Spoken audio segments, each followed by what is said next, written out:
usually do, so I won't fake y'all out. I throw up a starting soon thing. I'm a little out of sorts today. Usually I throw up a starting soon thing so I can... Okay, cool. That went up. Usually I do it just to verify that my streams are up and... Yep, there we go. Blah, blah, blah, blah. YouTube's up, Facebook's up. I'm sure that Twitch is up. Twitch is the one I never have to worry about, usually. Yep, we are live on Twitch too. Okay, I'm just gonna assume everything's good from there. Cool. Hey guys, hope y'all had a good Christmas, had a good holidays, whatever you celebrate, etc., etc. So this fucking thing. One of these days, I'm gonna figure out headphones, because I really hate my both ears just being cupped the whole time. Yeah. Hey guys, hope you had a pleasant Christmas, all that good stuff. Hey, what's up, Ged? Thanks for throwing me a like there. Oh yeah, and you're on the screen. Do you see that? I forget when this would have been. It probably would have been when I was in college. But you have your save file on here still, which is kind of funny. Yeah, I felt like doing something new today. I'll pick up Legend of Dragoon another time, but I've been talking about doing this game for a while, so I wanted to wanted to jump in here. Yep. Oh, come on. Multi-stream. What? Whatever. Yeah, it's isn't that funny?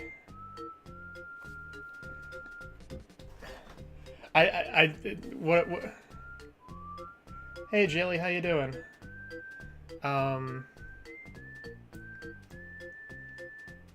Yeah, I remember you were watching the Legend of Dragoon stream last time. But yeah, figured I'd dive into this. It is funny that like I laughed at that too when I saw that your file is still on here, Ged. Because I'm pretty sure this was back when we were in college. Because I haven't picked up this game in a long time. I think I shall immortalize that, even though you clearly only like started a save. We'll leave that up. Nice to see you too. Thanks for tuning in. All right. Well, without further ado, let's jump in here.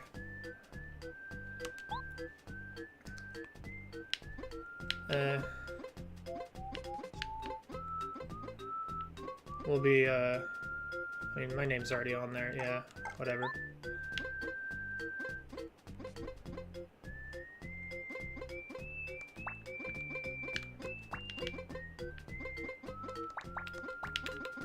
Fuck it. Yeah. Alright.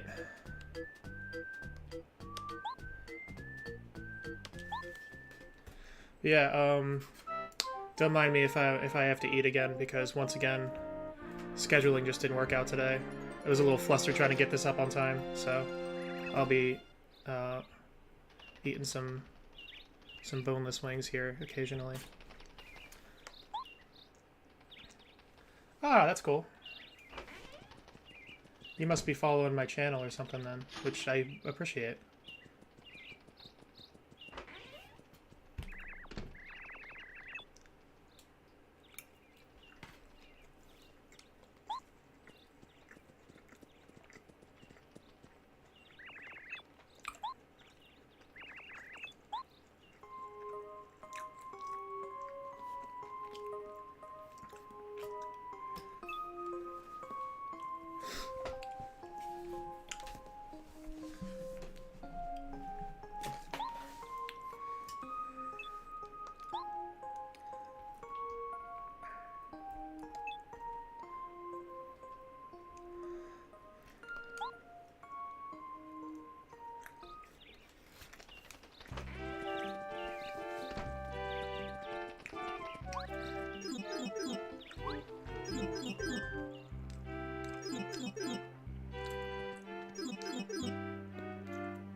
haven't played this game in a long time.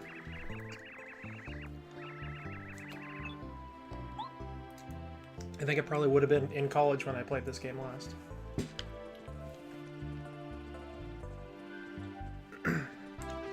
It's a great game, though. A lot of people didn't play the first Paper Mario because... I mean, I know enough people who have. Like, it's a pretty beloved game, but, like... A lot of people really love the second one, which I actually haven't played, but that's the one a lot of people go nuts for. I never played the second one, and it's hard to get your hands on a copy now. But I've always loved this game. It didn't people didn't play it as much because it came out pretty late. Not even late in Nintendo's like life cycle, but like no, really late in Nintendo. Like it came out when like either right before the GameCube, or I'd have to check on that, but like the GameCube was very much a thing that was on the horizon when this game came out. It was a popular game regardless of that, you know. Obviously, it started a whole series, but I think the second one's a bit more popular. Although it's like really hard to find a copy. I'm lucky enough that I'm playing this on the Wii U.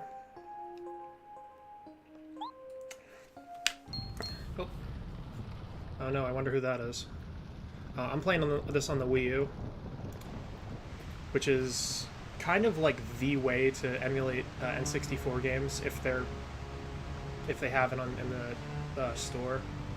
Like their Virtual Console on the Wii U is really, really good. Like it has so many libraries. It has Game Boy Advance, DS. DS is pretty cool. I think they have Super Nintendo as well. Yes, the Super Nintendo, N64, a few others as well, but I'm pretty sure they have NES as well. They don't have Game Boy, like regular Game Boy games. Those are all on the 3DS, which makes them very hard to stream, but they're also really easy to emulate. DS games are not easy to emulate, though, so it's really nice to have that. And I don't know how I would have... I don't know where my copy is of this. You know, my N64 is collecting dust somewhere, and I don't even know if I have the cartridge to this anymore. Back when I was in college, I had a lot of people over at my house a lot, because we used to hold house shows in our basement, and people like to walk with my games. It actually happened a couple times. Apparently, people really like to steal N64 games in particular.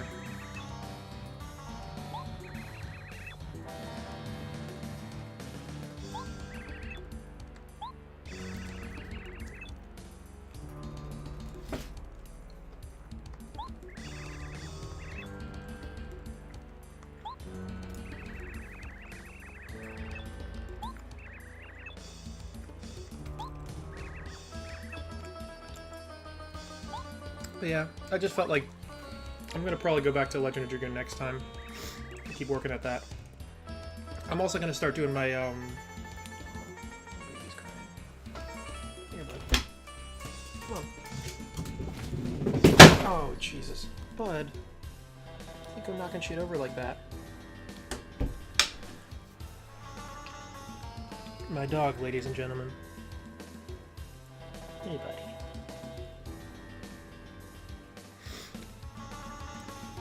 Oh, you wanna go? You wanna go? Come on. Come here. There we go.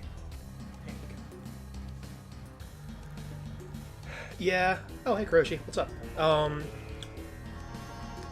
Yeah, I had... Fun fact, I, just kind of play our way through this. Yeah, when I was I guess one of the times was when I was, at my apartment. My roommate stole all of my N64 games and my N64 and just a bunch of other shit. And I didn't discover it for a little while because I wasn't like actively using it. I'm not even sure why I brought it with me. But anywho, I found them at a pawn shop. I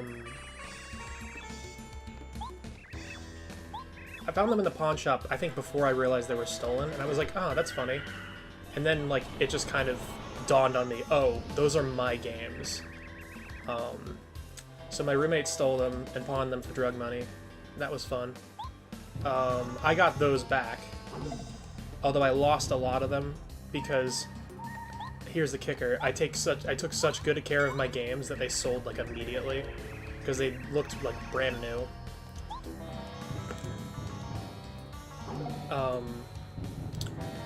And then yeah, the same thing happened a year or two later. I think like the next year. A friend of a friend, like, I don't know what happened, like, I don't really know them that well, I guess, but, like, someone who I hadn't perceived, like, who I never would have thought would have done something like this, like, stole a bunch of my games, and I didn't get all of those back yet again, although this time they just kind of shrugged, so I was pretty pissed about that. And I think this might have been one of the games that I never got back.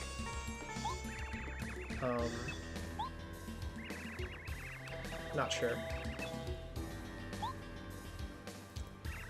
Because he stole a bunch of my roommate's games too, because my roommate also had N64.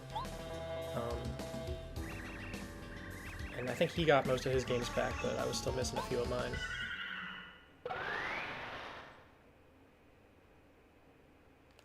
It's whatever though. This is going to be better quality than if I actually had my N64 up and running.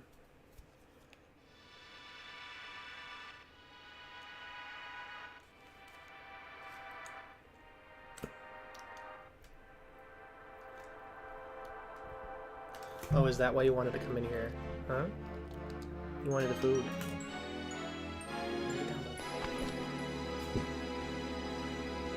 He doesn't get what I'm doing when I come in here. It confuses him a lot.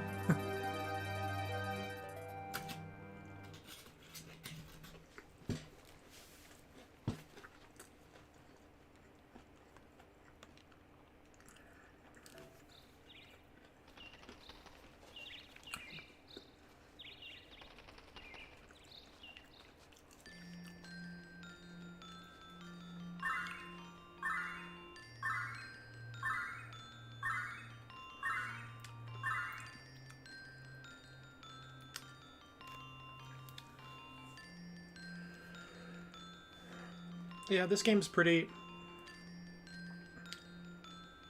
It's like a pretty typical Mario story. Just in RPG format. And it works really well. Like,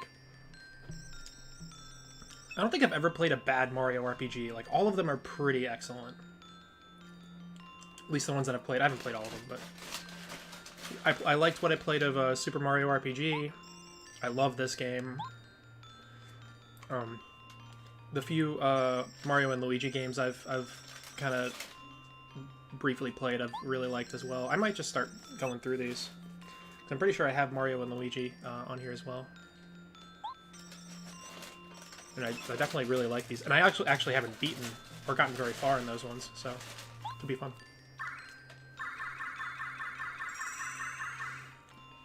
So yeah, Bowser's super powerful. We have to go beat him. He stole a bunch of Star Spirits. And we have to go rescue them. And they're just kind of astral projecting. That's basically the plot. It's very straightforward, but it's very fun.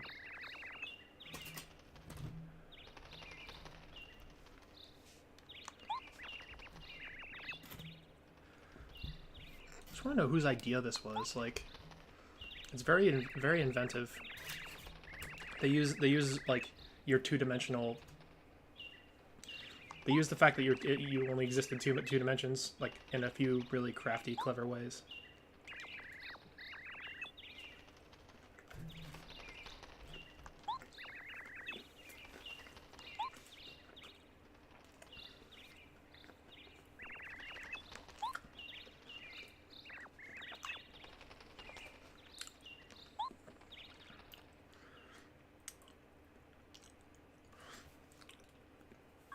I also, this is another RPG that has kind of timing mechanics, which I am an absolute slut for. I love timing mechanics in RPGs. They're my favorite. It's part of the reason I like Legend of Dragoon so much. It's the reason I like every Mario RPG, because they all have some element of that. There's a game called Shadow Hearts, or a series called Shadow Hearts that I really like as well. That also has a cool mechanic there.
Okay. Tutorial level, pretty much.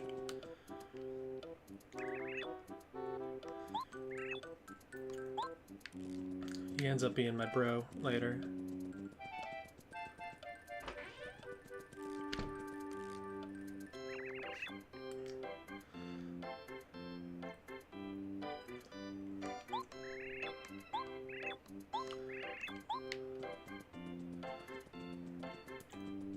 So we do this.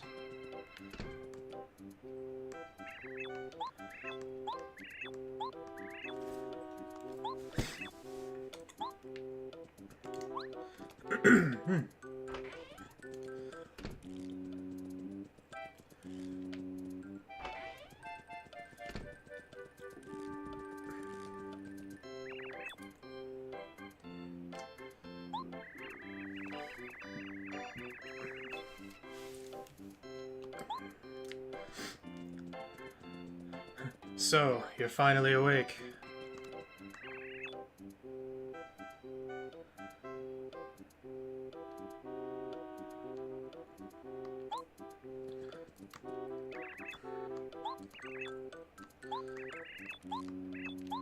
Can I go... I have to leave right now.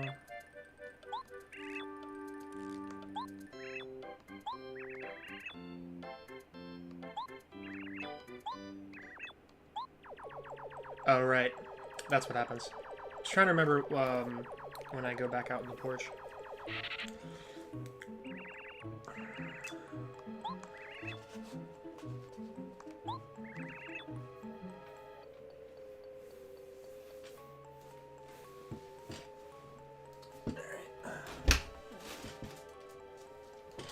He'll be in and out like all night. He always does this.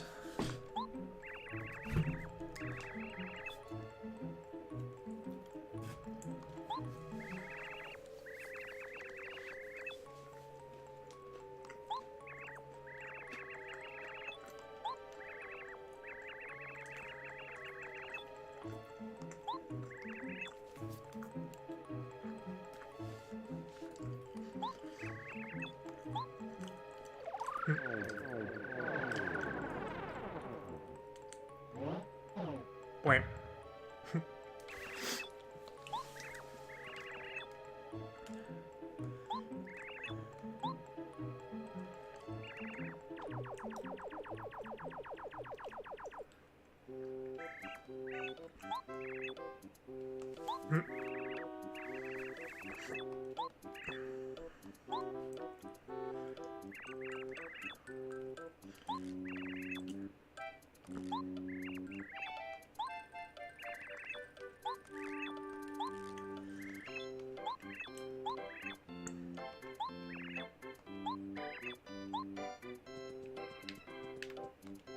Wah. How you doing, Kuroshi? How was your Christmas, etc., etc.? How you been? I know we talked a little bit, but... Oh, shit. Yeah.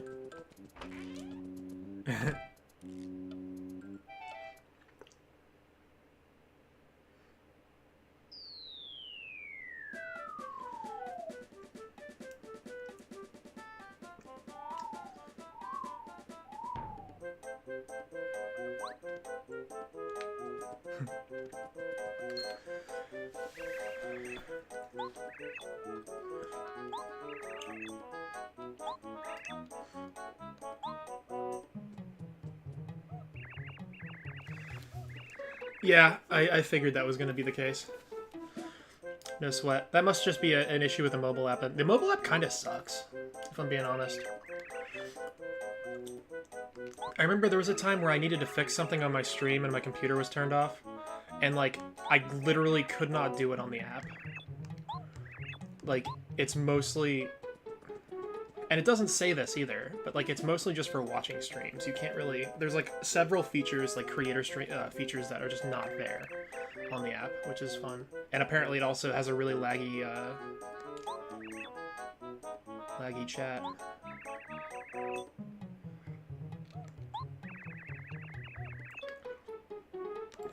Oh, well. It was totally workable last time. I'm just glad we figured out what that was, because I was convinced that it was something with my stream until I tested that out for myself. But it's okay, we can have a very slow conversation here. I've got several hours of I mean, I've got more than free time. Like, I've got more than a few hours of time. I've got days of weeks of nothing to do, so... I just haven't really filled up to streaming. Today I was just kind of like... I hadn't done anything in several days. I just kind of... I don't know, felt like being a little social, which is what this looks like to me right now. Even though I'm still gaming by myself, at least I'm bringing a couple people in on the experience, so... That's nice. Also, I got a new lighting setup. To put it charitably. I got it right, yeah.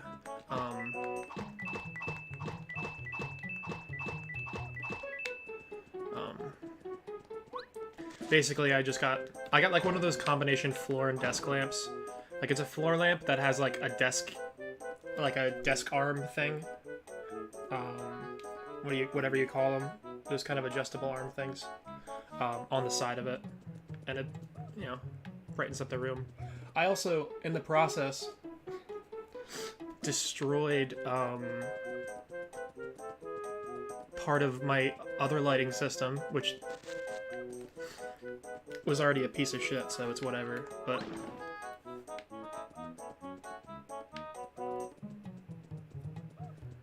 Yeah, it's something simple. I've got, I've got like a wash light to fill the room, and I have like a desk lamp kind of spotlight thing that I have directly on my face, so it looks much better than it did. Before, I had like a table lamp, with a shade and everything, and that was it. And I just picked a cool color and was like, okay, but it's, incrementally we're upping the production quality on this low budget ass stream. No budget, really. Oh, this little shithead.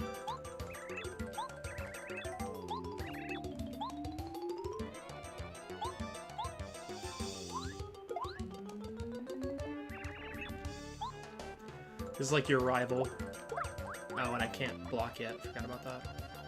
I don't think I can. Right? Yeah, I can't block.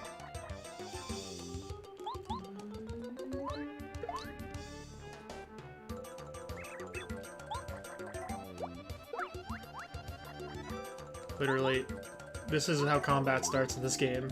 It gets pretty complicated, actually. I wouldn't call this game difficult, but like... I mean, I definitely got several game overs, which is more than I can say about a lot of things, like a lot of games I've played. Like, I'm yet to get a game over in Legend of Dragoon. I thought I might get one for the duel fight, but I ended up clutching that one out. Yeah, this is just them walking you through the combat. Sorry if I'm, like, kind of speeding through, Right. Yeah, quote-unquote wash. You know what, I'm using techie terms, but you get what I mean. But yeah, I destroyed a lighting system in here. Which basically was just like one of those, you know, fan light bulb combo things. But it's one of the ones that has like a porcelain, like shade, like undershade thing to kind of diffuse the light. And by design, that diffusion thing, whatever you want to call that, I'm sure there's some term for it that I'm missing. By design, that thing is like barely threaded. So like, I bumped it with this floor lamp that I was setting up, and it fell and shattered all over the floor. And so that was fun to clean up. But yeah. I was just kind of like good riddance though, because like the reason I have the lamp in here is I haven't been able to find the like. This has like really weird sized light bulbs, and I've tried to find them like 5 different times, and I can never seem to find the right size. So like, yeah, so basically if you get attacked, you want to hit them or jump on them, because you get like a first strike thing, and that's cool.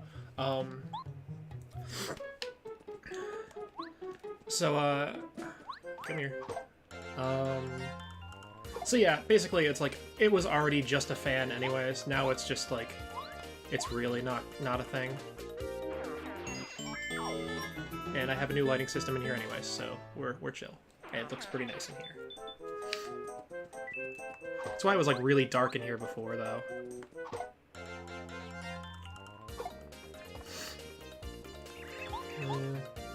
He has a spike on his head, don't jump on him.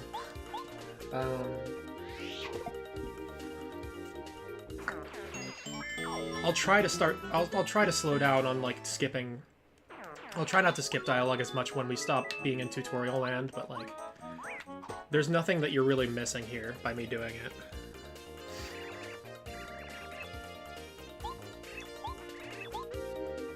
These guys are in the air, and jump on them. That's it. These guys actually have 2 health. I can't wait until I can fucking block.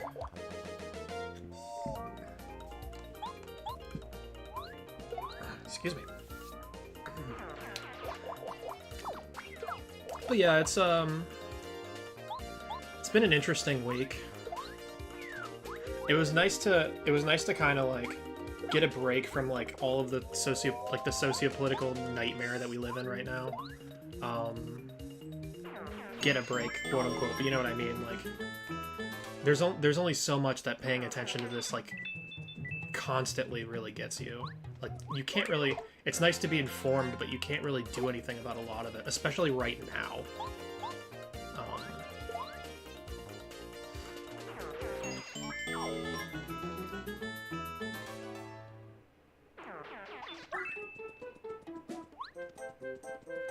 Like, the Black Lives Matter stuff earlier this year was important enough that, like, it did mobilize a lot of people because, like, I don't know.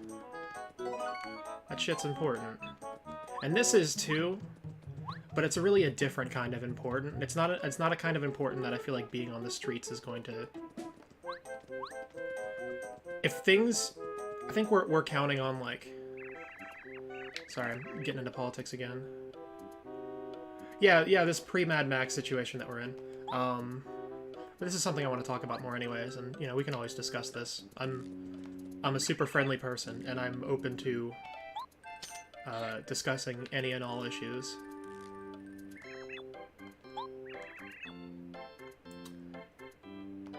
Because I don't think there's anything wrong with any of my perspectives on this, and, you know, etc., etc. I'm willing to listen to people. But anywho, not to get sidetracked. Like, I think a lot of people are hoping that our institutions just kind of take care of this, which they so far kind of have. Like, there's been what, 40 plus different trials about this, different like court cases where they were just, a lot of them were just thrown out with discrimination. Or dismissed with discrimination, I guess. I don't know the exact terminology, but basically it was like a lot of judges aren't even entertaining this, or all of them aren't really entertaining this, because like that's seems to be the area that you can't really politicize right now, which is nice. I mean, you can within reason. Like, interpretation of the law is very political, but there's only so much give to that. Like, there has to be some precedent to things. And also, you know, the court of law seems to be the one place where you have to tell the truth. So, like, you know, when it's all on the table, you know, you can say whatever you want. You can lie to people. You can lie to people on Twitter. You can lie to people at press conferences. You can do whatever you want. Oh great, do we have to go through this? I get it. Okay.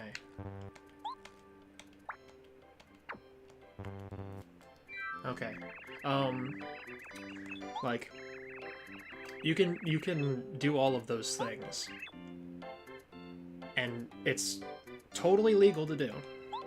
But in the court of law, you have to acknowledge what is and isn't true.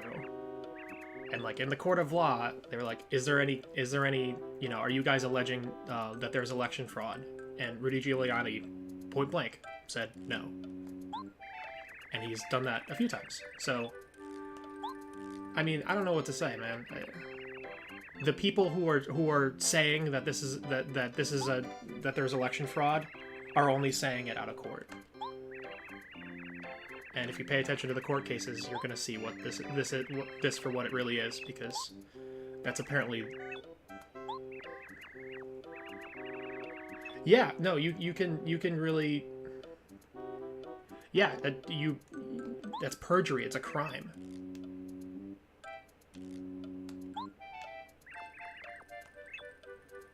I think that's perjury, right? Or is that just if you're a witness?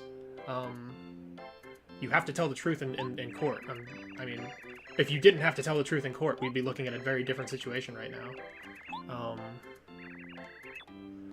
But like, you know, I'm gonna try to be as civil as I can talking about these kind of things. But like, something that actually really bothers me that is like worth bringing up is that like, people tried to throw up my vote. Like, I can't think about like a time where that's happened. I mean, definitely not in my lifetime. I'm fairly young, but like, there were elected officials in this state that tried to get my vote thrown out. Straight up, tried to disregard. Tried to say that mail-in ballots were unconstitutional and should not be counted.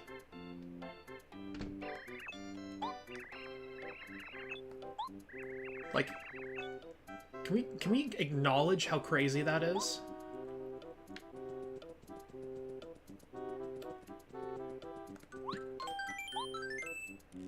Like, if they were successful, I would have not been allowed, like, my vote would have just literally been thrown in the garbage. No one should be okay with that. We need to stop politicizing this as an issue. No one should be okay with anyone trying to do that. This isn't a Democrat versus Republican thing. This isn't a left versus right thing.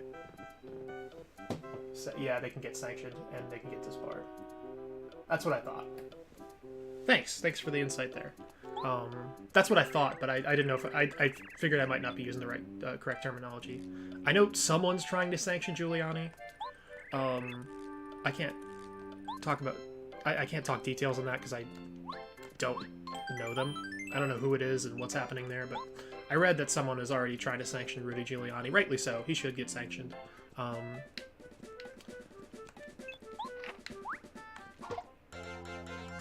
the guy jumps off the jumps off the sign. Is this what you guys came here for? Politics and Paper Mario? Is this what you guys were all hoping to see here?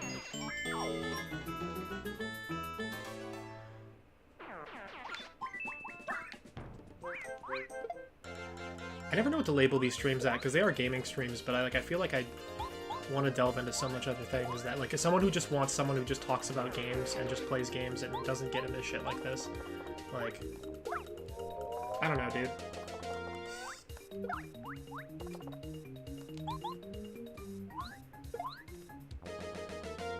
Because I know some people just don't want to, like, I'm not going to be, like, really abrasive about it. Like, I understand some people just don't want this kind of content.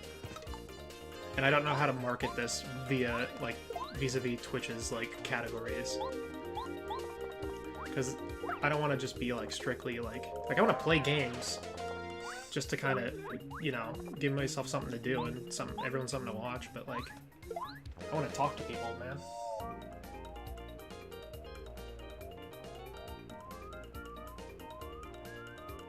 Yeah, that's exactly it. And that's exactly it. Oh, cool. Well, then you're in the right place. And I'm no, you know, I'm no expert on this stuff, but, like,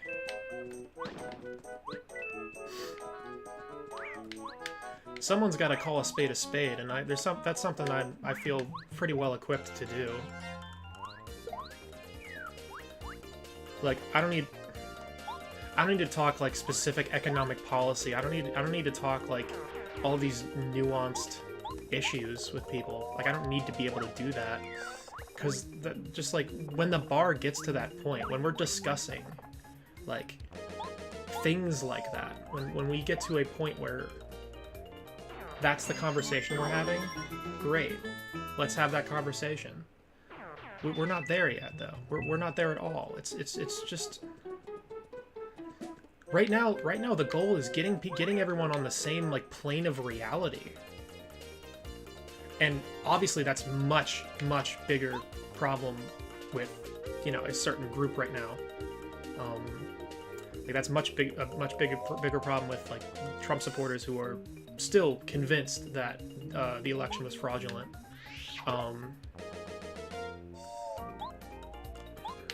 But honestly,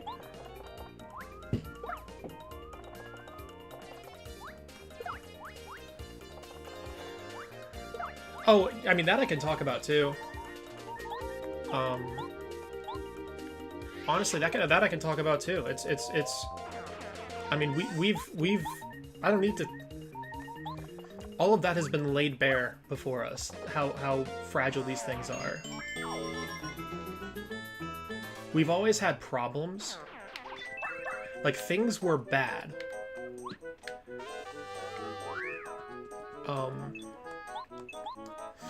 In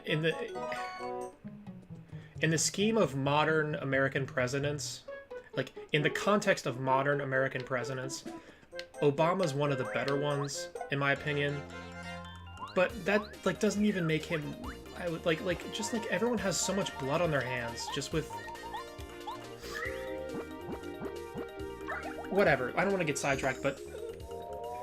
Basically, things weren't good when Obama left office, at all. They were actually quite bad.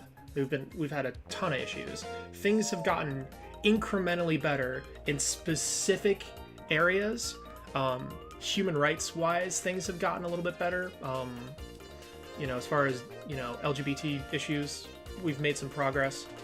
But, like, as far as, like, economic issues, holy shit, things are terrible right now. And I'm not talking about our economy. I'm talking about, like, for people like us. For anybody who wasn't already, for everybody who didn't already have a house and a career, and who didn't already have all of these assets, who's trying to start, like, who's trying to start off on their own in the middle of this economy. I mean, especially now, but, like, things are pretty fucked. And, like, I don't know, dude. What the fuck was I even talking about? Oh my god.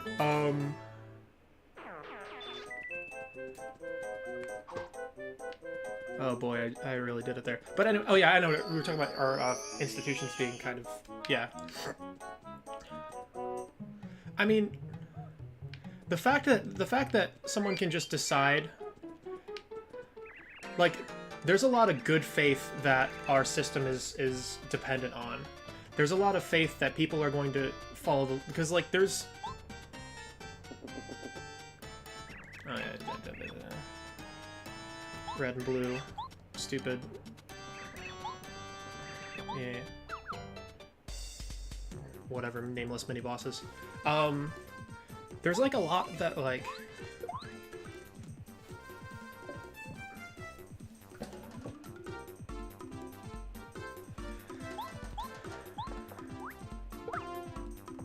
Man, I am all over the place today.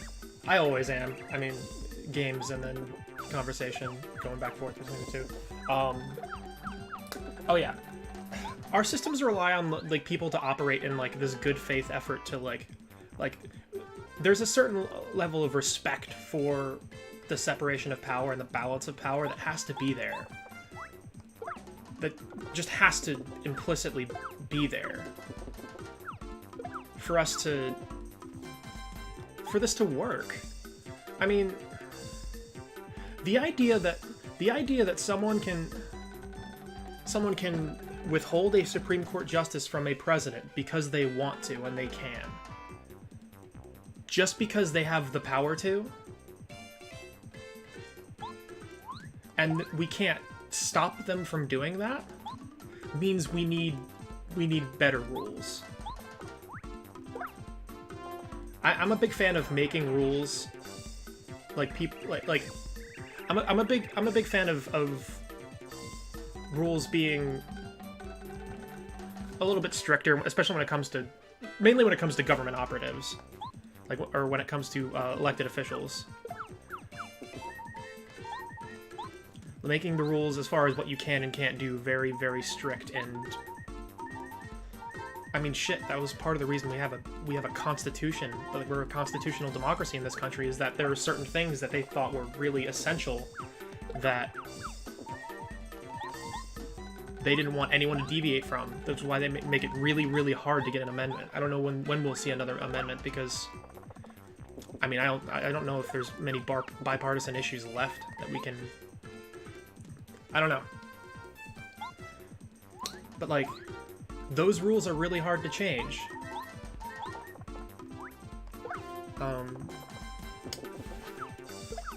And that's the whole point, is we want to hold people accountable. We want there to be a balance of power. And luckily, that is, you know, we can bitch about the Constitution all day. Luckily, that kind of is the reason we didn't have a coup. Because that's something unchangeable, and I mean, I don't know. It seems like there is some standard that people are operating on. Like, when some of the most conservative, like some of the most conservative partisan judges that you could find in this country, all say no. Yeah, it's a Goomba. I forgot about that. Do I have any fucking items? I only have a fire flower. I'm really low on health, right? I have 2 health. Please, no.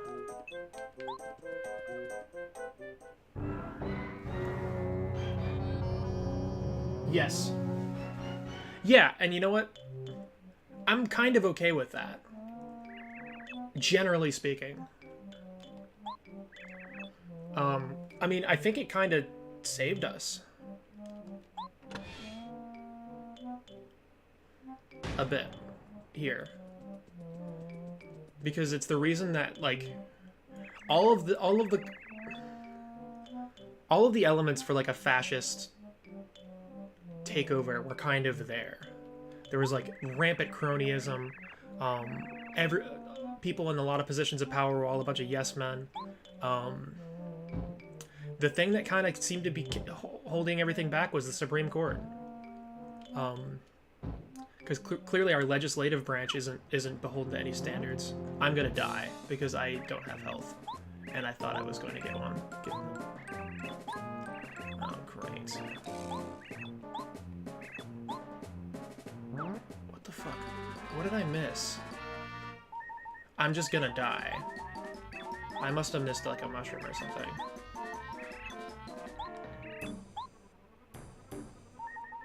Right, I have no items. Fuck. Can I run away? I can't. I figured not. Let's try. Let's see if we can really clutch this out. There we go. Cool.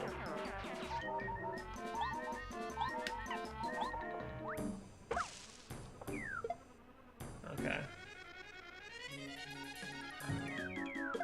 That's it. Well, clearly I need to pay attention to something. I didn't know I wasn't going to be able to heal before this room. They just kind of threw me into a boss fight with not a ton of warning. Yeah, and that's the other thing. And thank God for this.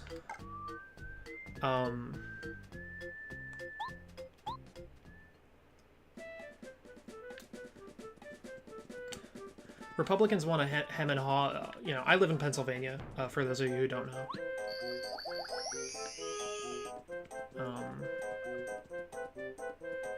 Why did I not heal there? Whatever. I must have just been absent-mindedly going through the game. Whatever, it's fine. I live in Pennsylvania, though, and, there's a couple things that haven't been answered that are really good points that I just haven't really heard a lot of response to. I just hear the same, like, I just hear the same talking points just kind of parroted. Oh, it was literally right there. I walked right past it. What the hell? That's weird. But here are a couple unanswered questions. A, if Republicans, we have a Republican, like, as far as our state reps, we have a Republican Senate, we have a Republican House of Representatives, we have Republican Congress in Pennsylvania. They have the majority. They have had the majority for a long time. So they basically had the power to oversee this election. We specifically were pushing for legislation that would let mail-in ballots be counted early. That would basically make it so that we would know the results of our election the same night like Florida would. Okay? And Republicans specifically denied us that request. A. B. We didn't, like... If there was widespread election fraud, why didn't, like, any other branch... Like, why didn't any other level... Like, it was just Trump. Is it just Trump? Did people, like, make ballots that voted, you know, for Republicans down ballot except Trump? Because, like... Democrats lost in, like, every other category. We lost, like, a few representatives. We're basically the same... We might have gained a senator, I think. But we lost a ton of House reps. We did not do well this election, the Democrats, which is why it's so funny that this election fraud is like, because like if we like not we, but like if Democrats really just there's some conspiracy where they just controlled the results of this, why would they make it so that they lose? What would the purpose, like what's the motivation in doing that? And like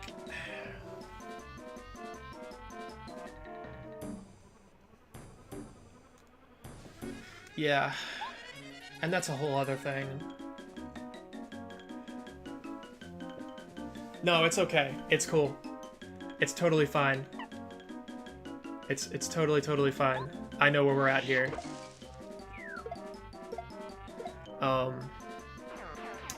But like,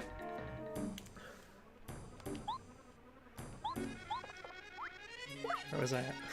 Oh yeah, just like all the Republicans all the Republicans who are bitching about this are doing it because they're afraid of losing. They're afraid of losing their seats. They're afraid of getting primaried because the constituency is so aggressively just they literally get their news from Trump. Whatever he says, they run with. And I wish that that was an exaggeration or conjecture or something, but it's true of a lot of them.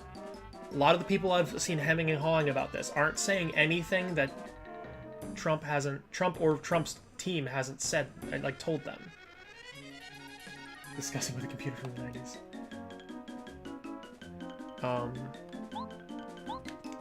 Like, there's just no question. Like, Republicans had every... Like, why are they acting like they aren't a majority in this state? They're acting like they had no power. Like that this was just some big election fraud conspiracy. I mean, not all of them are saying that. They're trying to support the president in a way where they don't look like a complete idiot. So they'll say things like, I think that there was election fraud, but it wasn't coordinated, or it just, you know, we need to make sure that the integrity of this election was good and that there wasn't, you know, a miscount or something. Like, that's a lot of times what people go for. Mark Kelly, is it Mark Kelly? No, it's not Mark Kelly, I'm sorry. Mike something. What the hell is his name? We're gonna look that up, because that is important. Erie, US Rep. Mike Kelly. Yeah, that's what I thought. Okay. Mike Kelly, however, legitimately just tried to throw out mail-in ballots. Was trying to get someone to rule them unconstitutional. And also, you know, it was just dismissed out of hand. I think a lot of these Republicans are just... I think some of it's a play for power, and if it works, they're not gonna, you know, they're not gonna feel any which way about it. But like, yeah. Right, I remember this now. It's right here. Yeah. I think a lot of them are just afraid of Trump. I think they're afraid of getting primaried and losing their seats. And they're unwilling to stand up to him. That's kind of why I think Pat Toomey was... I mean, like, I don't like Pat Toomey at all. Like, Pat Toomey is... You know... He didn't speak up until suddenly he didn't have anything to lose. Like, he's not running for re-election, so all of a sudden he's willing to say, hey, this was a legitimate election, because it was. And he's not beholden to anyone. Like, he's going into private industry, he's retiring, he's gonna have, like, a nice cushy job for the rest of his life and retire like a made man. And I have pretty much no respect for him either. But, like, it does explain why he was willing to speak out about this. And there have been a couple people. A few of them who also aren't seeking re-election or any kind of political power. Well, what's his name? Chris Christie. I'm pretty sure he's not an elected official anymore. I haven't heard a lot about him. I'm sure he would have been running for prez or something otherwise. But Chris Christie was, you know, was willing to do the right thing to a degree, as much as he can. And kind of speak truth to power on a lot of this.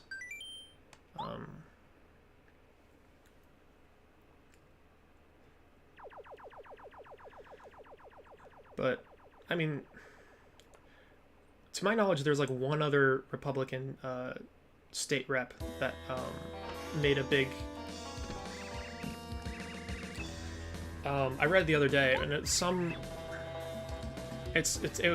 rep of some rural county in Pennsylvania. Turn the sound down a little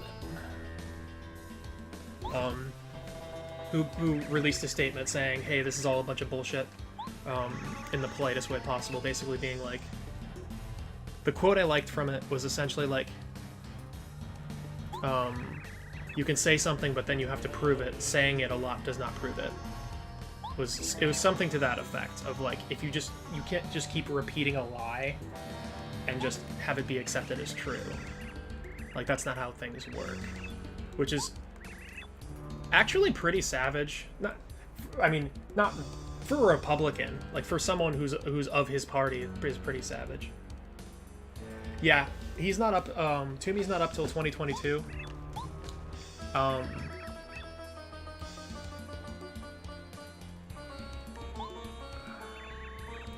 And I'm hoping that John Fetterman runs for that seat. That'd be really super awesome. Fetterman's a bro. I'd love to see him go do another Senate run, especially since, once again, it's funny how much of these things are because of Trump, but like Fetterman in defending the integrity of our election and willing to, you know, take the gloves off and really, once again, just, you know, no holds barred, not mince words.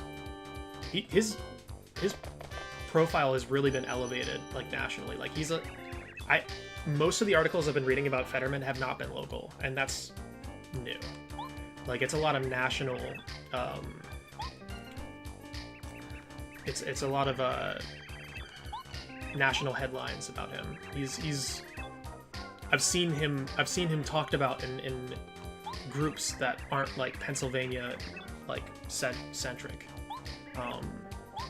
I think he's probably going to make a Senate run. I'd be willing to put money on the fact that he makes a Senate run, and I think he should. That would be very. I think that he probably would be our best chance at turning that seat. He's very popular, for one. He has that populism that everyone loves in Sanders. Like, he's someone who really just, like, you know, rolled up his sleeves and you know, tried to improve his community, and has always been like a really, you know, really down to earth, salt of the earth kind of guy.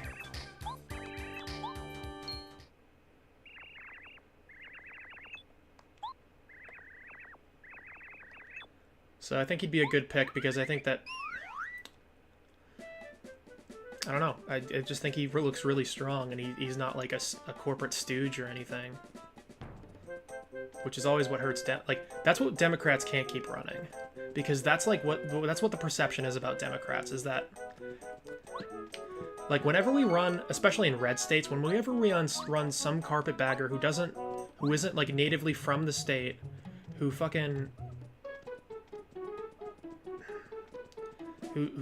you know, obviously has very wealthy donors, and just doesn't seem to come off as like genuine. Like, everything's very measured and prepared statements.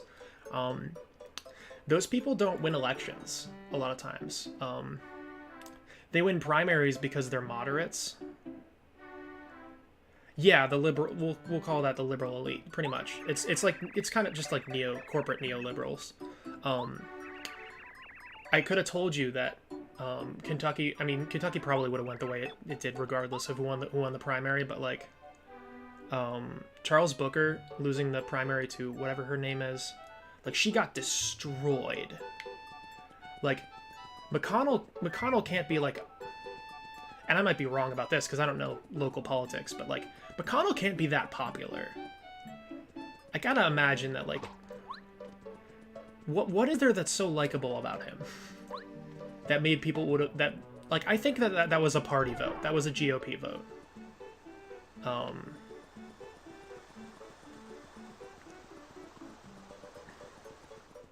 And I don't know. 2016, I saw a lot of conservatives saying, you know what, I like Bernie Sanders. And Bernie Sanders is pretty far left. Like, I kind of believe in, like, the right-to-left pipeline. I think that what people don't like in politics, like, what people don't like about Democrats is a lot of, like, the kind of centrism, you know, identity politics, just kind of corporate liberalism kind of stuff. I'm throwing a lot of buzzwords in there, but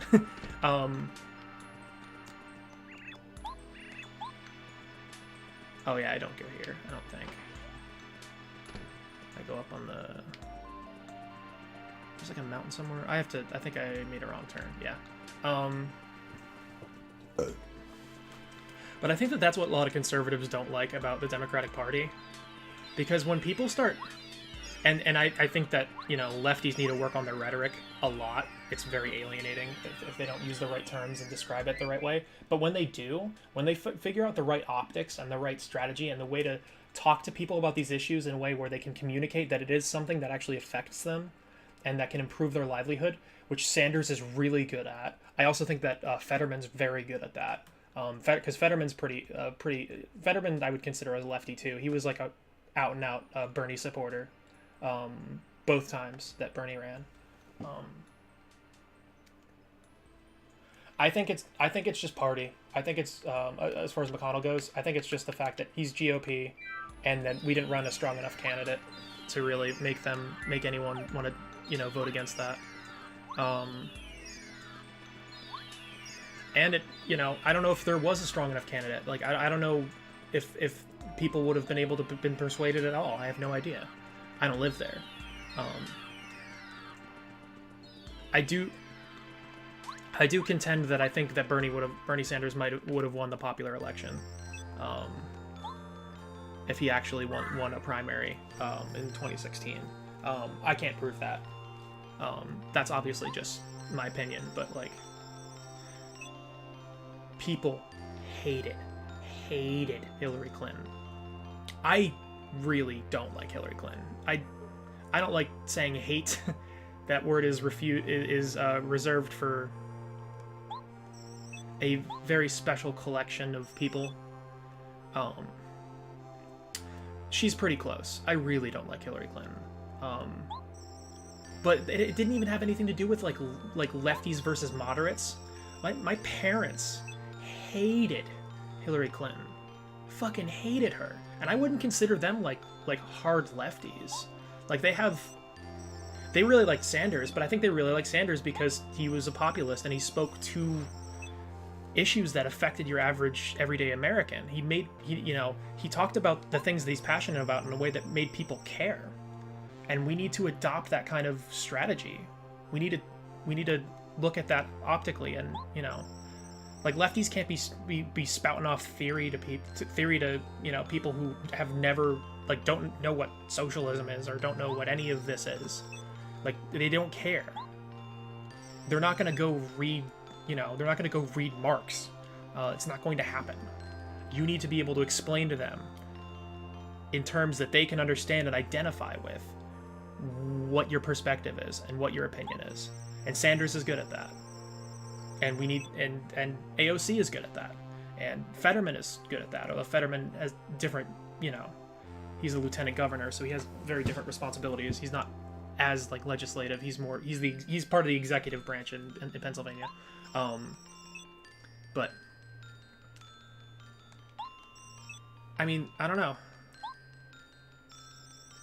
We need to do that if we want to win. If we want to win this fight, that's where we have to go.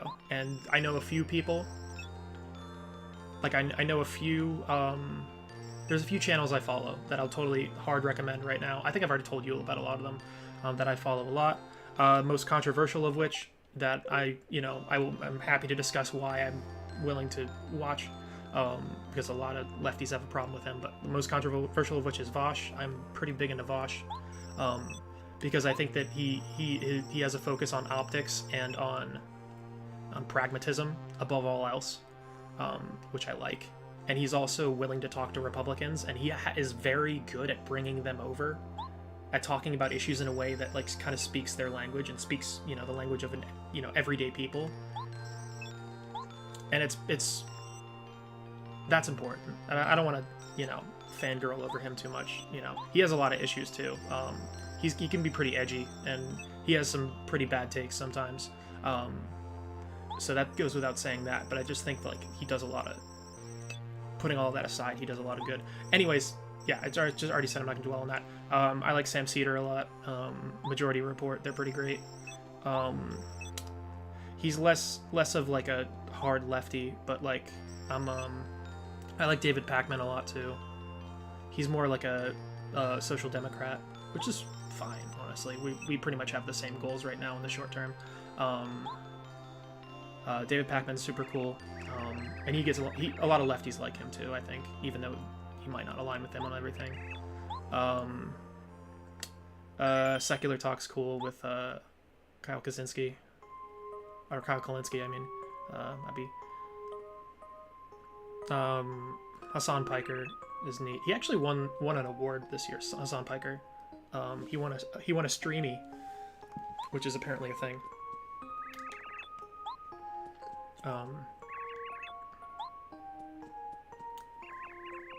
Just like an online content award show. I was surprised to see that he won that, but yeah. Oh, he's pretty cool. But like there's a group that I'm partial to that does seem to be focused on pragmatism and on strategy and on ways that we can actually accomplish things instead of just like saying I want this and I want it now and we have to get it, and if we don't get it that's unacceptable and I'm not going to participate in this at all, which is a problem that we have.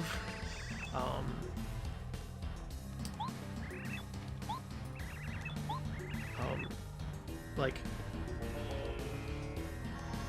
I don't know. I'm a big fan of winning.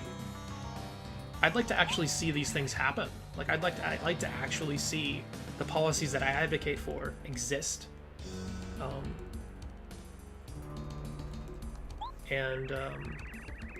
I'm willing to do anything to that end. I don't really... There's no, like... That kind of ideological purity is just nonsense, dude. We gotta get over that.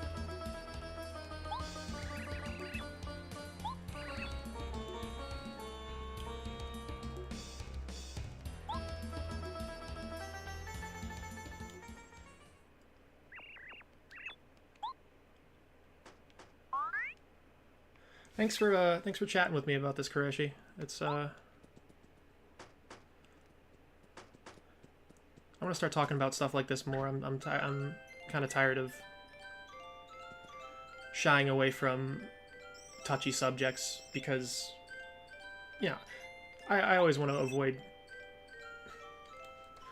I always want to avoid conflict, and I'm a very conflict avoidant person. So I've been just kind of knee-jerk staying away from issues like this, or just kind of consciously staying away from issues like this, I guess is what I'm saying. Just because of that. But fuck it, dude. Like, there's some things that are just too important to not really talk about.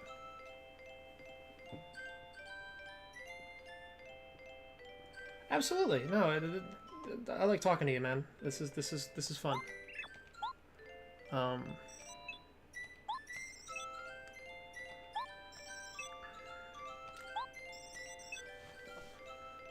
This is something that I can really get into. I'm a little less stuttery than I was last time in my like little half-hour rant at the end of my last stream. I was considering clipping that, and then I watched it, and I was like, "Hoo boy," I trip over my words quite a lot, and maybe I still am, and I'm just not thinking about it. Oh, neat, cool. Well, that's great. That we might be able to have a bit of a better dialogue then. I don't know. I went on a whole it's very easy for me to get derailed, sidetracked, what have you, so I don't even know where I started on all this. I just kind of start thinking and I just blurt out whatever's on my mind, because ADHD.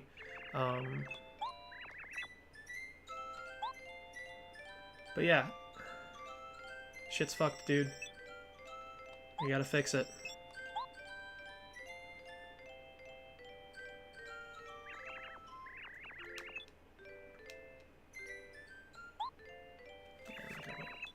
There's another issue that's on my mind that I'm actually going to purposely not weigh in on because I think that it's... fuck it. We'll bring it up briefly, but I'm not going to get into it. Yeah, pretty much. But yeah, there's certainly a... There's a force the vote thing going on here recently. and I don't like to argue about it because I think that everyone who involved with it has their heart in the right place and has really good intentions. Obviously, like lefties usually have good intentions. Most of the time have really good intentions. Which is why I don't like to argue with lefties. I just get frustrated when I feel like we're not being reasonable and pragmatic. But I don't want to spend my time doing that because I just feel like it's just we don't need all the infighting. I'm just, you know, if there's a disagreement, I'm gonna have to, you know, I'm gonna have to argue my case, but you know. But anyways, the force the vote thing I think is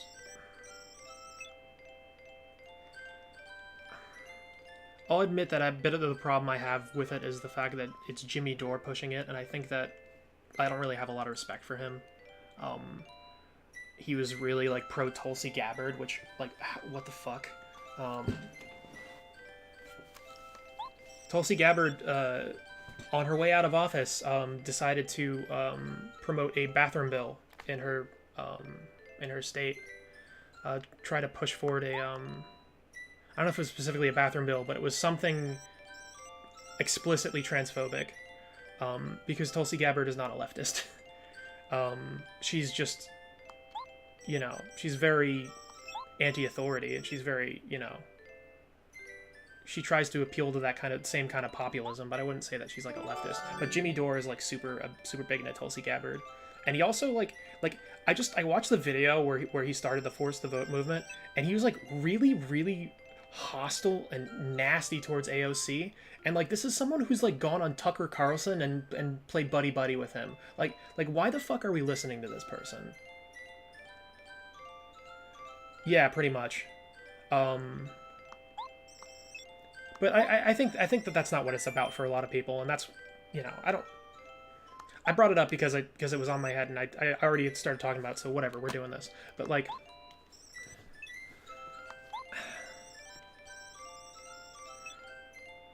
I think that it's a discussion worth having. Let's put it that way.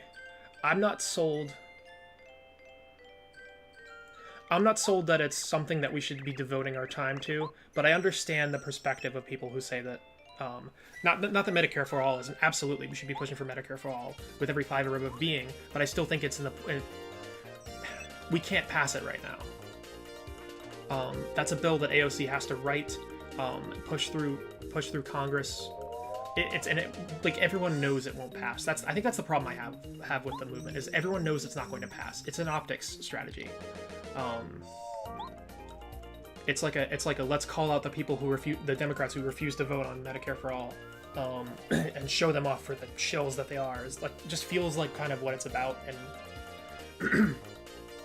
Democrats have a responsibility to represent their constituents. Medicare for All, people want. If we're looking at popular support, more people. Okay. Yeah. Okay. Stupid fucking tutorials. More people support a public option than they do Medicare for All. Like that's a statistic. That's what polls have shown, and I get why. I mean, it makes sense. I think that like if we don't just have public health, like socialized public health care, like it's gonna be a bloody fight no matter what we do, with conservatives. Because either way, they're going to try to do everything they can to completely sabotage it, to try to keep the funding so low that they can't operate. I have a lot of concerns about its implementation. But anywho, like, on things that she can pass right now, and, you know, actual legislation, which is her job, than something that is honestly a glorified optics project. There are issues in which, you know, you have to do your due diligence, and like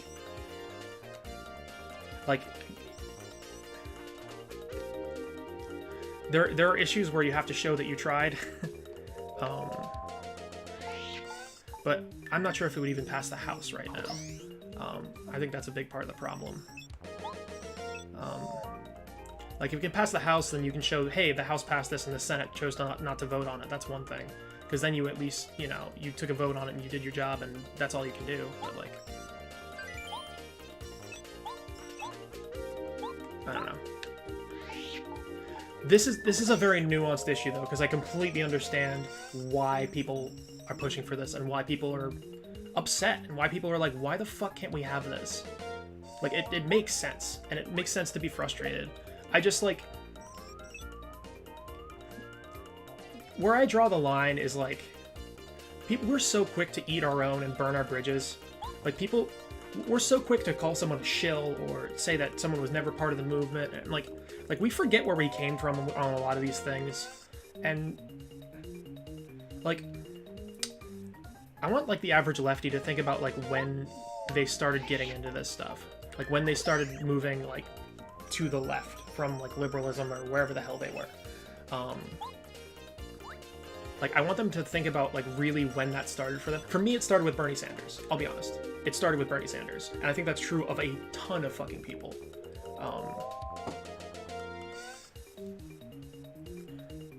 People act like she's, like, the savior of...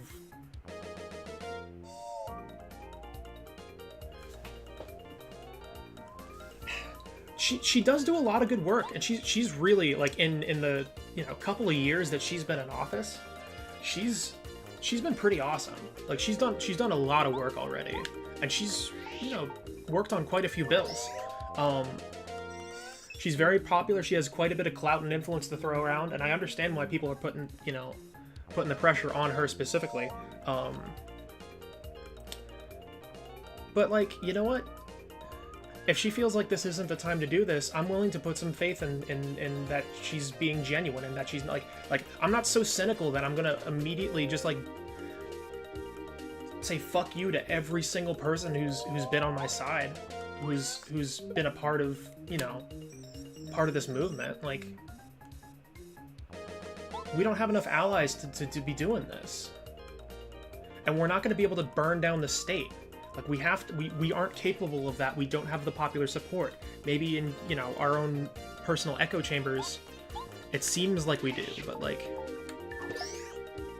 that's the only alternative, and it's not an alternative. Like, we have to, you know, you have your big revolution, or you have to work within the system that you're in, in order to change it. Like, those are the two routes that you can go. There's only one of those that's viable right now.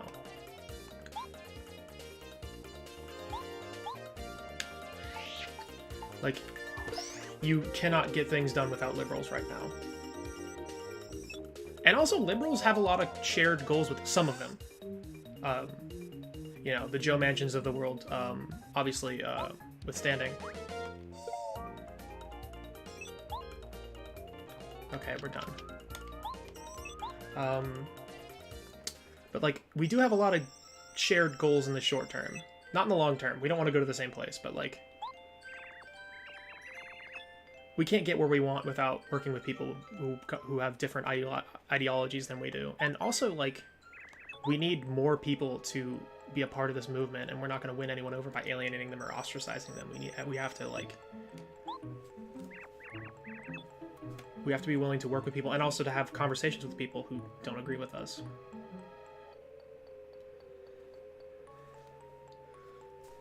If we, I mean, even with conservatives, man, if we give up on, like, 40% of the country, if we call all of them lost causes, like, I'm just not down with that.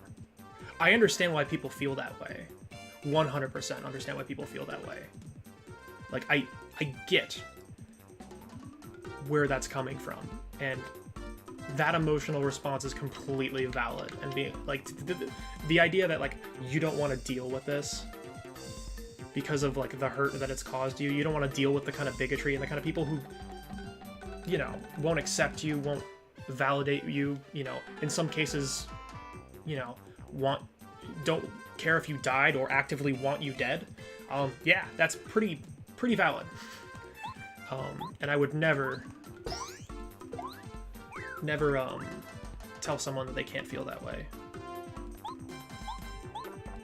But from a strictly utilitarian perspective, some of us, not all of us, but some of us have to be willing to have those conversations. Have to be willing to keep trying.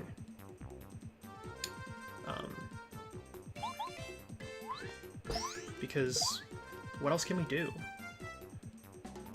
And it feels like a losing battle. I mean, for me even, but I just don't know what else I can do. Besides just keep telling the truth. You know?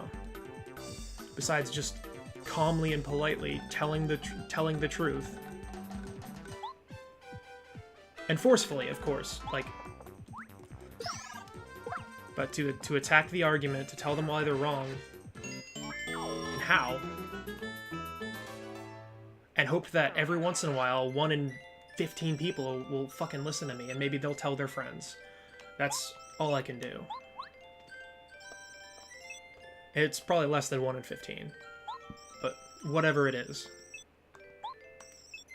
it's still something that I can do there. Every person that we're able to kind of win over, or that we're able to move over, is valuable, regardless of where they were before. Their vote and their support counts. You don't have to be friends with them. I don't care if you're friends with them. But, like, we don't have the numbers, man. We're losing that battle optically, and we have been for decades. Socialism is still very much a bad word in this country.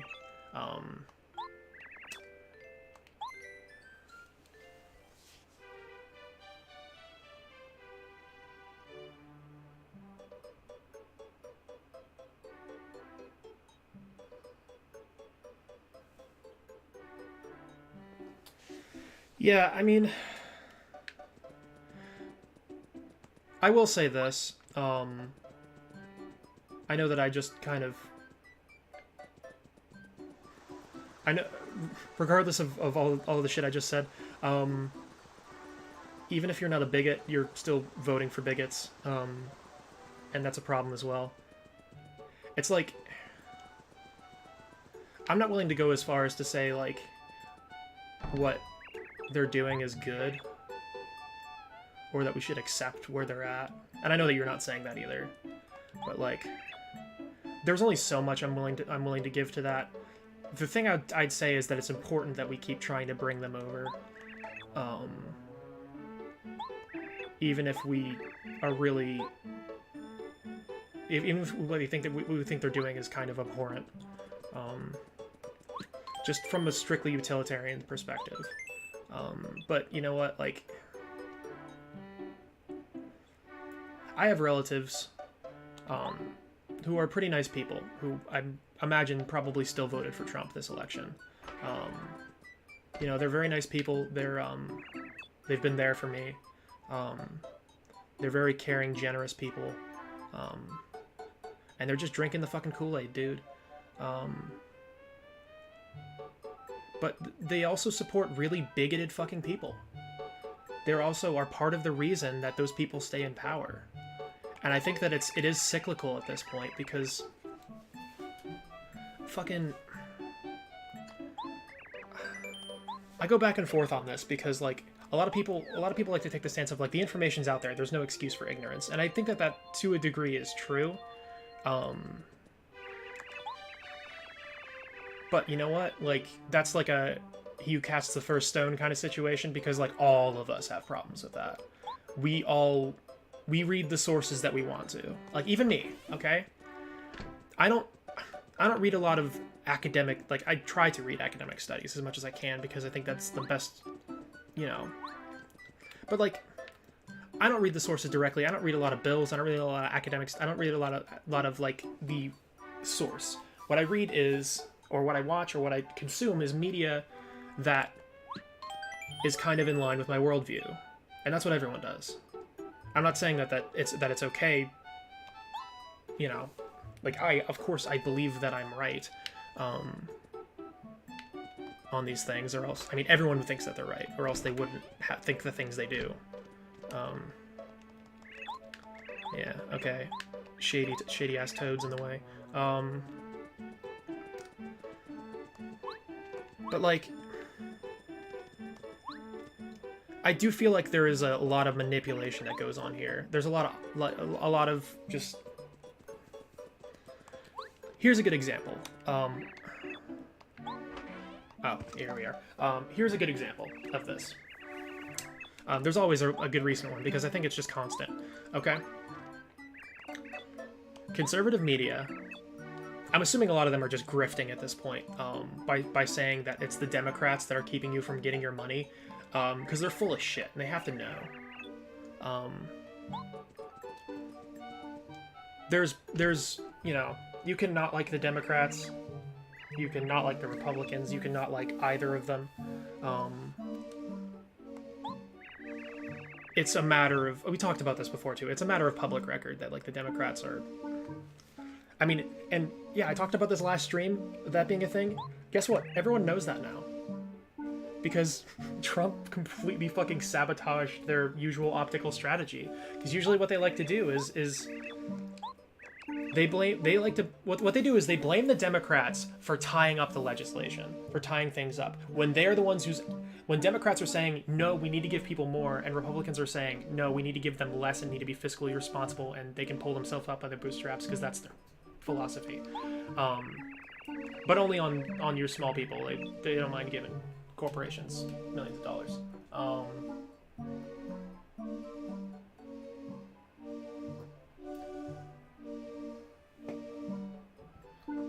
Decide to vote to stop the other side from destroying the country. Yeah, that's pretty accurate.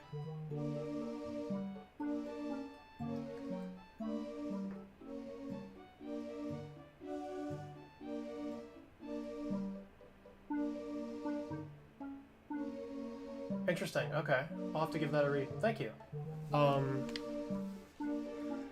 Yeah, I'd mostly agree with that. Like, I think that that's the problem. Is like the usual optical strategy they play is that they blame the Democrats for tying up the legislation and keeping people from getting the things that they need. When Democrats are the ones who are trying to fight for more things for us, and Republicans are doing the opposite.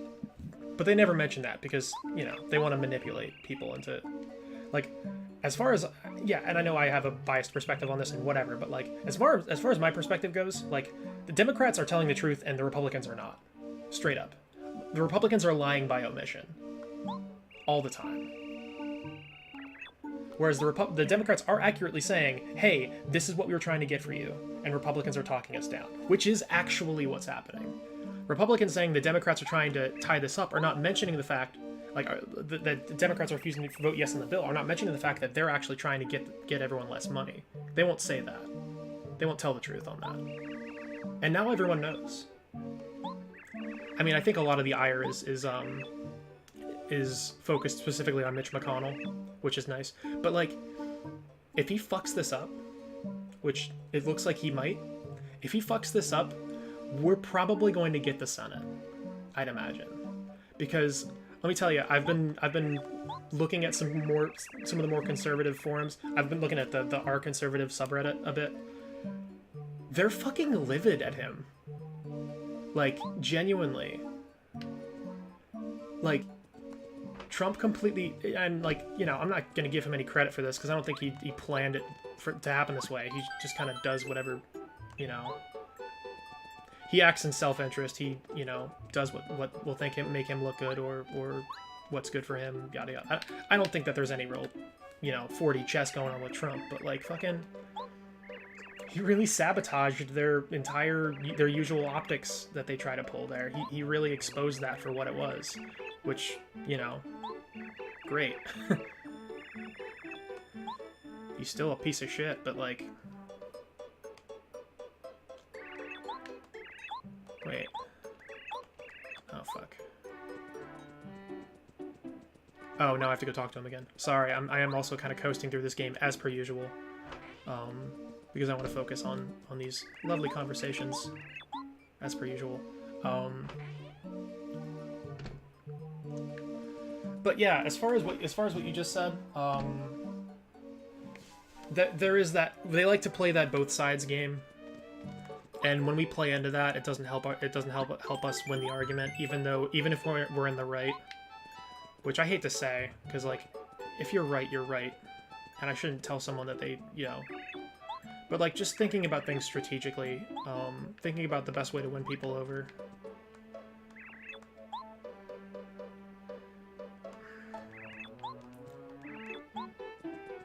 what they like to do is, if you bring up something that has never happened in this government before, they will search for a time that it happened and the other side did it.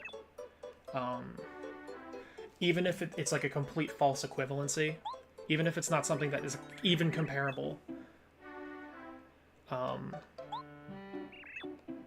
Like, I'm sure someone said, well, Al Gore tried to overthrow the results of the election in 2000. I am sure that has been spoken by someone. I'm positive.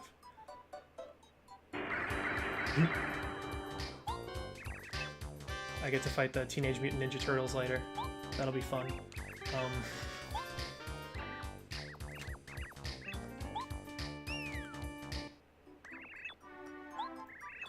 So, like, there's a certain point where I just stop talking about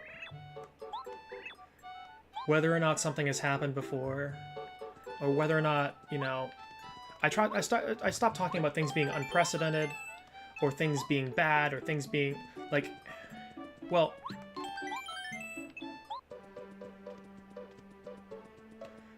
the thing that I think helps when lefties win arguments against the right-wingers is that they can't just do that tit-for-tat thing. Like, no one feels, like, obligated to defend, like, Obama or Hillary Clinton or anybody. When they say, well, Obama did such and such, and the response is always, yeah, I'm not defending them either. You're both fucked.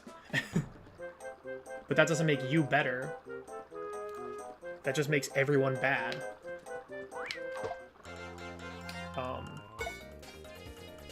So I think that's helpful. Because it stops that whole, he said, it stops the whole, like, whataboutism that people like to play with this shit. But more than that, like, I just like to talk about, like, what people's values are, what they care about. Because that really gets to the heart of these things. Like, there's so many, like, liberal and conservative talking points that have just been kind of reinforced by whatever media people consume. And even lefty talking points. By that same metric. But, like, I like to talk about what people's, like, core axiomatic values are. Like, what someone actually believes in. Not whatever, like, not even talking about, like, politics. I'm talking about, like, what someone believes is right and wrong. Does someone want to make this country a better place, and why? Like, getting down to that, like, boiling things down to that base of an element, I think can be effective if someone's willing to do that. If they're willing to do that, and not just scream at you. Which occasionally does happen. Almost every conversation where I have a relative who I'll talk to about this stuff, and I wouldn't be surprised if they still voted for Trump this last election, and whatever. Not whatever, but you know what I mean. Like, nothing I can do about it, unfortunately. But I've been able to kind of have that conversation. Excuse me. I've been able to talk to him in those kind of terms. Like, in ways where you know, someone who on paper believes that, you know, my opinions are probably just evil. Like the things I want are just fucking evil because of whatever, you know, whatever media they've consumed. Like, I'm able to talk to about the same issues that I believe in a way where they understand where I'm coming from, and vice versa. If we talk about things as where that's concerned and are willing to, like, argue with someone in good faith. And I know that's, man, it's so hard to talk about this because it's just like, it's not like we have, like, this isn't some fucking enlightened centrism shit. Like, there is very much like we've gotten to the point where it's not necessarily, it's not like I don't think it really ever has been a perspective. It's always been like, sociology tells us what, you know, and social workers and whatever you want tells us, like,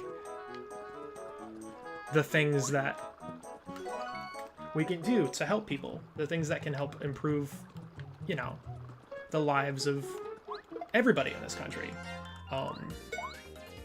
And I mean, I don't know. Economics is not something I will claim to be any authority on, as much. But I don't know, man. I'm not doing super well. And it does seem to me that our economy does better, and once again, this is maybe my own bias coming into things. This isn't something that I can prove, although maybe, you know, give me a couple days, I can pull together enough data to make my case. I feel like we're a lot better off when we invest. I mean, I can make this argument just logically. I think we're better off when we invest in people specifically. When we invest in people who are impoverished, in people who are, you know, lower income, and even people who are, like, you know, lower middle class to middle class. If we invest directly, like, if we try to take the tax burden off of them and have like an actual progressive tax rate, rich people don't, their money doesn't, this is something I can also, like, their money doesn't circulate as much as, like, here's an example. I'm pretty poor, especially this year. I almost everything I made was from unemployment this year because my entire industry collapsed or just disappeared. I work in entertainment, and we don't have an entertainment industry right now, not really. But yeah, I'm really poor. TLDR. What the fuck was I gonna say? I always do this. I got $600 extra per week from unemployment for several months, right? A lot of people did. I spent all of that. Every fucking cent of that got reinvested in into the economy. I don't have the luxury of hoarding that shit because I'm already operating at a deficit, as are millions of Americans. So, that being what it is, most of us are spending all of the money that we get. So giving us money means that it's going to recirculate into the economy. If you give someone who's really wealthy more money, or make them pay less in taxes, or somehow give them that benefit, there's no guarantee that you're going to see that money again. It might not even, it might not ever come back to our country. It might sit in some offshore bank account. And there's no one who can deny that. I mean, that's not a partisan thing. Like, the idea of offshore bank accounts is not a political issue. Like, everyone knows that that's a thing that people do. Right?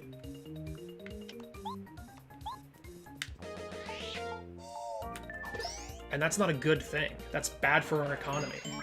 I don't care if you're if you're a free market capitalist. I don't care what your perspective is. That's bad for us. And we shouldn't be rewarding shit like that.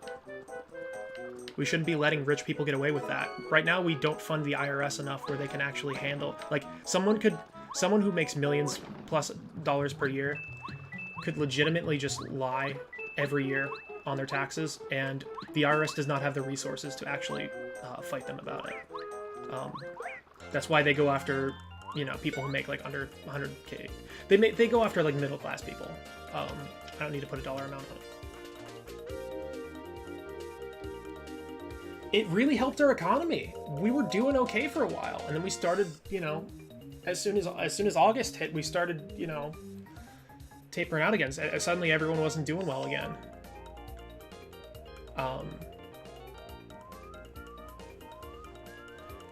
Yeah, fuck, dude. I was doing pretty great. Not only were people, even if someone wasn't just spending all of their money, like, here's the other thing that's good, okay? Even if someone wasn't, like, we weren't just spending money on food either. Like, people who are, you know, in the lower income brackets, lower class, whatever you want to call it, however you want to talk about that, the proletariat, some might say, Like, we're not really... We want for a lot of things, and, you know, once food and shelter and all of that is taken care of, there are a lot of things that we're still going to spend money on.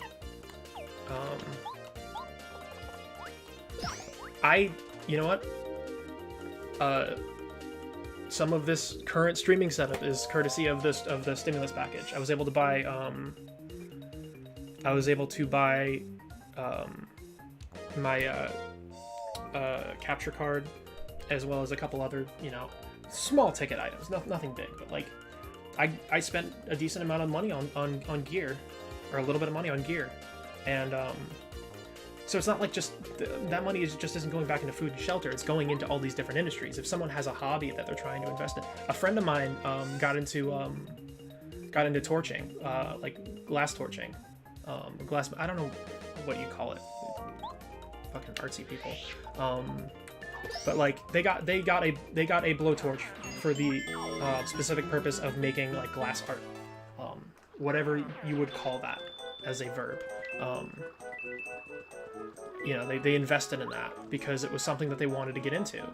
So that put money in, that put money into a different industry. You know, I bought a lot of tech, and I tried to buy it from not Amazon as much as I could.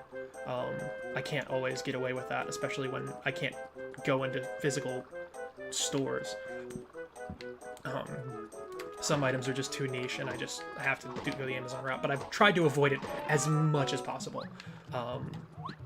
That's me feeling guilty about that, clearly, but you know, the Elgato I didn't get from Amazon. Most of the gear I got I didn't get from Amazon, and that went into different industries. That's all good. That all helps stimulate our economy in a general sense, because we're going to invest in things like that. Most people have that dream job, have that dream thing they want to do. I wanted to do this more, and I wanted it to be a higher quality, so I invested in something that would help with that. They have their passion projects. Some people want to start businesses. They want to, you know, spend money on things to that end. Like, it's really good to do this. And it shouldn't be a conversation that we have to keep having, because it's just... I don't know. I want to debate that, we can debate that, but like... I feel like we watched that work. Like, if you're conservative and you were on if you're conservative and you were on unemployment for a few months, and you got that $600 a month, I can't imagine you're gonna be like, oh yeah, that sucked. That was a bad thing. That shouldn't have happened. And I know that's a bit of a self-interest kind of thing, but like, think about what you were able to do with that money.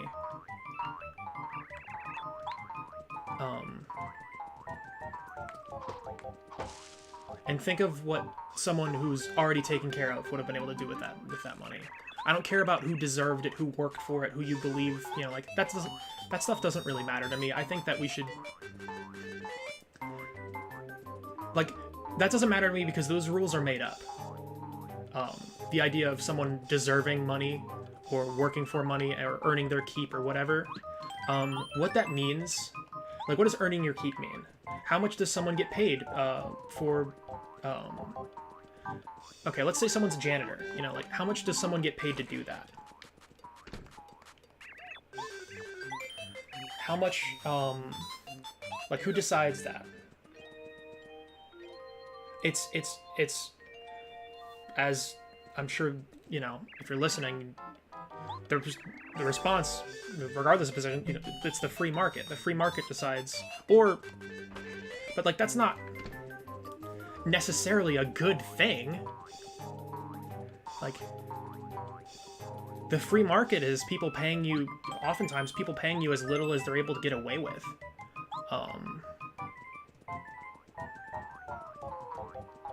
And to just have that go on, like, completely unregulated, completely, like, to have people to be able to do that without anything keeping them in check, like, that's, you know, I'm an anarchist, and I think that that's chaotic.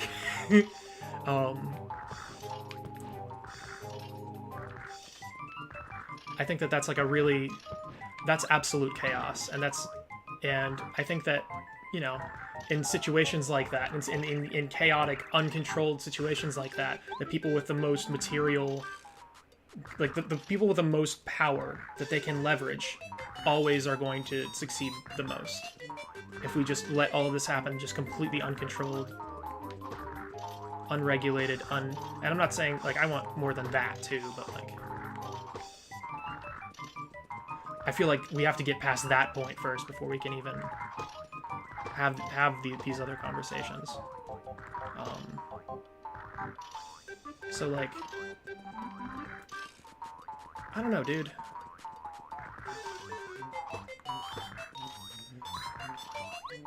Just like, the idea that someone does or doesn't deserve something based on how much someone decides that they're going to get paid, like, that's not a good metric for deciding someone's worth. I think that maybe we should decide these things based on what someone needs to survive. Like, that's just part of caring about people.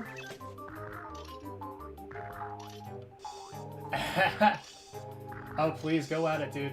I'm just talking to the. Did you have it? Okay. Yeah, I mean, I'm just talking in general. I'm not arguing with you. We see eye to eye on a lot of things. But fuck, dude, like,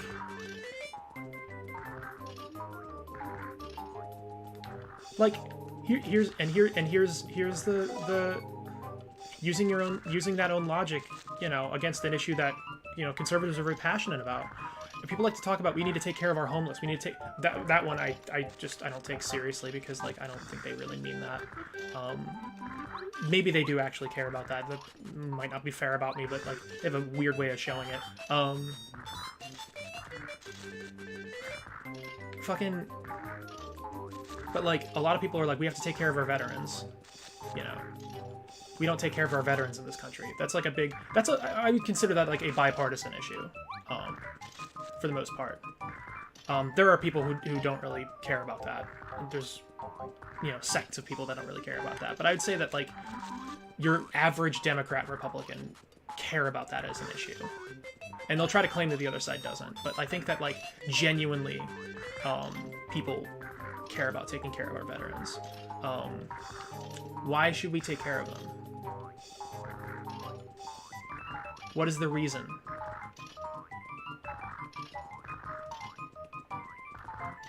Yeah, I mean, yeah, they you know, they served our country. They you know, made whatever sacrifices that they have made, but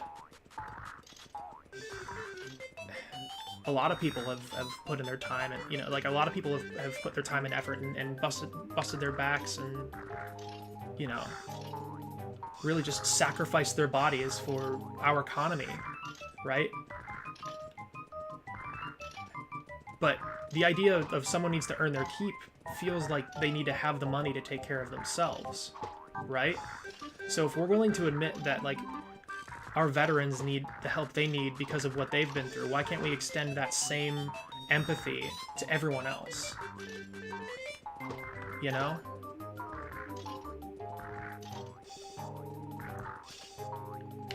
I mean, and also, why can't we support policies that do that for veterans? But that's a whole other thing. I fucking hate this one. This one's impossible to get. I've been dicking around with this for far too much. Come on. Ah, fuck you. Alright, I'm just gonna stand here. Wait for him to come back. See if he always lands in the same spot. That'd be cool. Total concentration here. Yes, okay, there we go.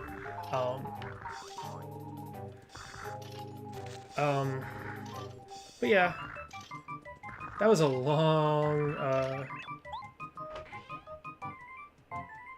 we went through a lot of different subjects there. But yeah, I think that, you know, I think that a lot of that's sound logic. If, you know, If you're watching the VOD of this after the fact, because I only have really Kuroshi that I'm talking to right now, you know, still got pretty low viewership here, which is cool. I kind of want that within reason. You know, if you take issue with something that I said in this, please chime in the comments. You know, let me know what you think. We'll hash this out. Because, you know, call me naive, but I am unwilling to believe that everyone, that most people don't, in some sense, want what's best for everyone. Even if they're really incredibly, aggressively misguided. In the most general sense. I'm not saying everyone wants what's best for every individual person. I think everyone thinks that what they believe in is what's best for us as a country in general. That's something that's a statement I'd feel somewhat confident making. Not everyone, but I'd say everyone that I care about talking to. I don't give a flying fuck about talking to the Nancy Pelosi's and Mitch McConnell's of the world. Of the, you know, fucking, what the hell is his name? That, Bloomberg and, like, I don't care about them. They're not people I'm going to be talking to. And maybe some among them, I would almost guarantee some among them, don't really give a flying fuck about the average American. I'd guarantee that plenty of them feel that way. They're really just looking out for number one, and don't have our best interests at heart. But I do. And I think that most of your average Joe whatevers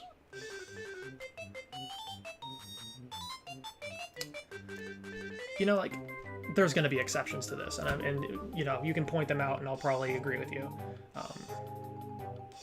But like I said, in the most general sense, that's where we have to start. And that's kind of why I wanted to start talking about politics in this channel, is because I want to start having that conversation with people. And wouldn't you know it, gaming, people who play video games, it's a pretty diverse population there. A lot of them are just gonna be like, oh, this guy's talking about politics, I don't want to fucking deal with this shit, and click away, and that's totally fine. I don't care. But like, I already have no viewership anyways, so I can't have less people watching this channel. Not really.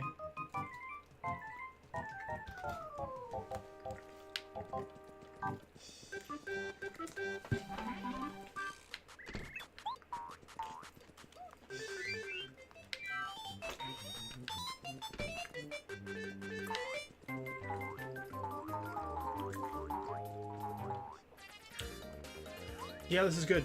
These are important things. Thanks for kind of facilitating a lot of this discussion, Kuroshi. I appreciate it. Even though it's been exclusively me just kind of rambling, I feel like these are good things to talk about. It's all we really can talk about. That's how divided we are at this point. I hate blocking. These guys are so hard to block. So they don't really telegraph when the damage is going to hit very well.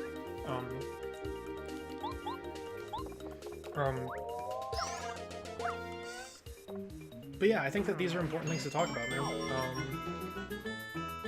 We're so fucking divided anymore. We all think the worst of each other. And I'm not saying that there isn't some cause to. I'm not saying that, like, we're wrong in some senses. But you know what? I don't know everything about every conservative. I'm disappointed in a lot of the people that they support, and most of the people they support. And more than disappointed, I'm ashamed of some of the people that they, you know, have elected to run this country. But you know what? I don't know the individual people who voted on that ballot. I don't know what they thought they were doing. I don't know what their values are.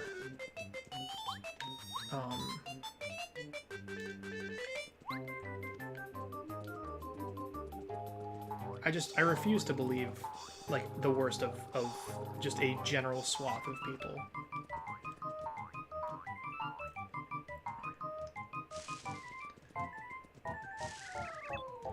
And it's weird, kind of,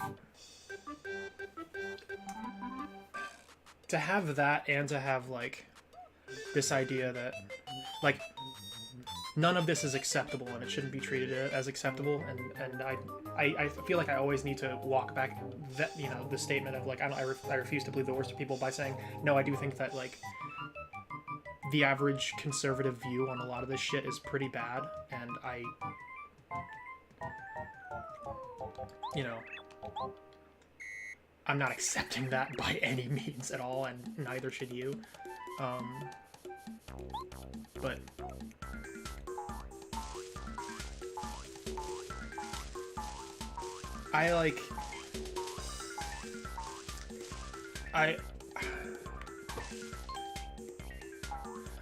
I'd rather, maybe this makes me naive, but I'd rather see a lot of them as being misguided and manipulated, and ignorant, than I'd see them as being willfully malicious. Yeah, everyone's the fucking hero in their own story.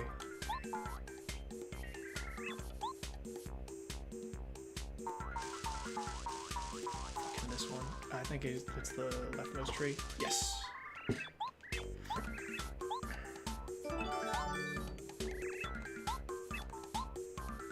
And then I try to leave, and then we get into a mini-boss fight. And I get my Koopa buddy.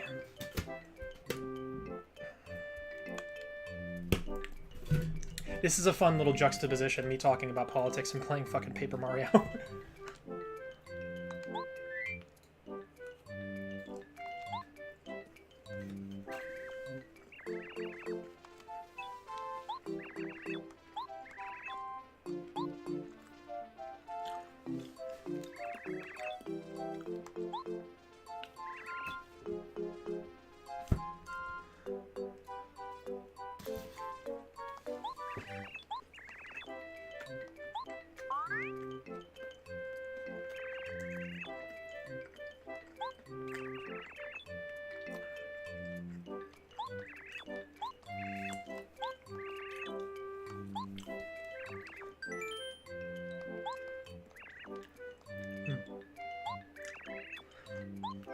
And well, my ramblings kind of tapered out there. I was going off about that for a long time. What time is it? Oh, it's only 2 hours in, but...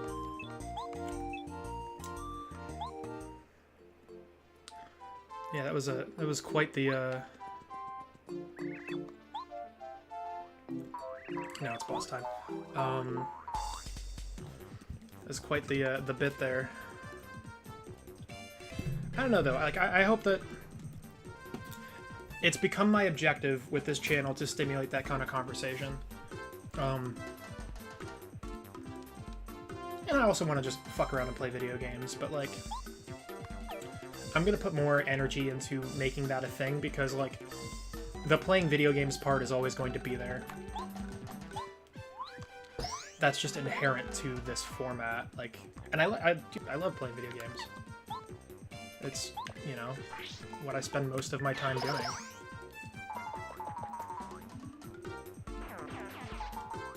So why not just like shoot the shit while doing something you love, you know? Oh boy, you are well behind me, friend. Let me see.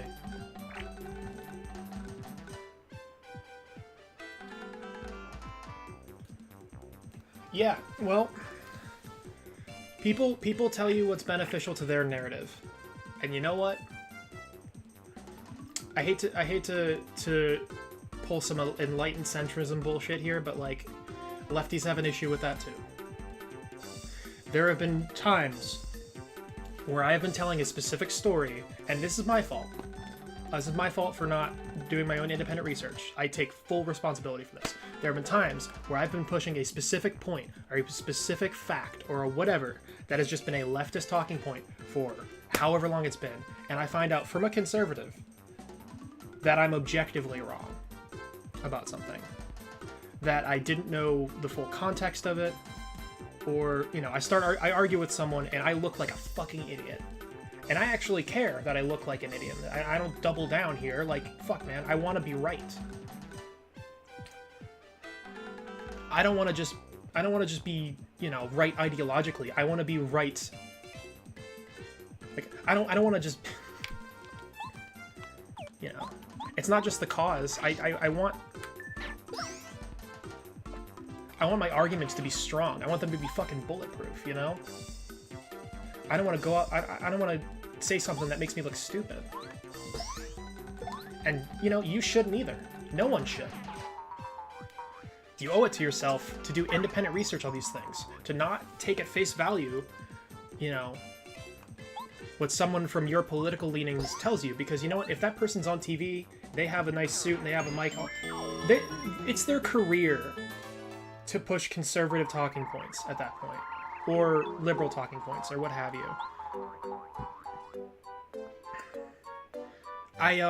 Even amongst the left, there are grifters.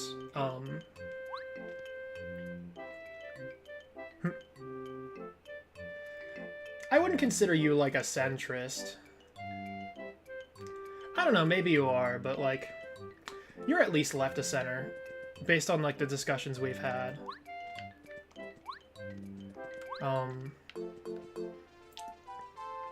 You're certainly not a centrist by this country's standards. You would definitely be very much left of center. But no, you're not like a socialist or anything. I feel pretty confident in saying that. Which, you know, that's something that we could definitely talk about. Actually, I'd actually love to talk about that. Because I'd love to have like a discussion about these kind of things. That'd be nice. Where we can kind of... I know this is difficult because you're texting me and I'm just responding to that. Like, I have like... This isn't good for making arguments. I think that what I'll eventually do is something similar to what what platforms like, once again, sorry, I'm gonna try to not reference them all the time, but like what platforms like people like Vosh do is they'll have like a Discord and you can call into that Discord. I think Sam Cedar does it too. A lot of platforms do this, where they have a Discord that you can call into and connect to and have an actual discussion, like voice to voice discussion. But as you know, as much as you're willing to, as much as it's beneficial, like let's talk about some shit that we actually disagree on. That'd be fun. Because I have plenty of respect for you, and I value your insight on this shit, and I'd love to share some of mine, as well.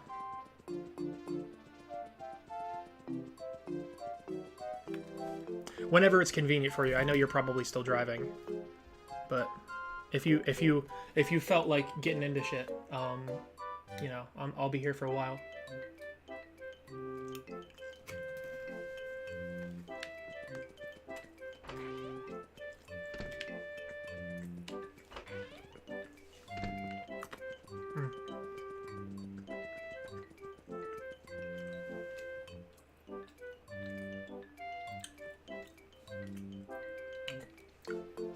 I could do that.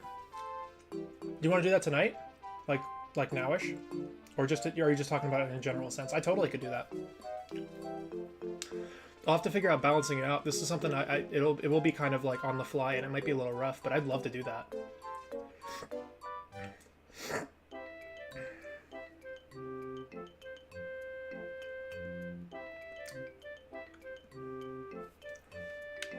You know, just let me know if that's like a general thing or just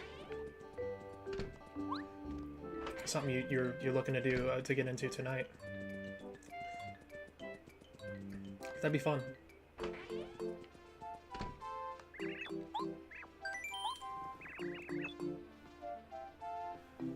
Okay, great.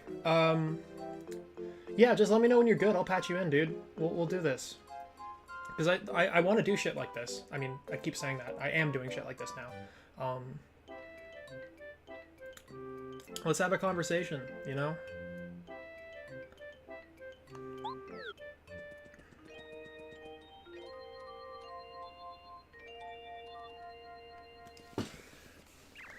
I will do this with the full, and you already know this, but the full disclosure that like I'm also.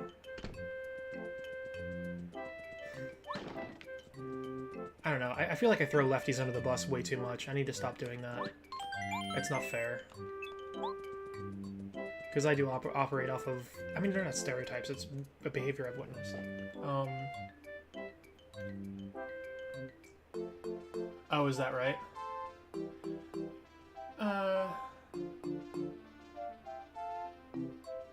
You think that'll be, like, okay quality? I'm still willing to do that, for sure.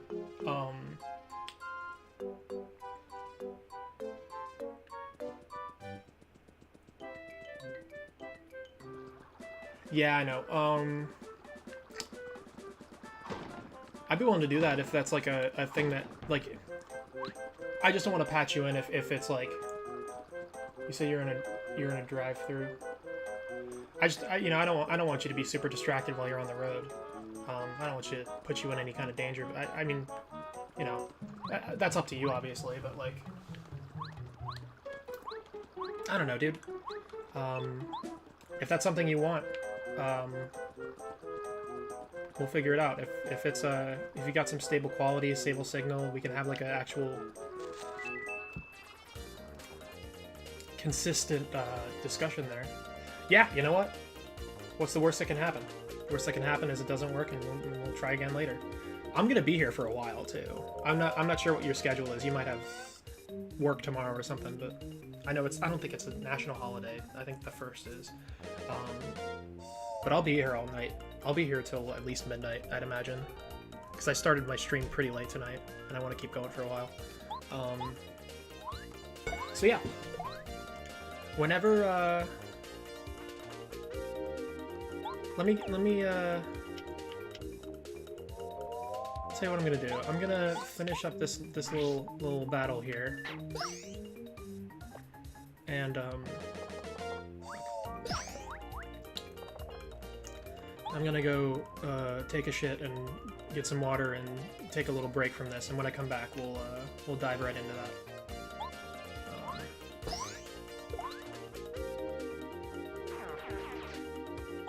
That sounds delightful.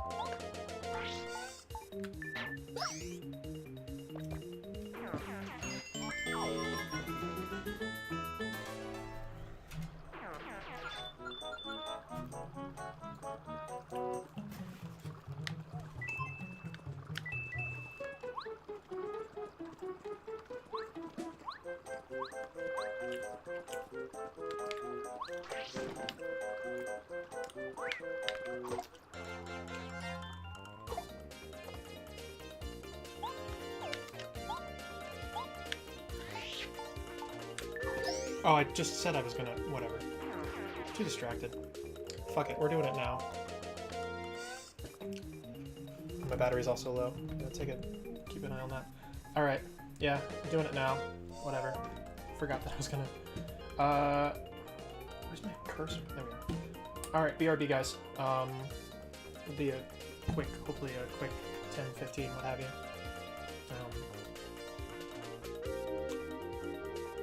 Cool. Alright.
Hey guys. Alright, so I am tentatively back. Give me 1 sec here. I'm just gonna just mute this so you guys don't have to listen to the same fucking, yeah. What do I got going on here? Okay. So Elgato's muted for a hot minute. We're going to set this up. You still there, Kuroshi? Come on, motherfucker. I'm at least gonna set up the infrastructure. I'm using like $5 technical words for no reason. I'm gonna set this up so we can do it. Infrastructure. I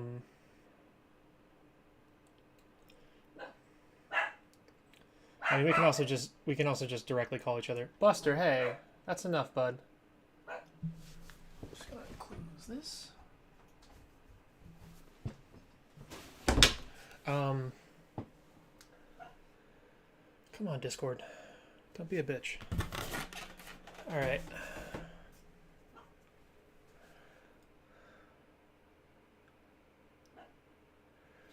All right. So what we needed. Jesus Christ. That's just gonna be what it is. Hey, what's up? So yeah, I'm gonna get this set up real quick, and we'll go from there. Streamer mode is enabled. What is that? Streamer mode. Tell me what streamer mode is? I've never like really streamed with Discord open. Whatever. We can just DM because I'm pretty sure I have you on my Discord already.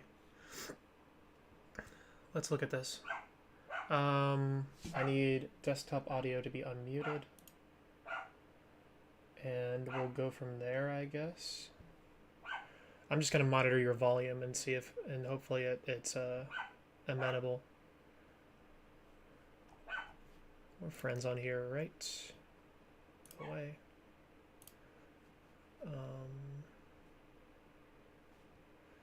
Are we friends on Discord?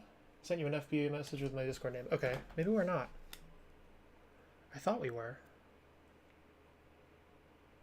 We're not. Oh. Because I definitely don't have you. That's odd. Alright.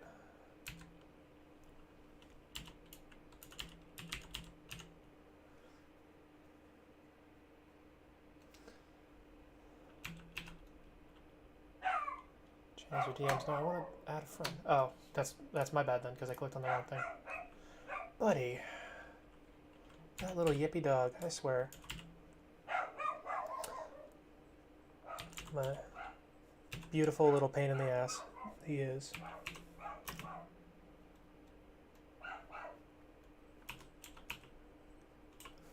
Oh, I have to do the number first.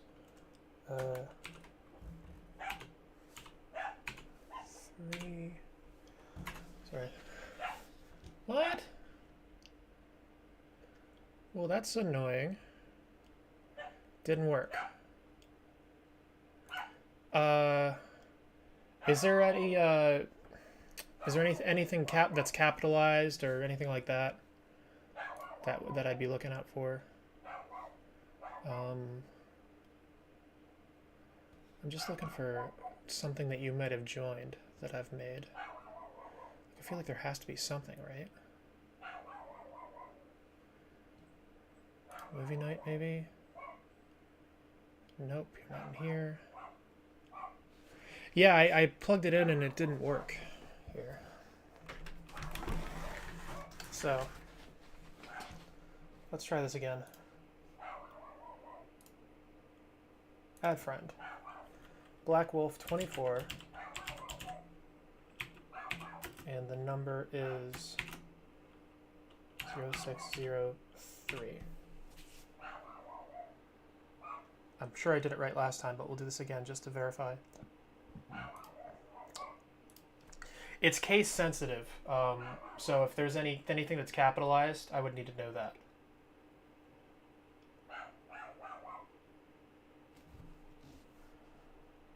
So maybe that's the issue.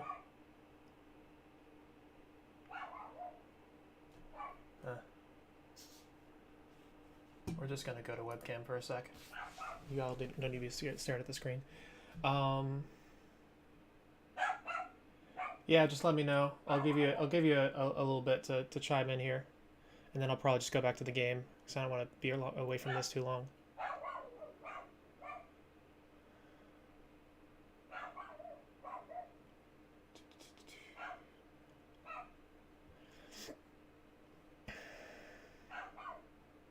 Nothing capitalized. Okay, I've typed in what you sent me, character for character, and it didn't find anyone. I typed in Black Wolf 24, no spaces, and then number 0603. Let me try to get rid of the number symbol, see if something happens, but I don't think it would. Yeah, no, I need the that's the 4-digit tag, which is what I figured. Hey. Yeah, it's not finding you.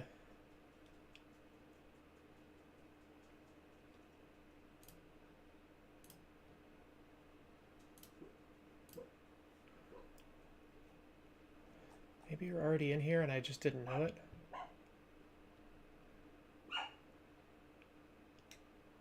Wait, isn't this you? I thought this was you. Huh.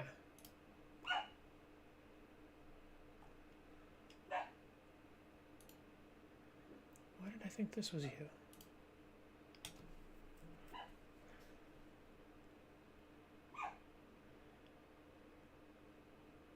Yeah, let's just do that. You can just add me. Okay, mine is... Let me get to the page where that would be. Come the fuck on. Discord's annoying to navigate sometimes. I suppose I just don't do this enough. Not... Oh, that's what streamer mode is. Today, now we learned. Okay, so here, I'll just type it to you.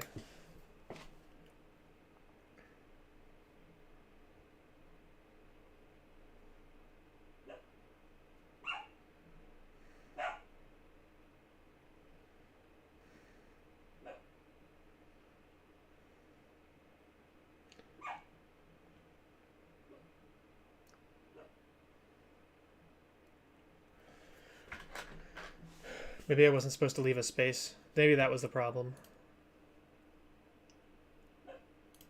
Let's try that real quick.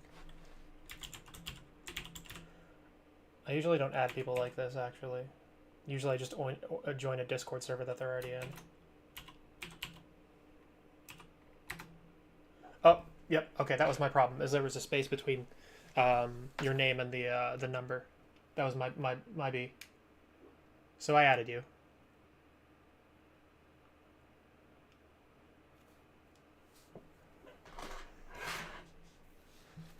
We may get there yet. Forget that. I have a really shitty second monitor, and it gives like a really weird orange tint to everything. Like it looks like there's just like a heavy blue light filter on it. Oh hey. That's very loud. I'll turn it down a little bit. Speak. Hello. All right. Cool. Yay! All right, you're a little loud. We're gonna bring you down a touch. Yeah, no, do that. I'm also in a loud car, so that might also work. No, I can. It's weird because like you're. Keep talking. I'm just gonna set your level real quick. I like to talk. Talking is something that I love to do. I was actually born to talk, even though I. All right, you're fine. Okay. You're fine. Yeah, it's weird because like. Where am I at? Yeah, you're quieter in my headphones than you're going to be on the stream, but I think that should be good. I'll just kind of monitor it. That's fine. I just needed to set you real quick. Cool. Yeah, dude. And you're showing up on the desktop audio, so that's all super Gucci and great. Hello, anybody who might be watching in the future, not the past. Shit, I need to turn the volume down. If you're watching this in the past, that's amazing. Let me know how you did that. Okay. So we'll see how this goes. You're generally pretty okay, quality-wise. I think you're probably gonna break up a little bit, but give this a go. Yeah. Well, I'm also like driving, so that was kind of that was my effect. I'm gonna be breaking up. That was kind of my concern too. Oh no. Oh, there's only literally I've like been on call before, like while I was driving, and there's like 2 spots on my trip where like the signal doesn't drop and disconnect the call, but I do like lose people for like a second. That's fine. So, I mean, I'm certainly willing to work with that. Oh shit. Yeah. Shit. What were we gonna? That was a very general call to like. I don't think there was like a prompt or anything that we were going to talk about. I think it was just kind of like, hey, no, let's chat not about shit. really. We can still chat about shit now that I have like the power to respond almost immediately. That was kind of my thing. Was like I love having this kind of discourse with you, but like it feels like there's always this gap. Yeah, that whole like minute gap with the cell phone texting. Yikes. Yeah, that's like a Twitch mobile thing, I guess, because I don't know, man. Computer, it's like 10 seconds. Well, even on my phone, it showed up right away. I don't know what the hell that was. I might be just because I have Verizon. I don't know if you have Verizon. Yeah, I do. Like some other thing. I don't know. I also have really good. Maybe yeah, I don't know. I have no idea what it is, but like I can test that out again, just so I know I'm not crazy here. No, I don't really think it. I think it's something to do with mobile signal and how the app works. I don't really think it's anything that we can control. Yeah, it was just weird because like I was thinking, yeah, it must be the mobile app, but then like I did it on the mobile app and it was immediate. It just showed up right away. You're also the host. That's what I'm thinking. Might be the exception. But like if I just go, you know.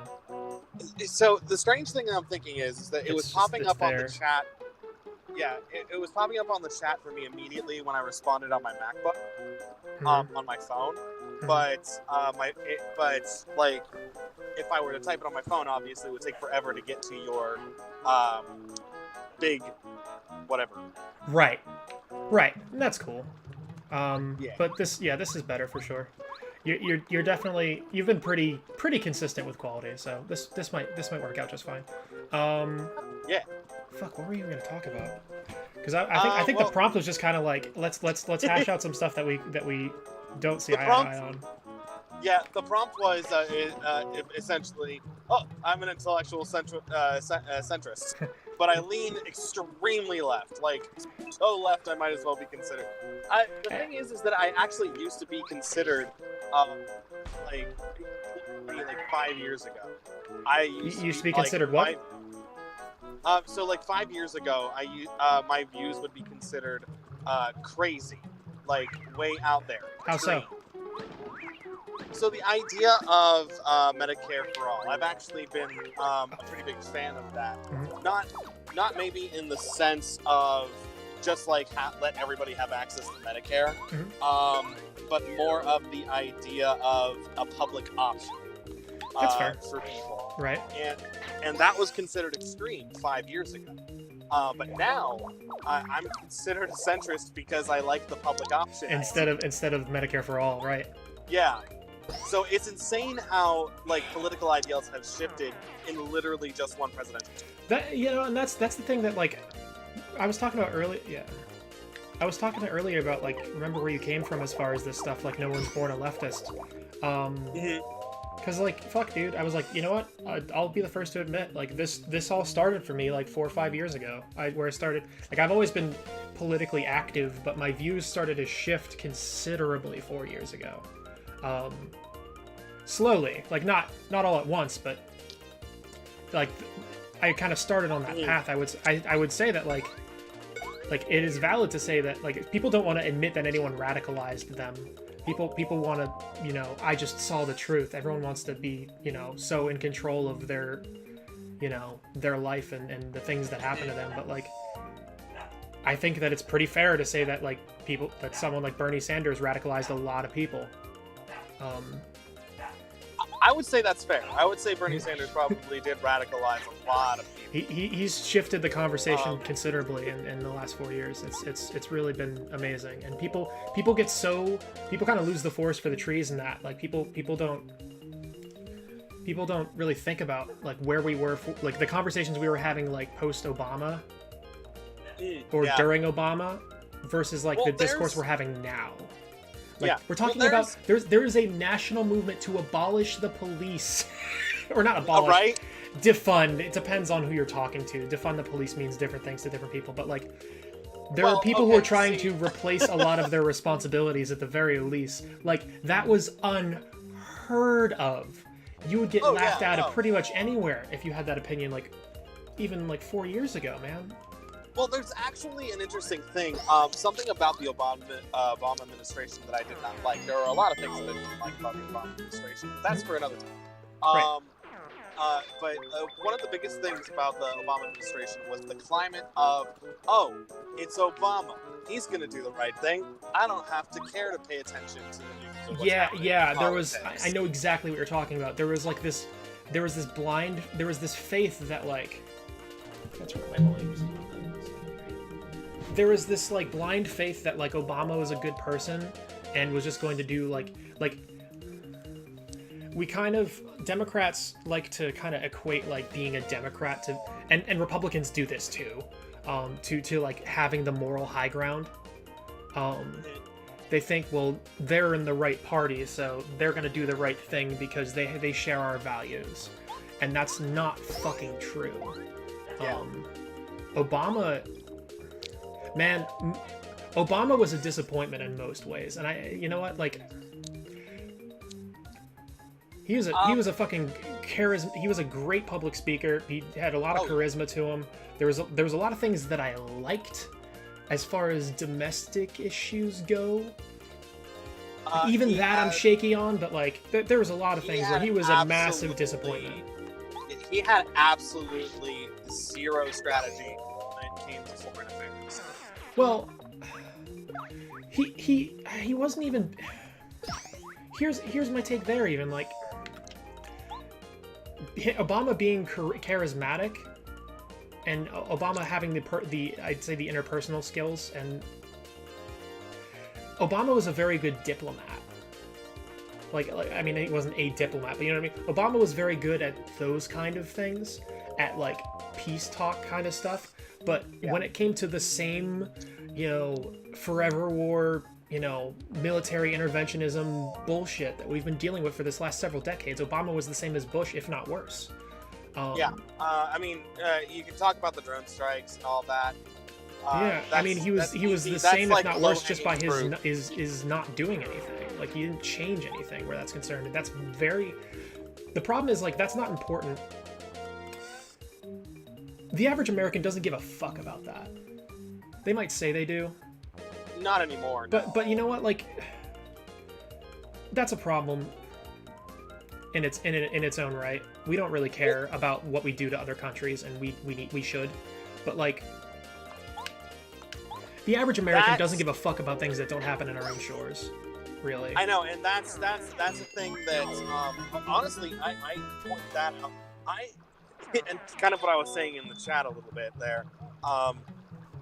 I have a huge problem with the way we consume news in this country. Right. It is. You want to talk about like the problems with capitalism? News is a huge area where you can talk about the problems with capitalism in general. Because I mean, they have to follow the money, and they are like money buys influence. Yeah, exactly. Money buys influence, and so what do Americans care about the most? Well, they care about specific things, and they get better reactions from a local story versus a foreign story. Unless that foreign story includes an American, in which case then we care very much. Well, go ahead. Sorry. No, it's okay. Even more so than that, I think not to oversimplify this, at the risk of oversimplifying this, I think Americans care about what they're told to care about at a certain point. I think that there are things we. Here's a good example. Okay, there was the largest protest, the largest demonstration, the largest whatever you want to call it, uprising, you might even say, in human history this month, or it was either this month or late last month. It was within very recent within the last few weeks, we'll say, in India. Fucking massive. Zero coverage. Fucking oh my God, zero absolutely coverage. No coverage. None. Maybe like a blurb in the New York Times. You heard about that though, right? Did you read about that? I have not had a chance to read about it, but I did hear about it, and I was seeing like some pictures, and I was just like, "That's insane!" It's amazing. It's amazing, and it's amazing that we don't care. I mean, it's crazy how much we don't it's a care. huge national. It's like a huge international issue. We spend a lot of time talking about a lot of international issues, but it never seems to be shit like that. Like that's because important. The only time that we ever mention anything that's national is when it has something to do with us, and that's or one of our rivals. We like to talk about China a lot, and I'm not defending China. Like China's at the very least no better than us, if not worse. Which I'd go as far. I'd go plenty. You know what? I'll say worse. I don't care. They're much worse. If anybody comes at you and saying, "Oh, China's on worse," oh, you'd be surprised, Zach. You'd be surprised. I'm sorry to say they're. I lost you for a sec there.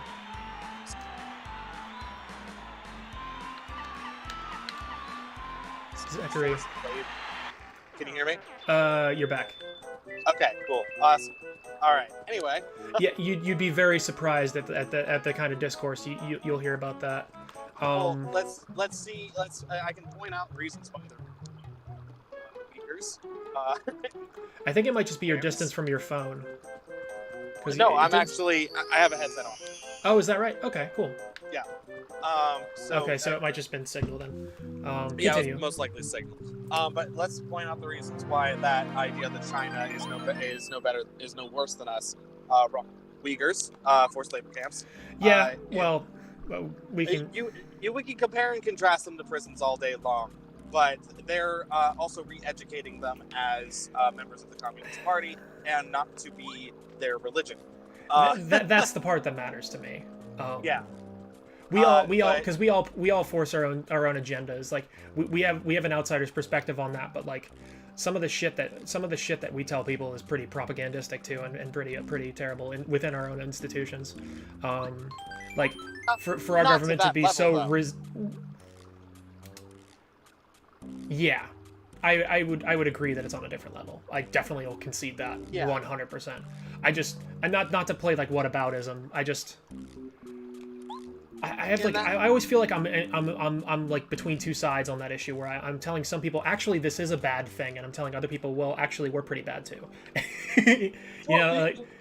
Here's the thing: we're bad. That does not make China better. Oh, of course not.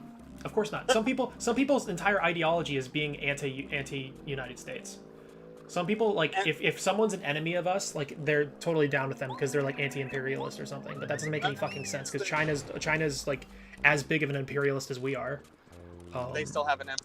They might not be doing it through military intervention, but they certainly do it through economic intervention. You want to talk about imperialism? Worse than we do. They still have an emperor. Who's that? If you want to talk about anti-imperialism, you might want to check the fact. You want to check that China still has an emperor. No, they don't. Don't they? I thought they still had an emperor in like the title. Oh, no, maybe they do it's not. Japan that I'm thinking. No, they do not. No. Okay. China. Yeah, that would be pretty blatantly that would be pretty blatantly against like their communist rhetoric. I wouldn't consider them like think of that out and out communist either. I think that they're basically state capitalist. They don't have like, if you have billionaires, if you've had 70 years to do your, like, the thing is, like, everything, people who defend regimes, people who defend governments like that, always make the argument that like it's all part of the big picture. They're just playing 4D chess, and you just don't know what's going on. It's all part of the big thing. But it's like they've been closer to socialism during a various amount of other parts of like post-revolution. They were post-revolution. They were closer to socialism than they are now by far.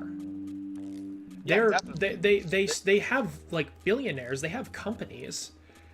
The state is involved a lot more, but it's not like they don't have great worker protections. Like there are plenty of factories in China that have suicide nets around them.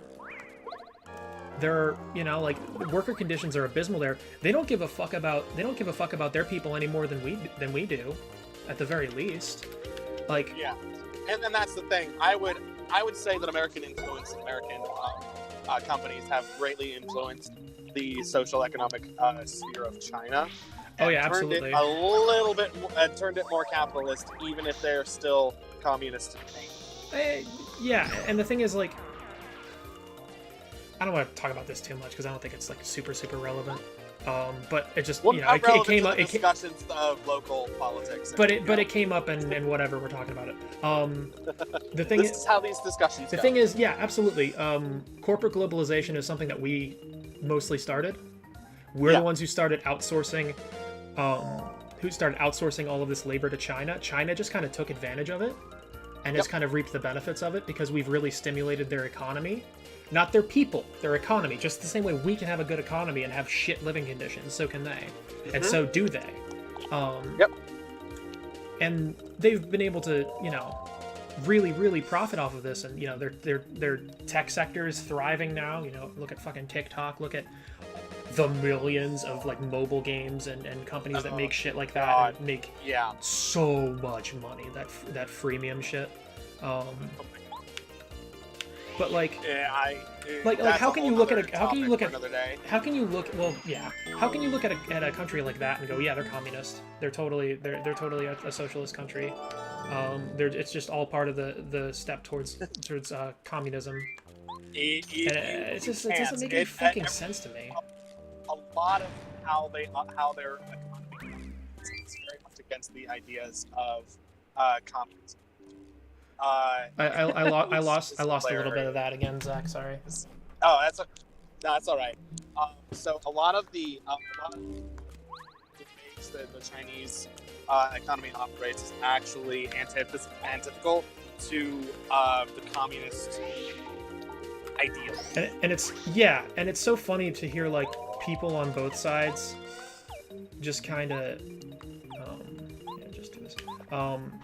It's so funny to like be arguing the same points with like people on both sides of that issue, like people who are defending China as being like this leftist, this example of socialism that we should also aspire to. Yes, there are people, there are communities that do that. Listen, if there were communists during the Red Scare, in America, then I can believe that there are people who not worship, but like fight for China to be like the king of the world, I guess. I don't know. But the difference is I would say that a lot of people, and here's the main reason that I don't like to spend time arguing with leftists. I have to if I disagree with somebody. If I disagree with someone, I'm going to tell them. But I don't want to spend time doing that as much as I can. Like, I'm not just going to go on rants about lefties. Or I'm going to try to avoid it because I think that it's counterintuitive. I think that it just contributes to more infighting, and we need to be working together. Because here's the thing: I think everyone's hearts are in the right place, where all this stuff is concerned. I can't be as charitable to fucking fascists about shit like that. I don't think that their hearts are in the right place at all. Obviously, but we're gonna take the current administration in the White House and just move them out of that discussion. That everybody's has the right idea. Yeah. It just kind of goes without saying that there are exceptions to the rule, and that would be the chief among them. But like.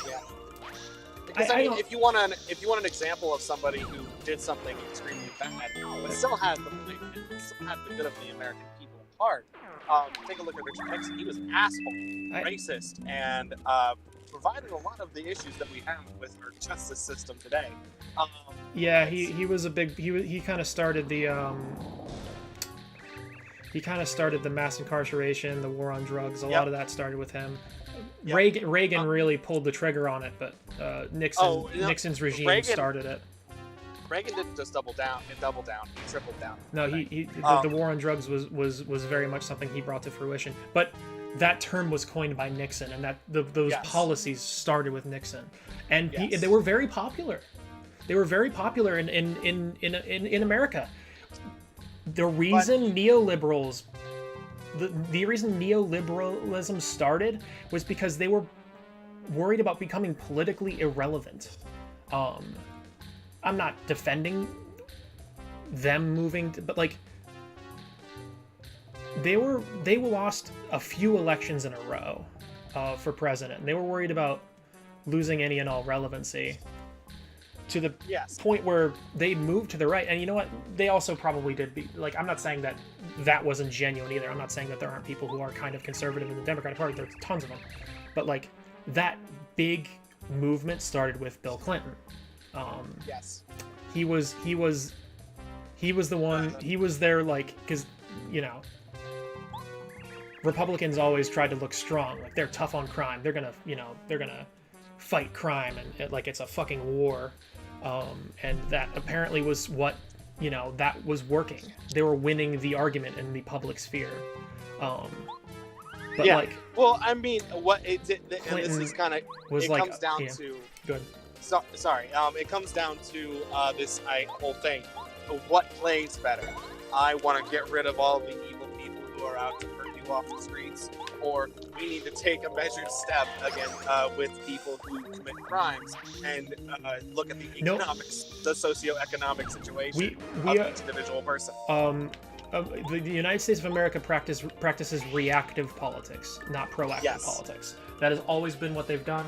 That's why conservatives are as successful as they are. That's why Democrats are pretty conservative compared to the rest of the world. Even compared to I don't know. There's an amazing speech that I watched, and it was during the primaries, and it is debating the crime bill. It is Bernie Sanders and Joe Biden both talking about the crime bill, and it's pretty awesome. Is it the omnibus bill? I think it was Bill Clinton and Joe Biden's fucking crime bill. The thing that that was the omnibus. Yes, that one. That was really, really radical in the way that was arguably more harmful than a lot of Reagan era policies. I would not say arguably. It's Zach, you're not a centrist. Get the fuck out of here. What are you talking about? I told you, I lean very left. My political ideals have been shifting greatly because of the pandemic, especially. I wouldn't. I mean, yeah. If you're willing to just out and out say, I mean, I don't know, maybe not. Maybe that's just some whatever. We can debate the nuances of all that too. But, yeah. There are so many nuances to political. I hate labeling myself in political field because there are so many different things that I like to pick from different political ideals. Because I think if we combine all of them, we might find a solution that will not be perfect, but will be better than what we. I agree with that, and that's why I talked about earlier. I talked about the idea of let's talk about someone's axiomatic core values. Let's start there and then build upward. Instead of saying, I'm a conservative, I'm a liberal, I'm a socialist, let's start there and start having that conversation and argue from there. Because people assume so many... If you tell the average conservative in America that you're a socialist, they're not going to listen to a fucking thing you say after that. Oh yeah, well, I mean, it's the same thing with anybody who said they voted for Trump. Immediate boom. It's just you don't want to listen to it anymore. You're a racist bigot, which, you know what, is maybe a little bit more founded being that they support people who are, but Whether it's founded or not, it's not helpful. The idea is there. So I lost some of that, but I think I got the general gist. No, I was in the middle of my thought, and then my iPhone just blared. Oh, is that what happened? Okay. And I was just like, ah. Well, the idea. Okay.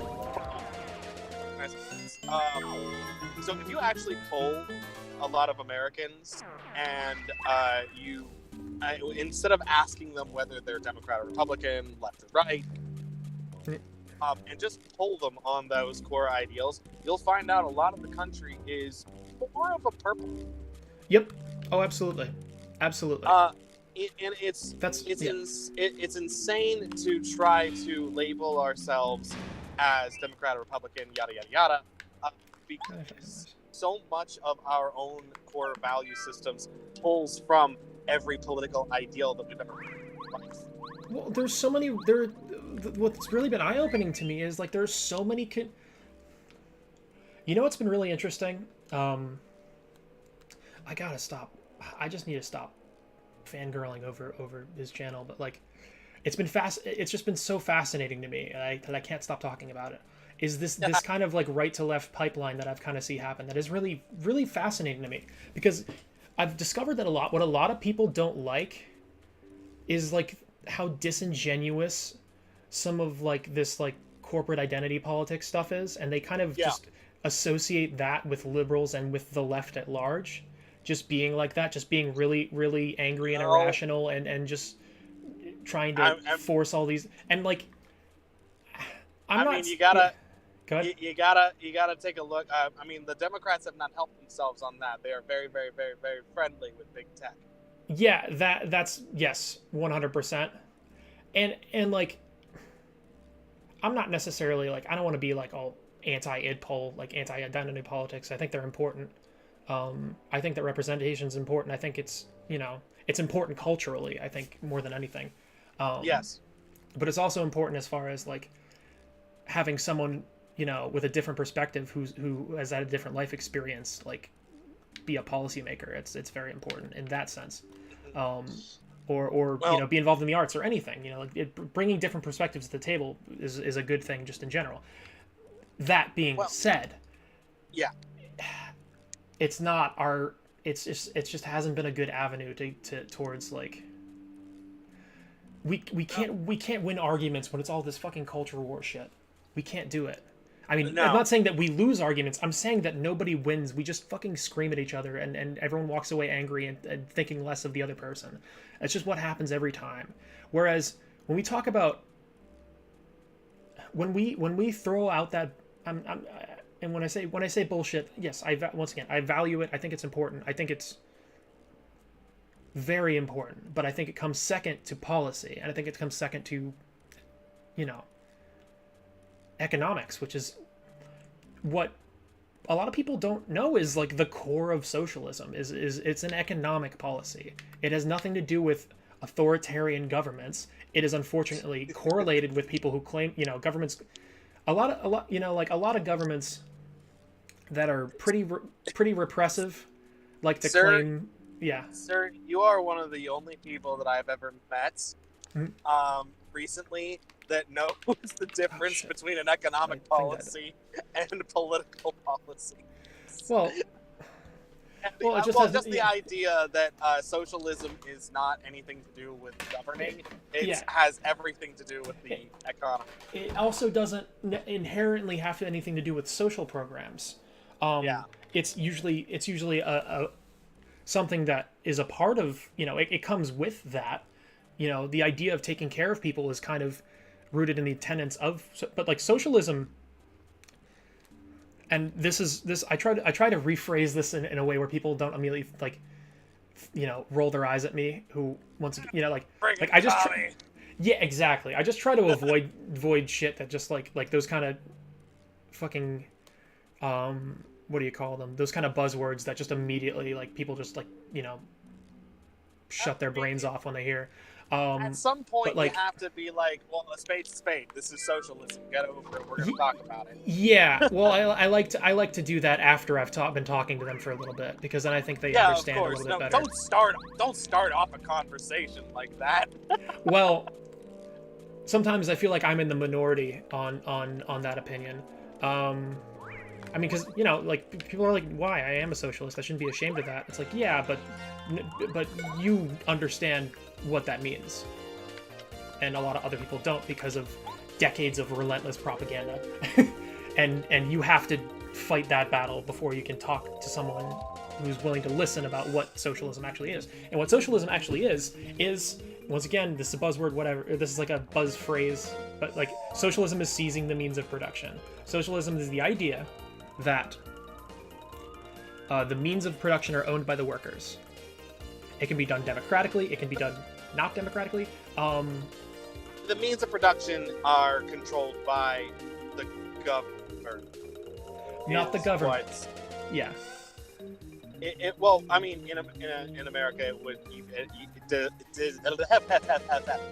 down to the people, because that's, I mean, That's regulated by the government, but it would be the idea, if the means of production in a country are not controlled by the workers, they are not operating off of a socialist economy. That's not what they're doing. That's why a lot of people, I think the people who have expressed like the greatest understanding of what socialism is are kind of like, yeah, there isn't really, like, it just there aren't a lot of examples of it happening, unfortunately, because a lot of the things that we associate that with are wrong on either end of the spectrum. China, I wouldn't consider socialist. So the Soviet Union, I wouldn't consider socialist. Some areas of South America are like, Cuba's gotten close, which I don't talk about that either, because optically Cuba's another fucking thing that, like, people have opinions about, but Cuba's kind of gotten, like, if you look at where Cuba is now, not like whatever, you know, shit you believed about Fidel Castro, or he did some bad shit too, but I'm not saying that, you know, Fidel Castro was like a, you know, fantastic person, but like, you heard it here, folks. Connor thinks that Fidel Castro is a saint. Yeah, this is. See, you see why optically I avoid talking about shit like that. I think that he was a complicated figure, and I think that, you know, by whatever means they have, Cuba has actually been able to walk their talk in a way that most, you know, most countries that are, you know, claim to be socialist, communist, whatever, have not been able to do. Cuba's been doing pretty well for themselves recently. They actually do provide for their citizens pretty well. They have better LGBT protections than we do, legitimately. We are not so like on goddamn paper, behind. like legitimately. Yeah. Well, no, there are so many things that we're so behind the rest of the world. Everyone just assumes that, like, these places are like backwater places, but Cuba's been doing fairly well for themselves recently.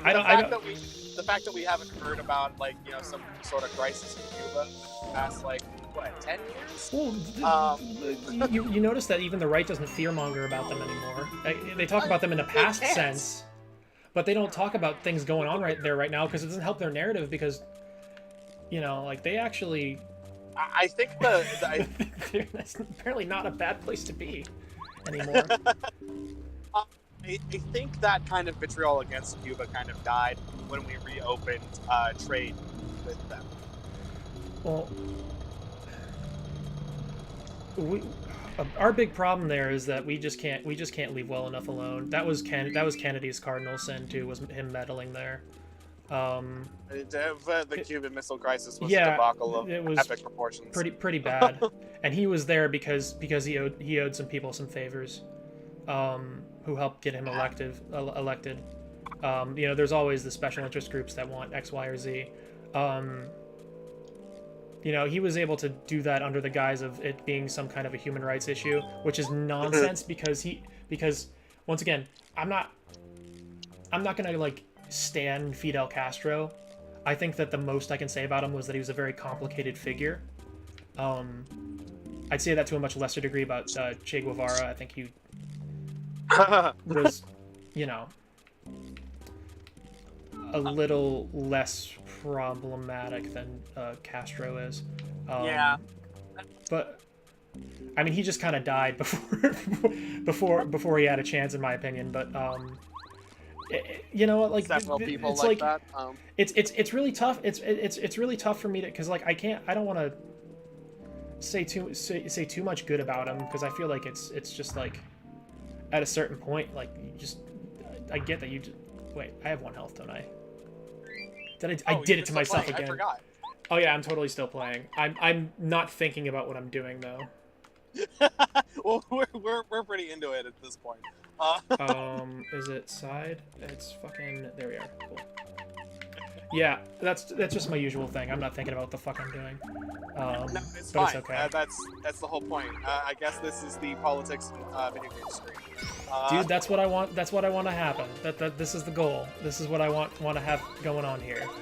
But the thing about that whole situation is kind of like the thing that no one talks about. Here, let's look at it from this angle, okay? The thing that nobody fucking talks about in Cuba, especially here, is that Fidel Castro and that whole revolution helped to overthrow a fascist. Oh yeah. Like the people, it's worth acknowledging. People like to shit on communist regimes and you know, self-proclaimed communist regimes. The people that they overthrew were worse than them a lot of the time. Like, it didn't always end up that they were, you know, like sometimes it's kind of like, you know, a zero-sum game, like in the Soviet Union. Yeah, it was pretty bad. But like in Cuba, that they overthrew someone who I think was pretty objectively worse than them, who was a fucking fascist. And like, we don't talk about that. They just kind of jump to demonizing Fidel Castro, and you know what? Well, this not a perfect person. We're not going to go there, but this is this is more nuanced than people give it credit for, is all we'll say. Well, actually, this is actually it's kind of like a ripple effect that went throughout time. So at the end of we as the United States declared an end to I can't remember the word. You're kind of in and out a little bit. It's cool. I can't even remember the word that I was trying to say. So. Oh, well, great. It's occupying another country and utilizing its resources. Imperialism? No. Colonialism. Colonialism. Yeah. Yeah. At the end of world. I mean, it was the British imperialism that caused the colonialism. It's yeah, but yeah, I got you. Continue. The United States declared that our sole job was to rid the world of colonialism. Unfortunately, we now see the rise of the Soviet Union and communism. And communism is the antithesis of American ideals. So, because communism started spreading. Well, communism on paper is, I'd say, the antithesis of American ideals. Yeah, exactly. Well, yeah. That's the, you know what I agree with that statement. Communism is I think the antithesis of a lot of American ideals. It's just that a lot of the people who claim to be communist weren't really living up to that. Exactly. That was kind of my objection to that point. But yeah, you're right. So go on. So communism was starting to spread from outside of the Soviet Union to other parts of the world. It was getting very, very close to some of our very key allies during World War II. So we then had to start spreading democracy and capitalism across the entire world. And to keep the Middle East from going communist, we had to start propping up dictators. We did this in other countries as well in South America, in order to keep communism from spreading there. So we propped up all of these dictators, these fascists, and we decided religious radicals. We decided to forgo our fight against colonialism and took advantage of the fact that in a colonized country, we can get their goods for unbelievable unbelievably cheap. Yeah, yep, and it's what they say, never let a good tragedy go to waste. Exactly. So now, what we are seeing today across the world are the remnants of these dictators and our propaganda against communism. And it's so ingrained within our culture.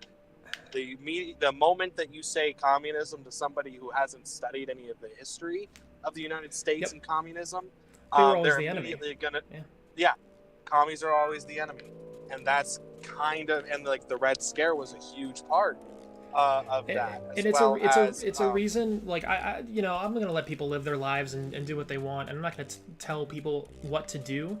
But I will express that I don't think that it is to our optical advantage. It is to our strategic advantage to be using a lot of like Soviet imagery to promote like our ideas. I think it scares people, and I think that hurts us because there are more people who disagree with us than agree with us.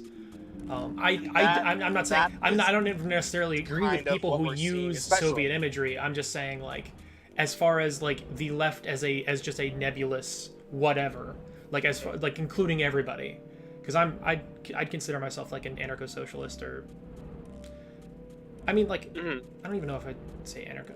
Like, my views are a bit more general. I don't like to hard say this is the specific policy that we should implement and this is the specific whatever. Does it work? Does it hurt people? Does it work? Yes. Does it hurt people? No. Okay, I'm cool with it. That's sort of. It's more specific than that, obviously, but like. That's a very simplified version of that. It's basically the general tenets of what I'm pushing for and what I'm believing is less hierarchy as far. I think the problems, because this goes down to what I've been talking about, the problems that have made socialism fail before, because I think that there was good intentions behind every socialist revolution. I think there were good intentions behind them. I think that there were people who really cared about the common folk, for the most part. I'm sure that there are exceptions to that. I'm not going to go standing everyone, but like, I think generally speaking, their hearts were in the right place. Here's the problem. I think authoritarian governments, by their very nature, have this lack of accountability where you just have to trust that they're going to do the right thing. And if you can't hold them accountable, and you can't hold them responsible for their actions, then what the fuck obligation do they have to do right by you? That's actually that would be a tenet of authoritarianism, because you have to trust the authority in charge. Yeah, and that's my fucking problem, is that like, and when people talk about like when people talk about supporting stuff like that, it's just like, I mean, obviously that's my jumping off point, because yeah, how would you even know if people are okay with that? You know, how would you know that like if someone, we need economic and political democracy. Both of them are important. Economic democracy is the idea, and I don't know if we talked about this at all. For me, at least. Not really. Economic democracy is, in my opinion, like the core tenet of socialism. It's the idea, and it's not even really my opinion. That's more or less. It's the idea that you have control over your. Think of you being able to elect people in your workforce the same way you can politicians. Okay. Think of the idea that you have a really shitty boss and everyone hates them and you guys can vote him out. That's like unions on steroids. Yes. That's why the formation of unions in this country, there was a huge collaboration with anarchists and socialists and other affiliated groups to start unions in this country. They were a huge part of fighting for labor rights during the Industrial Revolution. Like one of the most prolific anarchists was booted out of this country because she almost got someone in this city killed, or tried to. She was an associate. She didn't actually. You know who Henry Clay Frick is? Sounds familiar. Henry Clay Frick was a captain of industry in either steel or coke or some Pittsburgh industry. Oh, yeah. Something relevant to the times. Forgive me my lack of Pittsburgh knowledge. And forgive me for not knowing exactly what he was responsible for. But he was some industry titan within that. He was, there's a lot of shit that is named after him in Pittsburgh. We'll put it that way. I've seen the name. There's actually a couple things in my hometown named after him as well. He was a very prominent entrepreneur, business owner, what have you, and a shitbag human being. As were Andrew Carnegie and all of the big top people back all then. the people that our city are named after were fucking shitheads. The thing I'm proud of my city for is our history in the labor movement. Was pretty awesome. Where we beat the shit out of a bunch of Pinkertons. The Homestead riots, which Emma Goldman was involved in. Emma Goldman, who is one of the most prolific anarchists in history, especially one of the most prolific writers in anarchism, was there. And she and her partner, lover, whatever you want to call it at the time, conspired to fucking murder Henry Clay Frick and shot him in the face.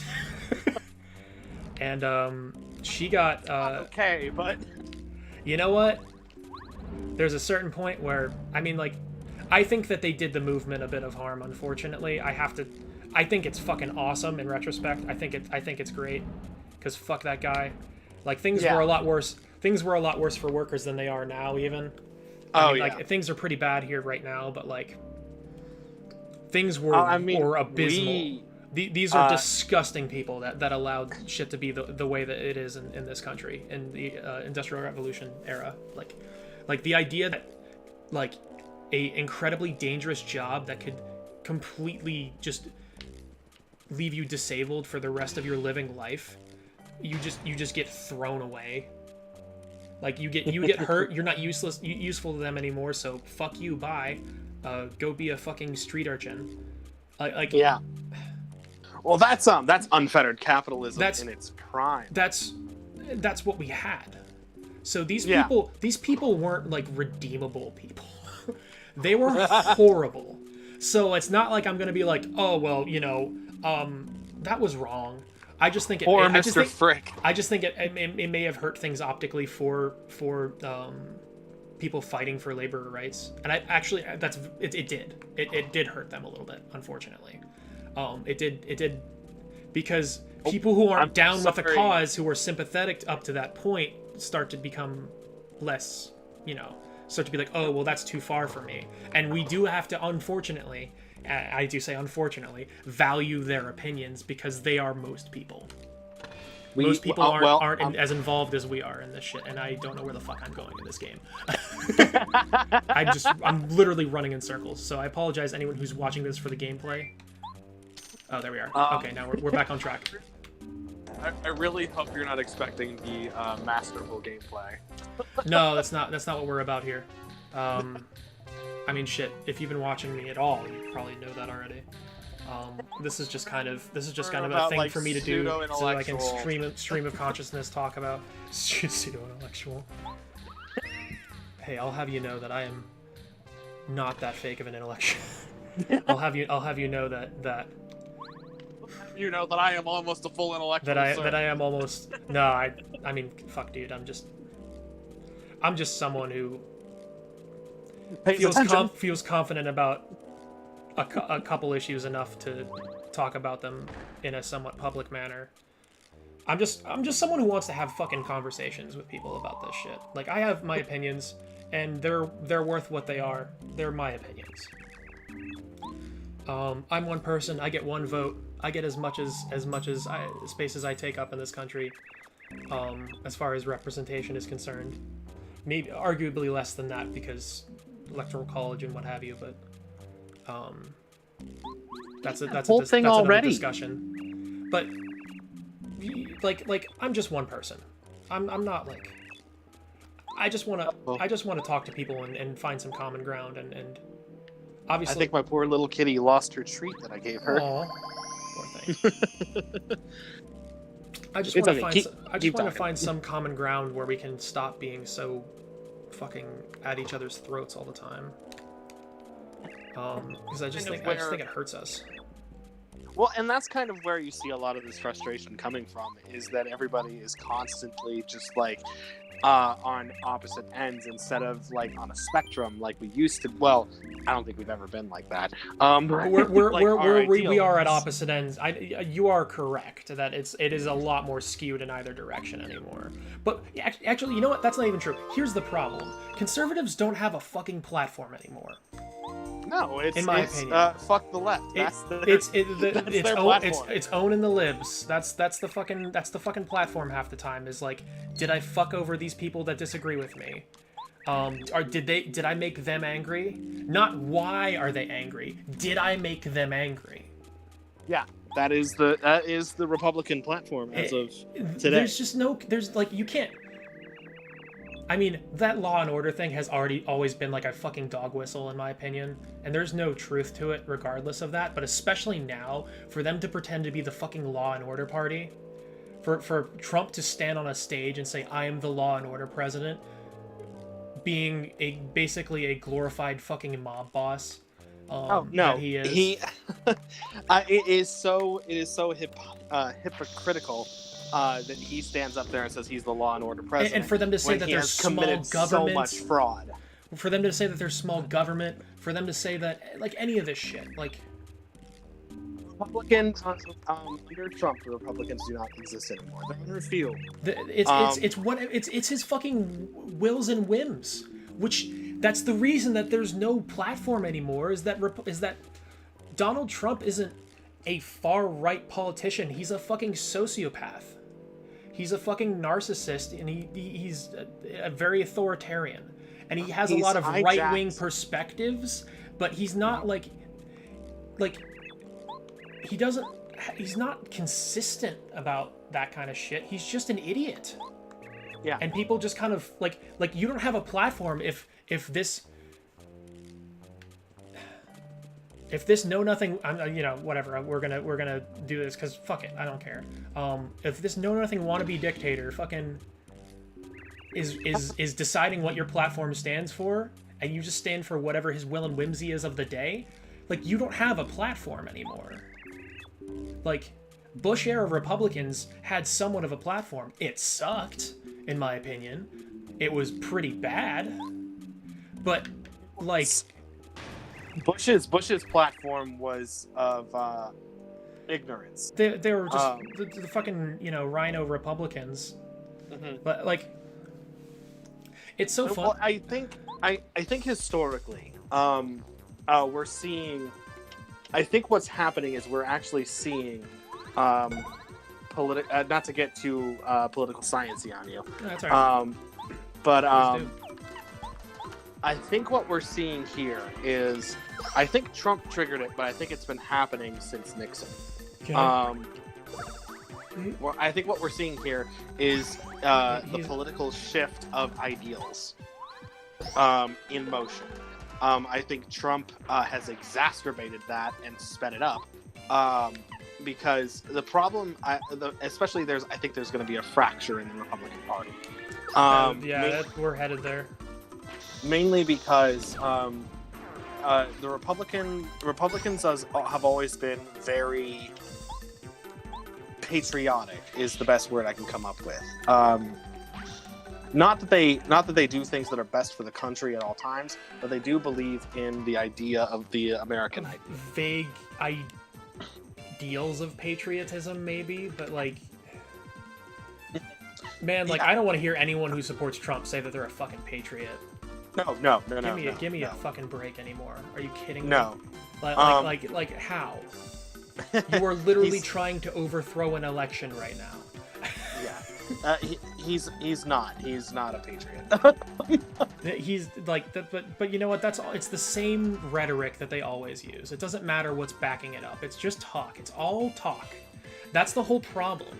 Is that that's what I mean by like it's always all this culture war bullshit. Because all of that, it's not that some of that isn't important. It's just like that doesn't affect you, motherfucker. Like leave other people alone.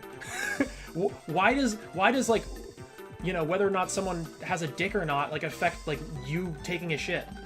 And what does stuff like that actually matter to you? As like, how does that affect your income, your family's well-being, the things that are really important to you as an American? It doesn't. It's just these nebulous, they're coming for your fucking Western ideals bullshit that like conservative media kind of propagates. Did I lose you? Who was that? Are you still there? I fucking lost you, didn't I? Ah, well. I'll finish that point. Oh. But yeah. Just the idea that like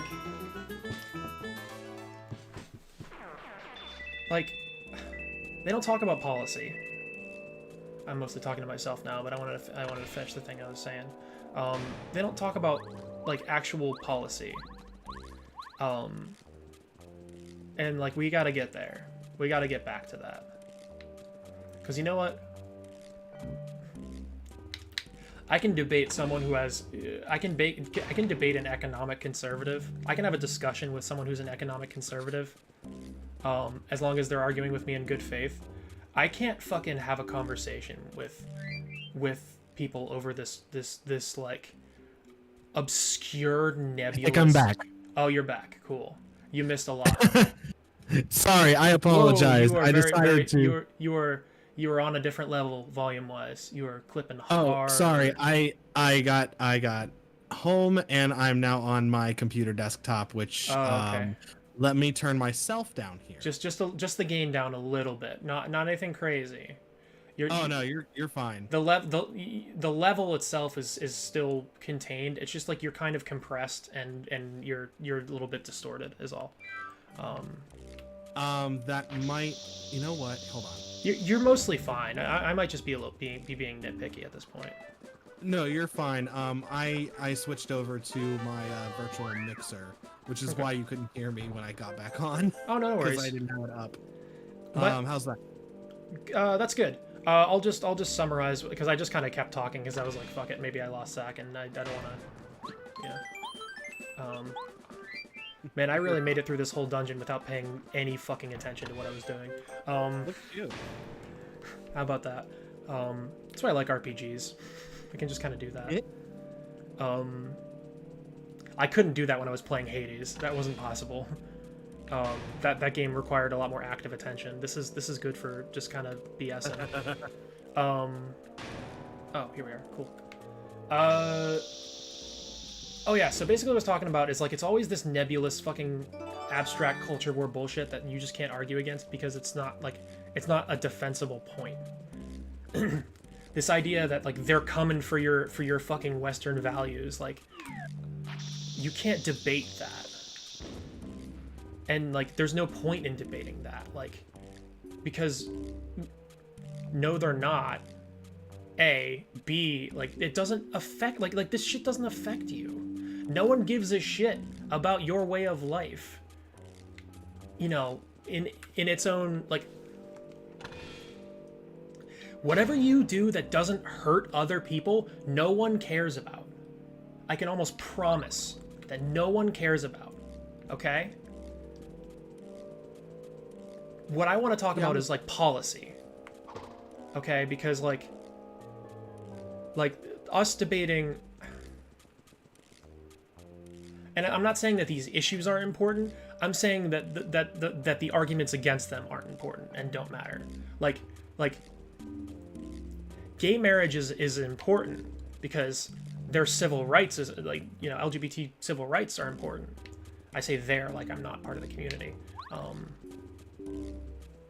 Like that's important because, you know, they should have the same rights as everyone else, but it doesn't affect conservatives at all.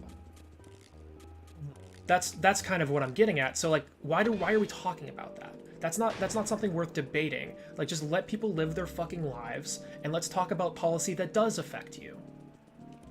That's kind of where I'm at. And Yeah. and we have to get there first. I'd much rather talk to like these like Rhino era like fucking economic conservatives, even like libertarians. I'd much rather talk to libertarians, actual libertarians, not what, because a lot of libertarians are just like, Not bonkers libertarians. well, some of them are still bonkers, but like at least like if someone walks their talk as far as being like socially liberal, economic conservative, I think that's still like kind of a nonsense perspective, but like it's something that I can debate. You know what I mean? Like, Yeah. if someone's willing to be like, yeah, everyone just do whatever they want, then and more discuss economics and how that should be implemented, and like just policies that actually affect our livelihoods, that can, you know, enrich and enhance our lives. Like, those are the things that are worth talking about. Mm-hmm. And like, Oh, I know that I'm completely asking people to concede their arguments on like on all of this culture war stuff, but like I am because it doesn't affect you, and you can't prove to me that it affects you. You have to concede that argument, because you cannot prove to me that it affects you, while I can demonstrate to you that it affects the people that, you know, on the other side of this issue, that it does negatively affect them and it does not negatively affect you. So there's no argument at all. Where the I agree. fuck am I going? I am so lost. That's okay. This is, like I said, this is background at this point. Exactly. How many hours are we in? Oh, it's 3.5 hours in. That's okay. I'll just keep meandering. I'm very close to being done with this dungeon. There's just like something that I haven't done that I keep forgetting. But like, Listen, I came here for the gameplay. oh god. Please don't. Please spare me. Okay, I know what I know what I have to You do. had fun with that. I know what I have to do. I have to get up there. How do I do that? How does one do that? Let's figure that out. Okay. How does one pass this dungeon? But yeah, back to what we were talking about. That's just kind I of. should really stop playing with the effects. Well, the only effect I heard was the weird, you know. Oh, you Voice didn't hear my shifter one. brightness one? Dang it. Not really. I'll figure it Just the out. one that like added a bunch of like just kind of pitch shifted your voice. Oh. It was a preset modulator. Okay, I think we're back in business here. Yeah, I think that that's what we should spend our time talking about. That's why I talk about like people and their axiomatic values, and like that combined with like what's important to you, what affects your livelihood. Because I can demonstrate to you how, like, I can demonstrate how this idea of like we want less taxes for the rich because they're job creators, I can show you how that's bullshit. And you know the thing is like, I think conservatives are actually really susceptible, like people who are conservatives, quote unquote, are actually really susceptible to those arguments, because there's a reason they're not talking about them. This idea of like this us versus them, these fucking political and financial elite don't give a fuck about you. Conservatives, like people who are claim to be conservative, talk about that shit all the time. They believe that too. They just think that the problem is the Democrats. They think that they're the elitists, which they're half right. A lot of them are, and a lot of them are Republicans too. Not to you know, I talked about this point before, but not, you know, if we are going to compare party to party, like Republicans do have less of an issue with taking corporate money than Democrats do, and that's also demonstrable. Like there are a lot of it's not enough, but there's like a good quarter of the Democrats are don't take corporate money and like zero Republicans. I would say more of Republicans are just not as shy about it. Well, because yeah. I'm sorry. Go ahead. I've been talking way too much. Please continue. I would say Republicans are less shy about taking corporate money. There are many Democrats who do take corporate money. They are not very open about it. That's why you should always check donation records. Those are public, especially to political campaigns. Yes, absolutely. The problem is like the goal here. The goal here is to get people to care. Oh shit! Wait, what am I doing? Oh, I know what to do. The goal here is to get people to do stuff like that. You can't just say, well, you need to do that. You need to be more politically involved. You need to be like, because people,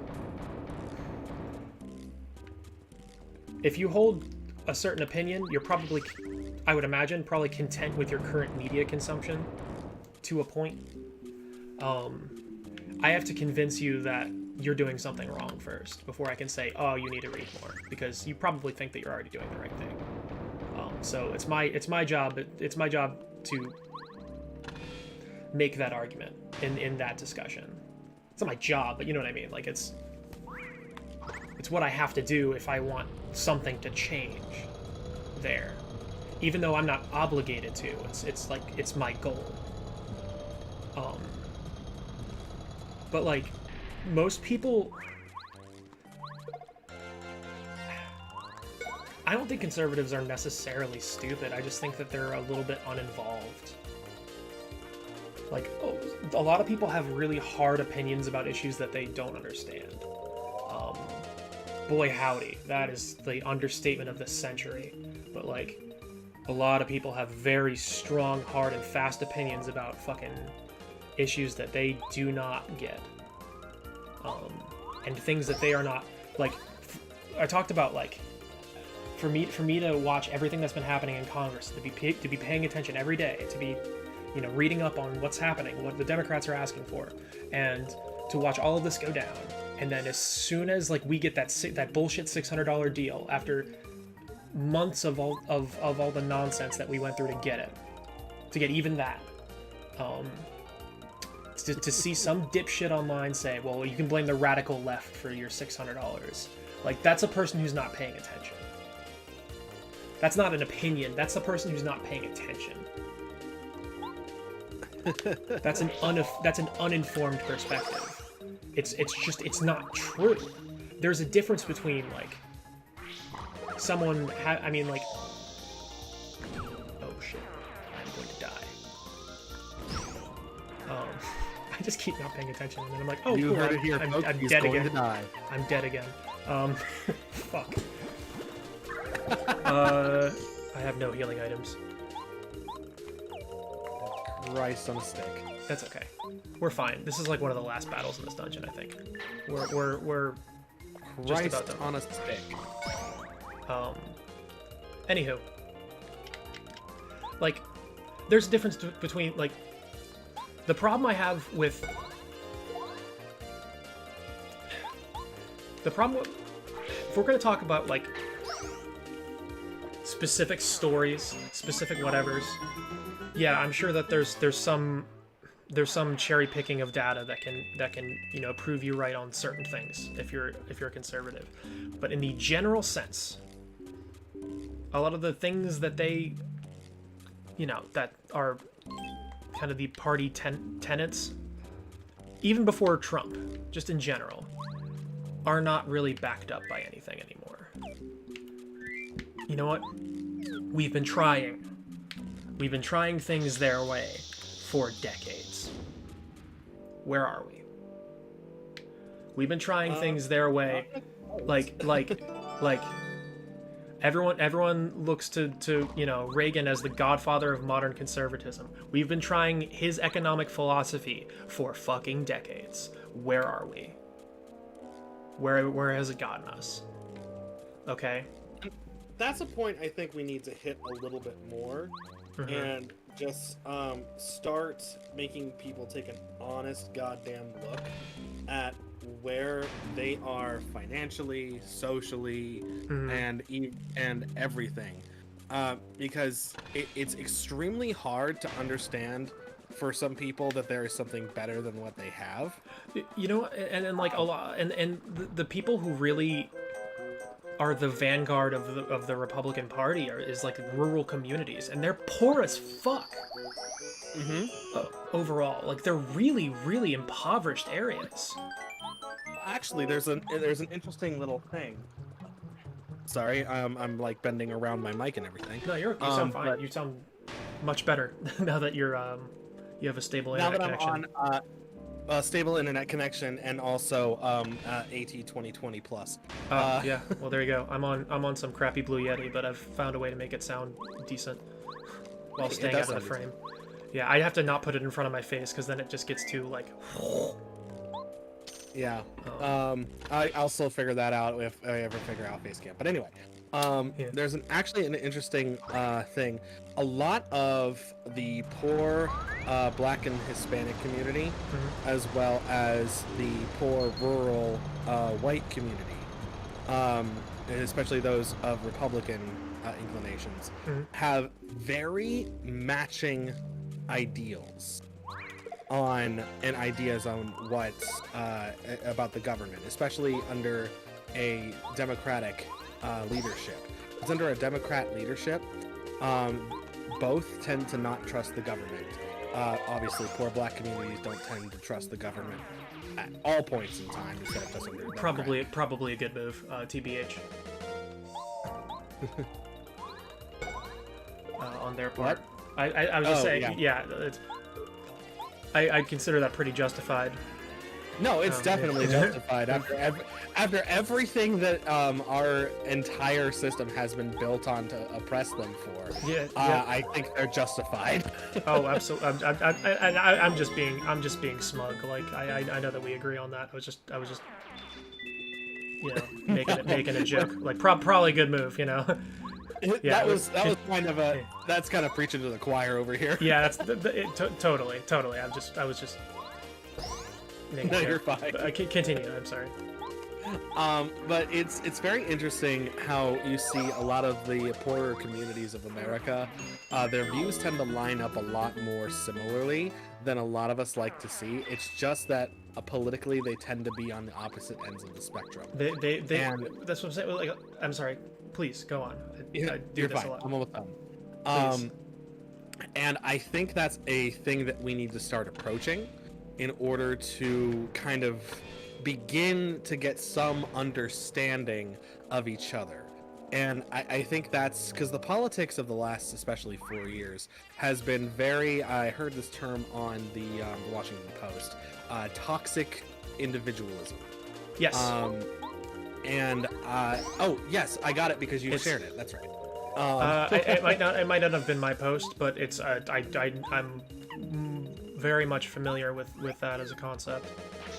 Yeah, and I think the pandemic has brought out the worst in us, and only exacerbated by the current political leadership. People, I'm almost done. Yeah, I'm no. Please don't apologize. It's me who always, like, whenever you say something, I want to chime in because you make me think of something and I want to comment on it. But like I'm bad at being patient, and like I'm bad at cutting people off, and I try to catch myself. But like, you're fine. It's please finish your thought. I'm sorry. You're fine. But it's we have to figure out a way to overcome the selfish individualism that has been propagated by our news media, and this is why I have an issue with news media, because they tend to only report things that make us feel more selfish. And that's kind of the idea that I want to get out, is that don't approach somebody with the idea that you're on the opposite side of me, and therefore I have to teach you. Yeah. Approach them with I want to know why you think the way you do. Yes. Hard agree there. You have to. Because if you're arguing with someone in bad faith, why would they entertain anything that you're going to say if you don't show them that basic courtesy, even if you do think they're full of shit. Which, you know what? Sorry, I often do. In the spirit of full disclosure, but you know what? Regardless of all of that, I promise when I have a conversation like that with someone, I do actually want to hear what they have to say and why. I think that their conclusions are bullshit, but I want to hear why they believe that. I think that that's what's important. Yeah, and some of them may end up being very valid claims if phrased the right way. Yeah, you know what? Exactly. So I'm saying, like, a lot of conservatives like hate a lot of the same things that lefties do. They just draw the wrong conclusions from that because they're, I think, a lot of times being manipulated to be against their own self-interest. I think that these people can be manipulated on some level. Oh, absolutely. I mean, liberals are very much as well. You know, liberals think that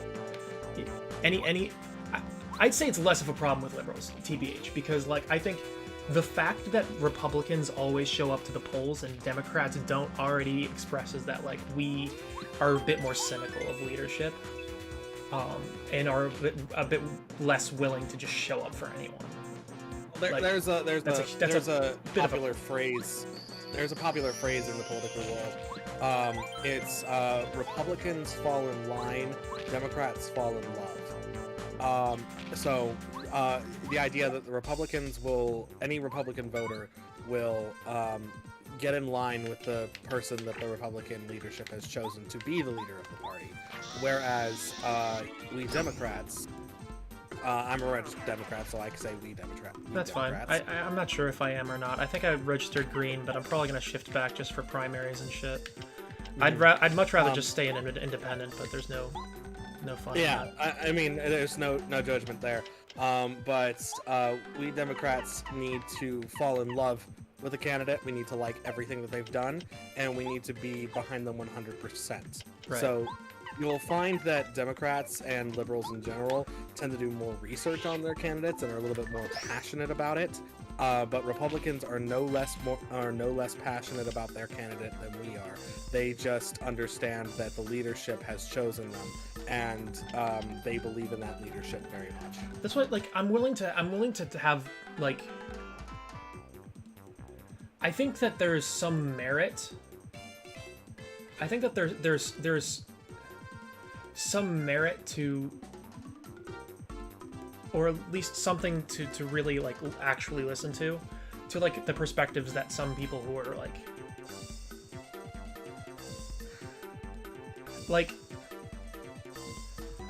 liberals have some of their ideas at least backed up by, like data, like, backed up by, I just, like, man, I can't remember, and you know what, fine, I'm gonna be biased on this, and you know, you can accuse me of that if you like. I'm not saying you, but just the general you. But, like, The royal you. The royal you, exactly. Jesus. The thing is, like, fucking, I just don't see where.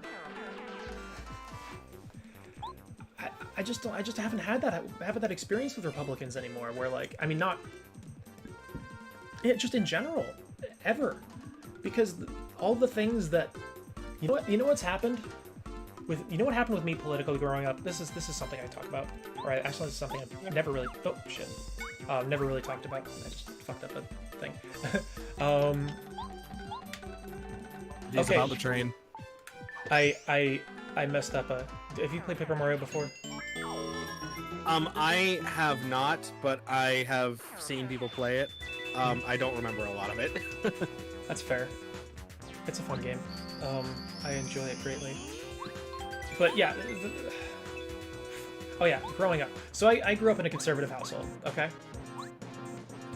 My dad, the things that he cared about, a lot of the... I mean, there were a lot of issues that he was just fucking wrong on. But, like, it wasn't like...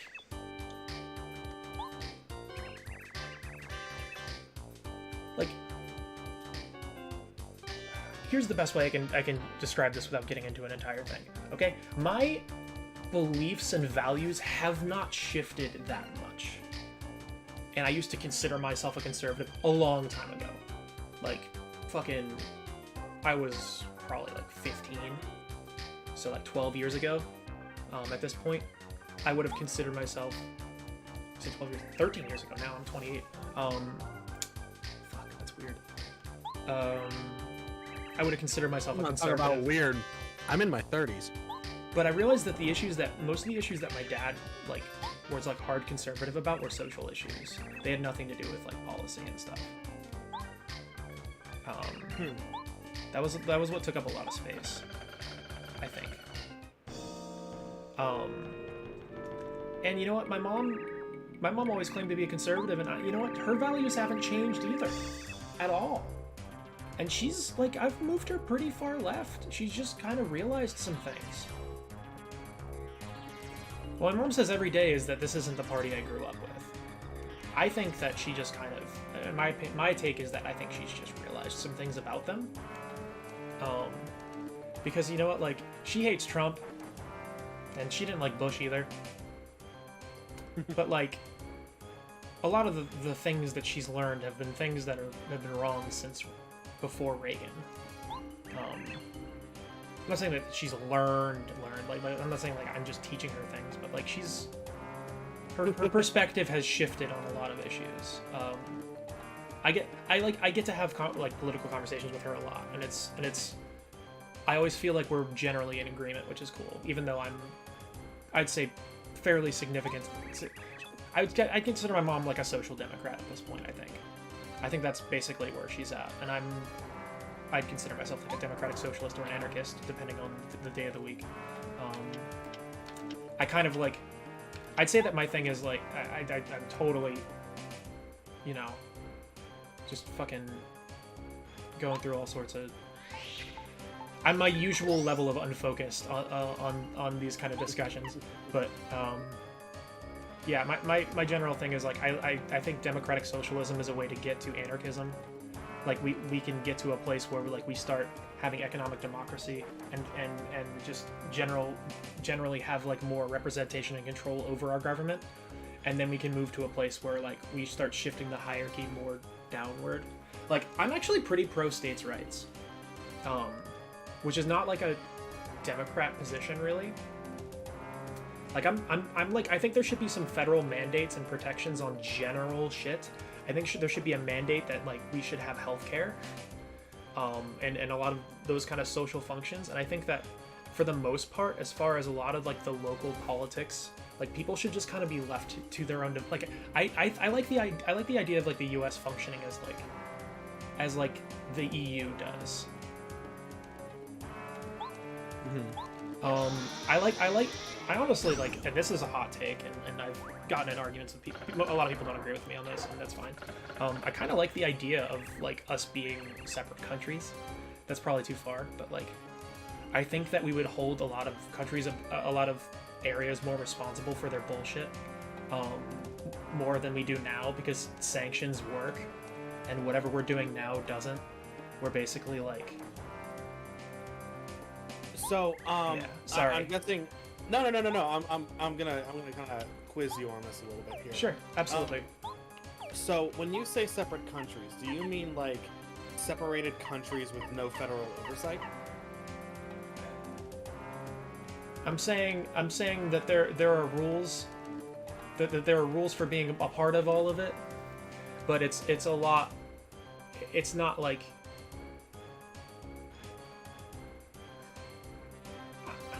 I'm saying that just like the EU or a lot of other places, like you have to follow a certain set of rules in order to be represented by them, in order to get support and aid, and be supported by them.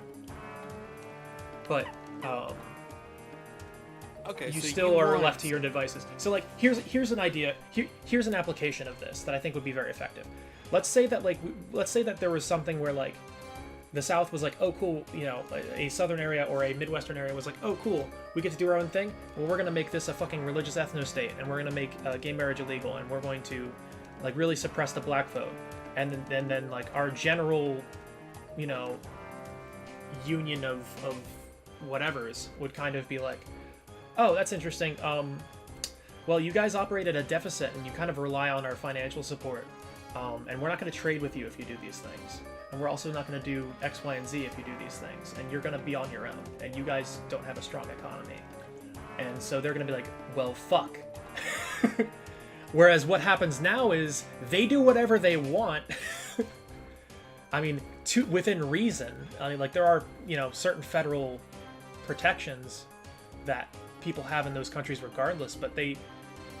Like, if someone were to do something like that within the state, like, if someone were to have really abysmal conditions, if someone were to just completely dismantle all social programs, if someone was to completely, really, really hardcore oppress the black people in their state, which, you know, is very much a thing in, like, the rural South and the Midwest still, or rural South in particular, because there's a lot more black people who live there. What the fuck am I even doing? Like, they don't understand. They don't have the perspective that, like, those states... Hello? Did you lose me for a sec? Yeah, you were cutting in and out that whole time. I don't know what happened. It might have been my internet. 'Cause I don't have very stable internet. I have good internet. It's not stable. Thank you, Armstrong. Well, what I was getting at is, like, what a lot of these places don't understand is, I'm just gonna do this. What a lot of these places don't understand is, like, a lot of those states kind of operate at a deficit, and it's not necessarily their fault. Like, it's just kind of like the just trends of, like, technology and industry. Like, we've been moving a lot, like, a lot of agriculture-based states have been struggling a lot. A lot of states that relied on, like, you know, fossil fuels, that, you know, a lot of states that, like, a lot of your Rust Belt areas are really not doing well. And they do feel like they've been abandoned, a lot of these places. But they also, there's a weird kind of perspective of,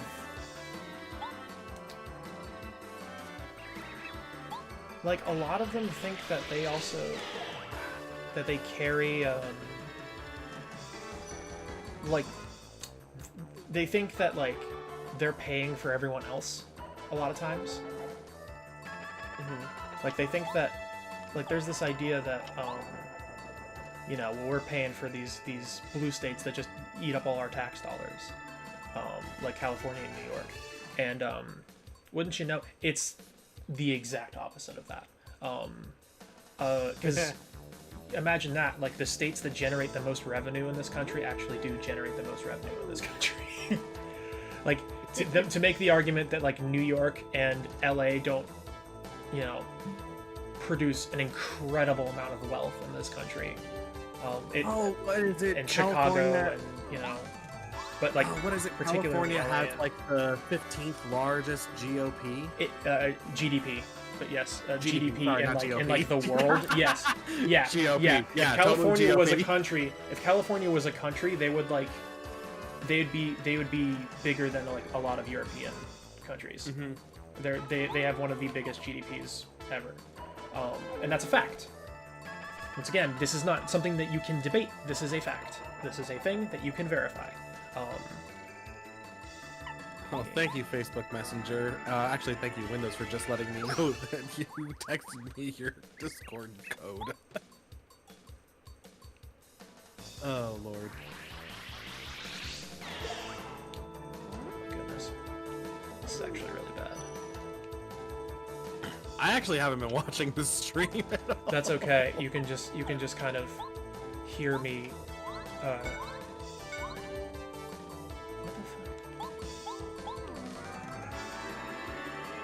the I'm gonna mute that so I don't go insane. Come on, bro. What? Oh, I'm only like 3 seconds behind the stream. Oh, there you go. I'ma die. Well, freaking Ethernet connection allows me to be. Fuck this. I'm almost gonna on die. time. We're just gonna start this over.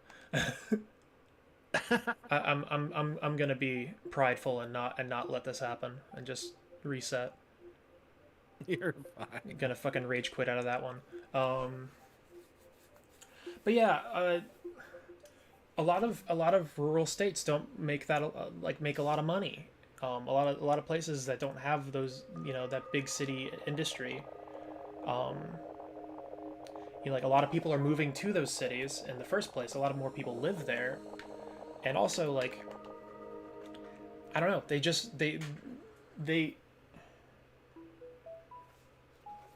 make a bigger. They end every year in the black. They make a lot of money, and that money goes to propping up a lot of these states that operate in a deficit every year because they're, they have very poor communities. Oh my god, did it really just do this to me?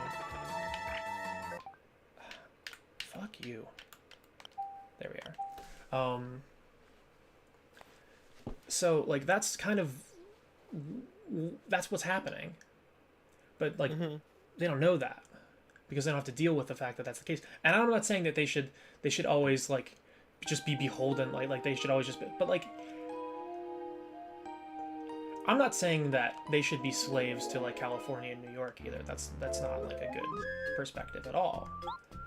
But what I am saying is I mean, we need to get more industry out into more rural areas because people who have been living in rural areas and their lives are anchored in those rural areas are losing key. Yeah, and there's a lot of things to think about there as far as what that strategy is, and that is a huge failure of Obama. Is that really just completely abandoned the rural worked towards us being like a technocracy and like abandoning these fucking rural areas, and that is why Trump won in 2016. Yeah, that is why he won. That is in my opinion why he won. And yeah, he found a scapegoat too. He was able to fearmonger about what the problem was, and that was convincing people. But he also, like, there are, we talk about the many failings of Trump, and there are many.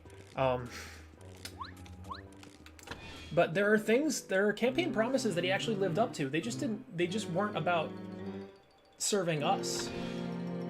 Like, he did pour a lot of money into these farming communities. He actually did do that. And that's something that, he won their votes again. Like, he did really just hardcore pursue them as like his, and it did work. Because they were very, very, very disgruntled and disillusioned by like 8 years of... Like, the Democrats just don't try to win their votes at all on a federal level. Because they just feel like it's a lost cause. They don't give a shit. So that, like, it just becomes more... And, like, I understand why. Like, it's not good strategy to spend all your time on a state you're gonna lose. But, like, damn, dude. Like... These rural communities just feel like Democrats don't give a fuck about them, and like I don't think that they're necessarily wrong to feel that way. I don't think they're necessarily wrong to feel that way at all. Because the only thing is that I think the policies the Democrats push on a federal level would take care of them better. But as far as like putting in the time to win over those communities, the Democrats just don't do it. Well, not just that. So yes, there are federal policies that would definitely help out the rural communities. But then you have the problem of Big Daddy Federal is coming in, and the local government is essentially neutered. So, I mean, what's the local government going to do for these people? There are things that the local government can do that the federal can't. Yeah, well, local... I'm very much like in the spirit of like hierarchy, in the spirit of putting more power at the local level and just kind of eliminating those kind of hierarchies. I am very like, I think local governments know how to serve their communities better than anyone. Oh yeah. I think that they might not know the best general route that we should be going in as a people, like as a country, but like the nuances of their specific community, they understand better than anyone, which is why Democrats keep losing those elections, but these fucking carpetbaggers who don't grow up in these communities that try to win, like, we lost 2 pretty high-profile elections. We were really trying to get McConnell out of office. We lost embarrassingly lost that one by 20 fucking points. We lost that one. Because she didn't grow up there. Yep. And like that same thing happened in Maine with what's her name? With Susan, was it Susan? Fucking I don't remember their names. Apologies, I'm eating my dinner. She's like one of the. She's like tries to market herself as one of the good ones. She tries to be like the I'm not like other Republicans thing. Even though she votes with them like 98% of the time. Susan Collins. Oh, Susan Collins, yeah. I'm not like other Republicans. She's like Those Republicans she's like a John Kasich, where she's like kind of moderate-ish, but she still kind of caucuses and votes with them all the time. So it's just like it's still pretty meaningless. Like she was like Biden won the election. Like she was like in the group that would say something like that. She also lives in an area where like that wouldn't hurt her. Okay. You know, like Maine isn't like she. The state of Maine elects her. What? Yeah, and Maine re-elected Susan Collins because the Democrat who ran against her once again wasn't like Susan Collins was able to play for the fact that she's a lifelong resident of Maine. Yep. That she's grown up in that community. She can talk about growing up in that community where when someone who doesn't when someone doesn't feel like they're a part of that community, when someone feels like they're just kind of like, hey, I know what's best for you because I'm, these are my policies, and I'm a member of this party, like, it doesn't work as well as people think it will.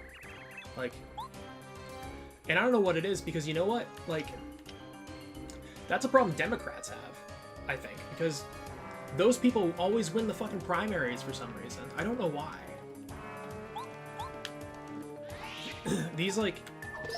These people always win the primaries, but then they lose the generals. And it's not like the party I mean, the party did kind of choose them because they get the most fundraising, but like that's a different thing. Well, the party chose them in the sense of the Democratic Party chose them. Not just the party. But someone had to vote for them too. Like. Well, yeah, I'm saying like not just the party as the corporation as the DNC, but also the Democrat residents of the state, as encompassing the whole Democrat idea. And then, you have the general election where people come in, and now you've got to face against Republicans as well. And my God, they turn out in droves. They always do. They always do, but they don't make elections. I mean, like, it does have, Democrat turnout versus Republican turnout does matter, but like, if it's below a federal more level, people are independent than anything else, like than any other group. And they if do it's below decide the elections. level of if it's below the level of governor, I mean it's pretty much easy to be able to see who's going to win that. Yeah. Based on the areas that are voting. Right. I mean, you can tell that for like Washington County, that's the county that I live in, for those of you who are watching this, Washington County, Pennsylvania, I can tell you right now the Republican candidate for anything less than governor who's going to be elected will win. Yep. Because I can tell you the Democrat turnout in this area is abysmal. Yep. And there probably are not more that many of them either. Yeah.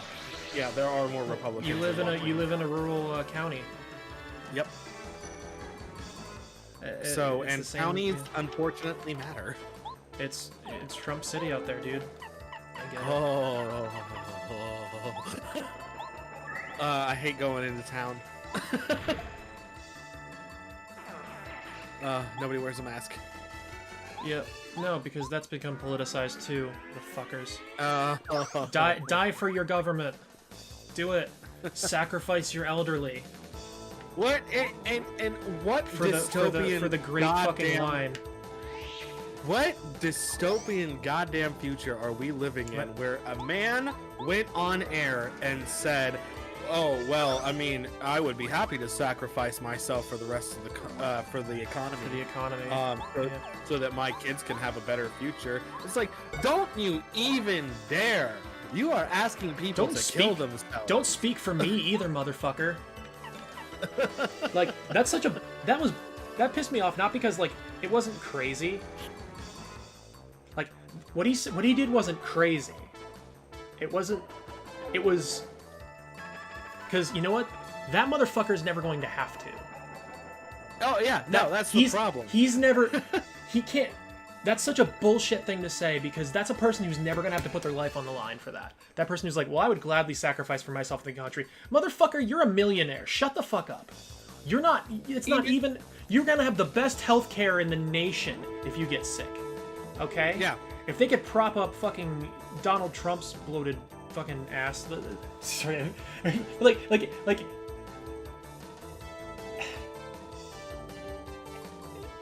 I mean, it's not that like people haven't caught it anyways, but like that person isn't going to be in the same condition that a lot of his constituents are. That he's making that statement, you know, for. That he's speaking for at that point. And this person obviously didn't reply to me. I didn't expect them to. But someone made that big talking point of like, well, you know, most people live from the virus, and most people who die are people who are at risk. And I was like, hey, as an at-risk person, I would like to vote that we don't sacrifice me to save the economy. Okay, like, so do I get a vote in beyond- this? I would like to clarify this. I don't know how many people are going to be watching this, but I would like to clarify this. Because I work in the health field, and my mother is in the health field as well. My entire family, so we know a lot about like diseases and such. Mhm. Obviously, people who are doctors and practitioners know more than I do. But But got this some virus- nuggets there. Yeah. this virus has a mortality rate, not just for those with pre-existing conditions. Pre-existing conditions make you at a higher risk of developing much worse symptoms than most Mhm. people. But the fatality rate is around, I think, what was it, like 2%? Yes. Okay. Yes, and Yeah, that so was the what this person was. This person had the accurate mortality rate, but they were just saying it doesn't matter. Well, here's the thing. Yes, 2%, very low. Out of 300 million people in this country, that is very low. The problem is, we don't know who that 2% is going to be. Yes, but more importantly, what's 2% of 330 million? Oh, it's a fuck ton. Yeah. Yeah, no, It's a lot. Beyond the mathematics of the situation. It's the 6 thing is million that- people, by the way. for those of you who didn't want to do the math, it's 6 million people. Obviously, that toll is super high with that. But the thing is that I like to point out to those people is like the death toll, the death mortality rate doesn't matter because it's so low. It's just like, yeah, but you don't know if you're gonna be one of the ones. But it's very easy to get, and it also, outside of just the like there are other things that matter outside of a mortality rate, like. Oh God, yeah. Like, let's talk about the mortality rate of polio. Polio. Let's talk about the mortality rate of polio. Like, you know, FDR survived polio. It must not have been that bad. Oh, was he in a wheelchair? Yeah, he kind of couldn't walk. It's just like there are people have had brain damage, permanent. A lot of people, enough for it to be significant, enough for me to see tons of reports about it. It started in the UK. They started noticing this, that people, the oxygen deprivation. I'm making a logic leap here, but I'm just assuming this because that's what the virus does. The deprivation in oxygen, I'm assuming, was to the point people weren't getting enough oxygen to the point where that was affecting their brain activity, and they reported brain damage, like long-term permanent fucking brain damage after having coronavirus. This happened a lot. Yeah. Well, and here's the thing. I mean, this is on a little bit of a personal note. My mother had contracted the virus. She is Right. at a higher risk than normal. Not super high risk, but at a higher risk than normal Right. because she developed It's bronchitis. a very easily. concern, yeah. Yeah. And she ended up in the hospital for a few hours. They were able to get her stable and, make sure that she could breathe and then she could feel a little bit better, and they sent her home. So that was a godsend because it could have been a hell of a lot worse. But they have to watch her now. She has to, report into a doctor every once in a while here and report any kind of lasting damage to her lungs because she's already had damage to her lungs from when she was a kid. Now she has to report anything that's been lasting. I have asthma and I have pretty bad lungs as it is. Like I have trouble breathing in general. My entire family is high risk. And it's like I'm not like an unhealthy person. Especially this year or the last couple years I've made some good strides there. I lost like 50 pounds this year, which is cool. Always kind of been a goal of mine. Yeah. Not that, I was at a point where like I wasn't happy with my health. It's not like I, needed to for any kind of self-worth or anything. But I went the opposite direction. Hey, to each his own, as long as it's enough for you, just keep an eye on that and like it's just like as long as you're healthy, I don't really give a shit. Is kind of the perspective. There's mental barriers on that part there. So we'll and also virus barriers, by the way. And this isn't even necessarily a like losing weight thing. This is just like a good general thing. Are you like working out at all? You like going to the gym at all? Is that a thing that appeals to you or not really? It never had before, but honestly, I've been thinking about it. I just don't really want to right at the current moment. Oh no, not at all. Please don't. I'm not suggesting that right now. I'm just under normal circumstances. Under normal circumstances, I think I would have purchased a gym membership at this point. Yeah, like something like Planet Fitness, which is super cheap. Dude, that did so much. I really miss that. It did so much for my mood. Because it releases endorphins. Like that's something that's good for your mental health, and it's good. It's good. Like if you live like kind of a sedentary lifestyle in general, it's just good to get that kind of physical activity. Not even necessarily to promote like weight loss, just for your own health and well-being. Like that's a good thing to do. Even if you were not to lose any calories or any weight, it's just staying active like that is good for your mental health and for your emotional health. It's well, that's why I want to do it to get me a little bit more motivated. This has become the politics, video games, and health channel. Dude, it's the whatever channel. That's I love talking about shit like this. This is yeah. But yeah, I definitely want to get back into doing something because I never really needed to go to the gym before. Because all of the jobs that I have ever worked have been very physically taxing. I basically burned every calorie that I ate and then some. But of course, with my current job now, it's an office job, so I'm very sedentary. I sit and I work on a computer for 8 hours a day, and then I come home and I sit on my couch. The thing that's weird is though, like, I mean, me, I've had a blue collar job for, as long as I've known you, you've been doing stuff like that. Oh yeah, I have to read the thing. That's what I have to do. Okay. Sorry, I just got distracted again. You know me, I'm trying to autopilot my way through this game. I was gaining weight. I was less and less healthy working a blue collar job actually. Because it wasn't enough. And the fact that I told myself that it was enough, like I wasn't losing weight. I wasn't getting more healthy, like, because I wasn't exercising. I was, I'd get my steps in to a degree, but like, I don't know, dude. I just wasn't that in good shape for some reason. I wasn't healthy. Yeah. And like, it's kind of funny now that I'm not doing, or for a while I didn't really have a lot of that work, and I was working out like whenever I could, and just, I can't wait to get back to that. I actually haven't. I still have a Planet Fitness membership that I just haven't used. I just never let it expire because I'm like, you know what? You guys can take my money because I don't want you to go away. Like, I know that That's nobody pretty wants to much join. it, though. I was just kind of like, I want there to be a plan because it's not like if it was like a distance from my house, I'd be like, whatever, who gives a fuck? It's in Crafton, which is 5 minutes from my house. Yeah, I can you're literally really- drive there in 5 minutes, and it's wonderful, and I love having it there. So I'm like, you know what? Just take $10 a month as an investment to there still being a gym there in next year, which they are fully open, the fuckers. I'm not gonna go there yet at all. I don't trust people. Laura apparently went once or twice, and she said that everyone has a mask there and all that, and I'm just like, that's not. Well, enough for me. I'm assuming they are. Of course, but, I'm like- assuming they are very strict on that.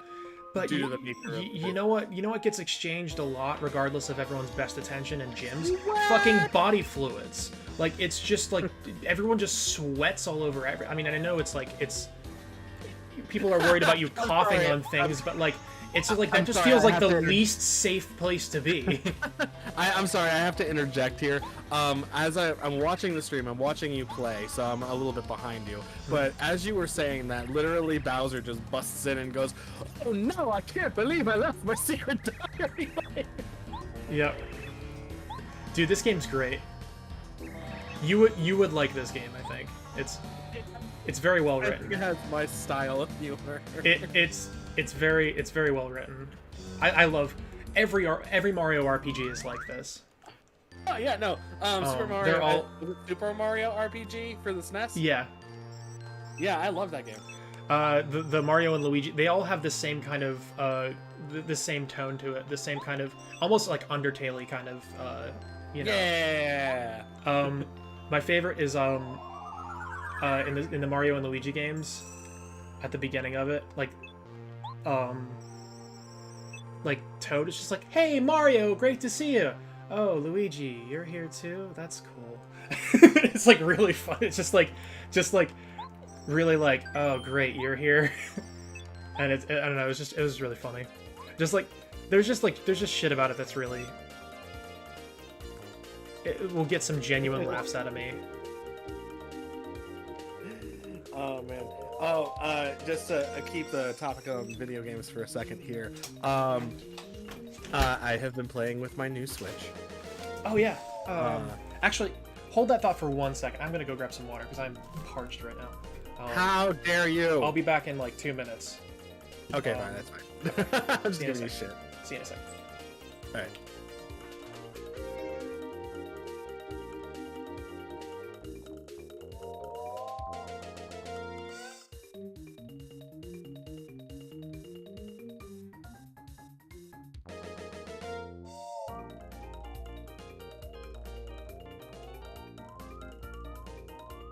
Hello.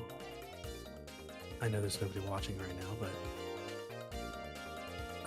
if you're watching this in the future, subscribe to the One True Griff. Leave a like, comment even. We have fun on this channel. He was kind enough to bring me on through Discord, and he's a genuinely good guy. So please subscribe. He knows what he's talking about. And he's honestly full of love. So give it a like. Ring the bell. I don't know how Twitch works. But subscribe, like, comment. Get him some good press.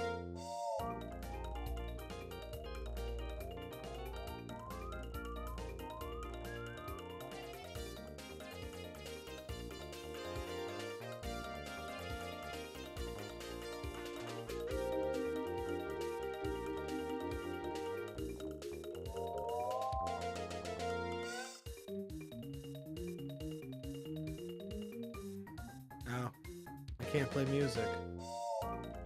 Well, I could, I just don't have send it through Discord. How you guys doing? You doing alright? That's good. Oh my. There's some noise. Set up Buster. Hello, Buster. Hi, Buster. Okay, bye, Buster.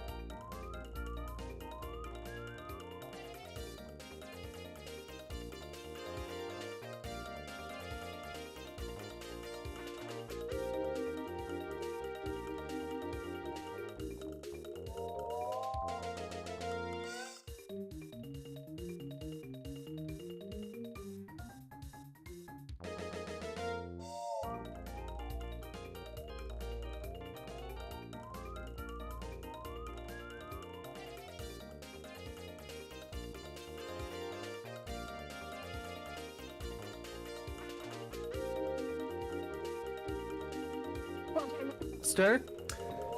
Hello. Excuse me. You're not Buster. I'm not. I'd be surprised if you were able to get the headphones on him and then get him to respond. Oh, he ran away before I could do it. Ah, dang it. What do you want? He gets very... He is not happy with me when I stream. He doesn't like this. Oh. Yeah, he just doesn't get what's going on, and I don't pay attention to him, and he doesn't like it. He's a little... Oh, needy, you also needy close. Yeah, you also kind of close the door, and he wants to know what you're doing. Yeah, that too. He just checks in on me from time to time. Now he wants to go outside. That's usually what happens. Is he'll just pop in for 30 seconds and then he'll leave. You still good? All You right. still love me? So Okay. what were we talking about? What were we talking about? Something on the topic of video games. Oh yeah, my Switch. Oh yeah. Please. So wanna so I have been playing with my new Switch, obviously. Breath of the Wild mostly, but I definitely now have a Nintendo subscription. I don't know what it's called. Nintendo Online. Yeah. And I have been loving the crap out of the virtual consoles. Dude, it's really great. It doesn't get enough praise. People were really bitchy about it for some reason. People. Why? You can play classic freaking games for like $4 Yeah. a month. I don't know why, but people don't like it.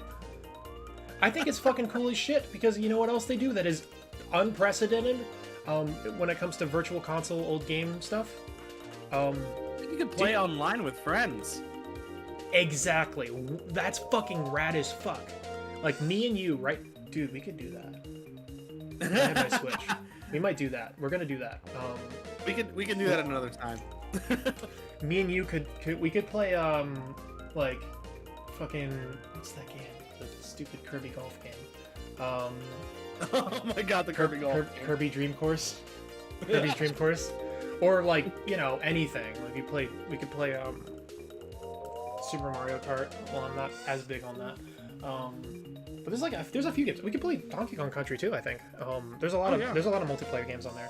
But that's pretty fucking cool that you could just like online play with friends. Like that they created the infrastructure for that. That's awesome. There is a moment I was playing place. I was playing A Link to the Past the other night. And there was a moment where it prompted me to have a second player. And I was like, "Excuse me, what?" Apparently, I think, I'm not sure. It might have just been my controller disconnecting. Oh, Or something. I've been doing stuff on that. I forgot to switch back. Okay, now we're good. Sorry.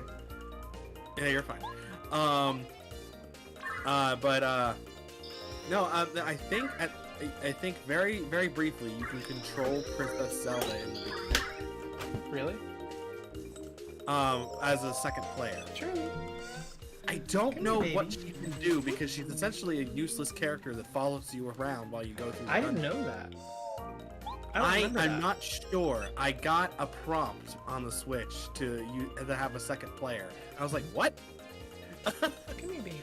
It might have been a glitch. It might have been something, but I don't know. You wanna...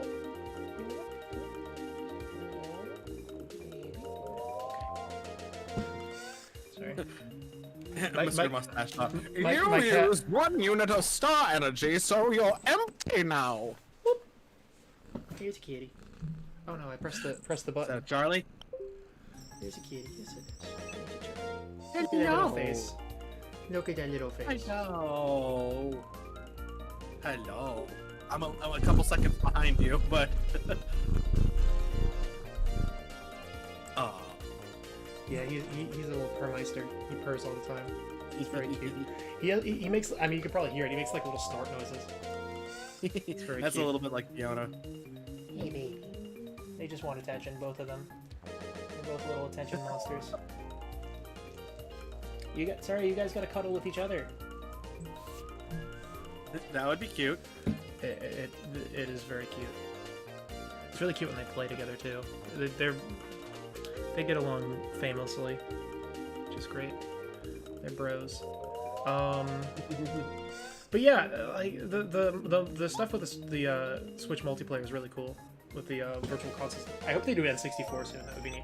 What people are pissy about is the fact that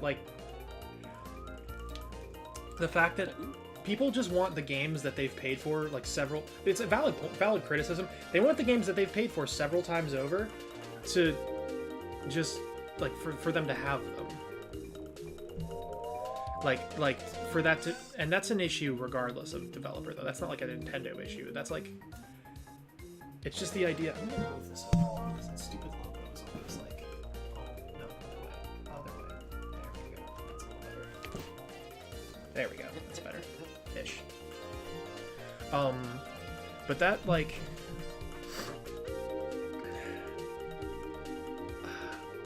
I love the idea that like if I buy something from a developer and they make a new console, why does it not run on the new thing?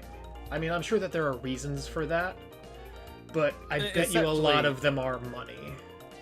Oh yeah, no, as opposed that's to definitely... like I don't want to talk out of my ass too much, but like come the fuck on, like a PS4, like because like the games are still there. It's just like no, yeah, there's no excuse other than money because like you only have the license to play them on a PS3 and a PSP, and then suddenly the PS4 has the same game, but you have to buy it again. Like, why the fuck? Why is that a thing? That doesn't make sense. Why do you keep selling me the same game? That is 100% money. Not only are they getting double sales on games, but it also because backwards compatibility is not cost efficient. And I think people are really pissy about it because the Wii U has an amazing virtual console selection. I mean, I'm playing on one right now. That's where Paper Mario's on. The Wii U has an extensive amount of N64 games, DS games, Game Boy Advance games, fucking SNES and NES games. The only Nintendo console that they do not have on the Wii U is, well, two. Is GameCube and original Game Boy. Come here, babies. Come The virtual GameCube stuff. I love GameCube. There's GameCube games are like the hardest to get a hold of right now because they're the only game that hasn't been. They're the missing generation right now. Yeah. Like a lot of popular Game Boy or a lot of popular GameCube games are like $100 now.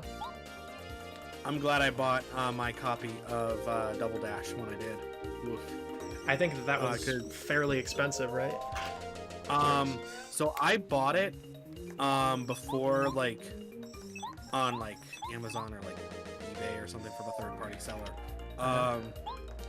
Years ago, before like before the demand started going up and the supply started going down. So I got it at a pretty cheap price of $30. But after that, I watched the price skyrocket. It went up into like over $100, like pretty much a year afterwards. And I was like, "Ooh." Yeah. For a if we want to go down the whole money thing, for a game that's of acceptable quality, not good. For a game that's like kind of scratched up, yeah, it's $85. Oh, great. For a game that's in good condition, it's about 100. Yuck. That's gross. Yep. Well, that's the same. It's the same way. The game that I want to play on GameCube, because a lot of them have been reprinted. Not all of them. Yeah. I think Beautiful Joe has been re-released. I think Oh my god, Beautiful Joe is so much fun. I know that Katamari Damacy was also on PS2, but yeah, Katamari Damacy has now been re-released. Several times. Wind Waker and Twilight Princess. Although Twilight Princess felt more like a Wii game, but Well, Twilight Princess was supposed to be a Wii game, but they also, I don't remember. it's well, it was better on supposed to be GameCube though. It's a better It is game better on GameCube.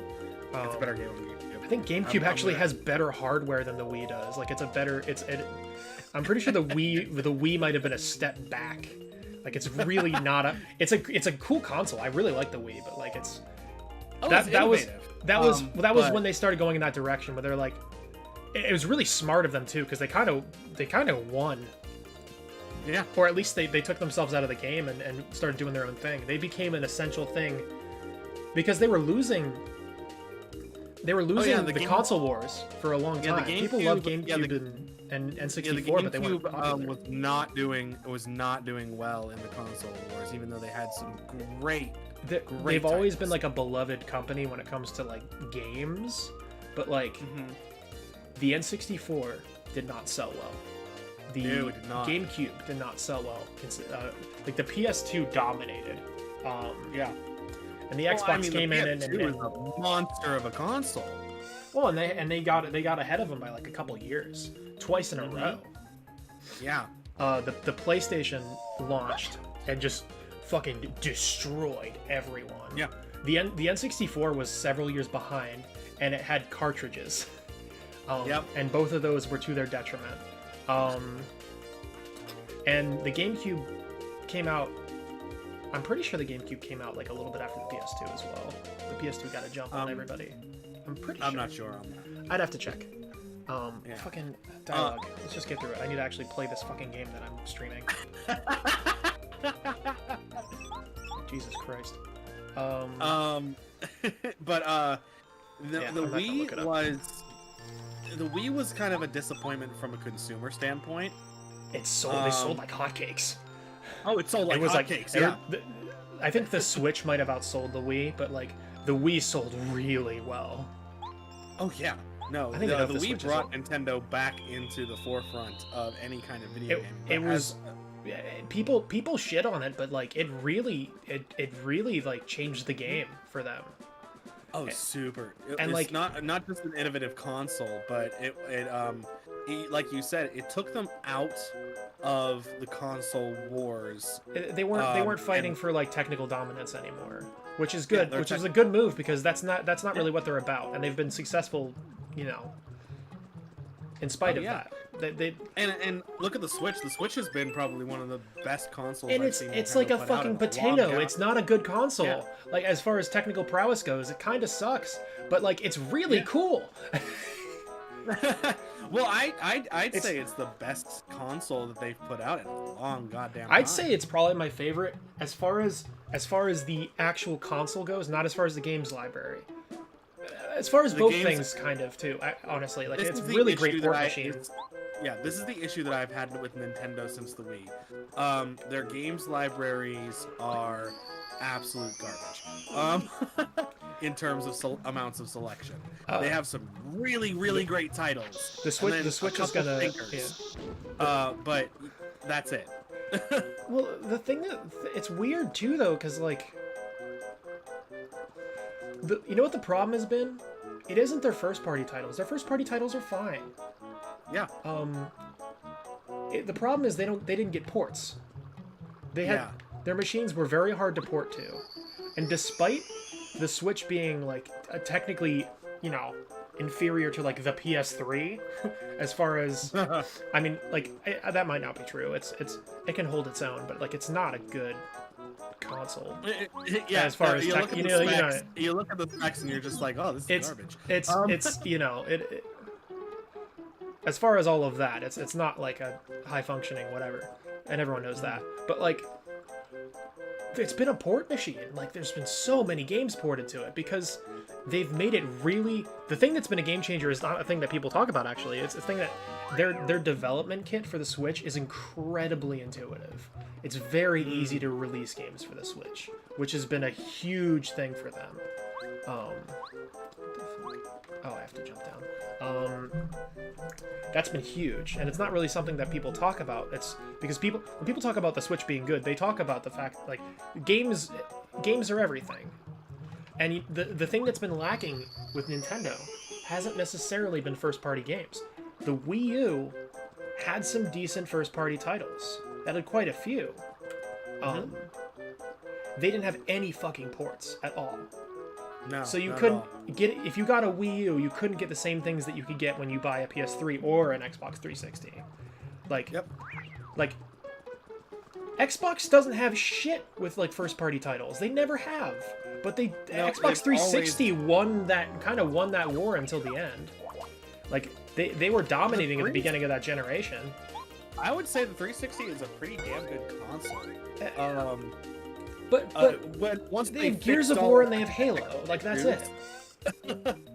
Yeah. Oh yeah. I will give credit where credit is due. I still love the Xbox 360 controller form factor. It is the best controller that I have used personally, like in my opinion. I still love the PlayStation controllers. I've not had a chance to use the PS4 controllers. It'll change your mind, buddy. It's the best. 100%. We'll die on that hill. PS4 controller is the best controller I've ever owned. That's someone who thinks that the PS3 controller sucks. I think it's horrible. Oh, PS3 controller is awful. It just feels bad. They didn't do anything. It's just a PS2 controller, but it feels weird. Yeah. The PS4 controller changes its form factor, and it like ergonomically, like, I can show you the PS3 controller because it's like it has like these.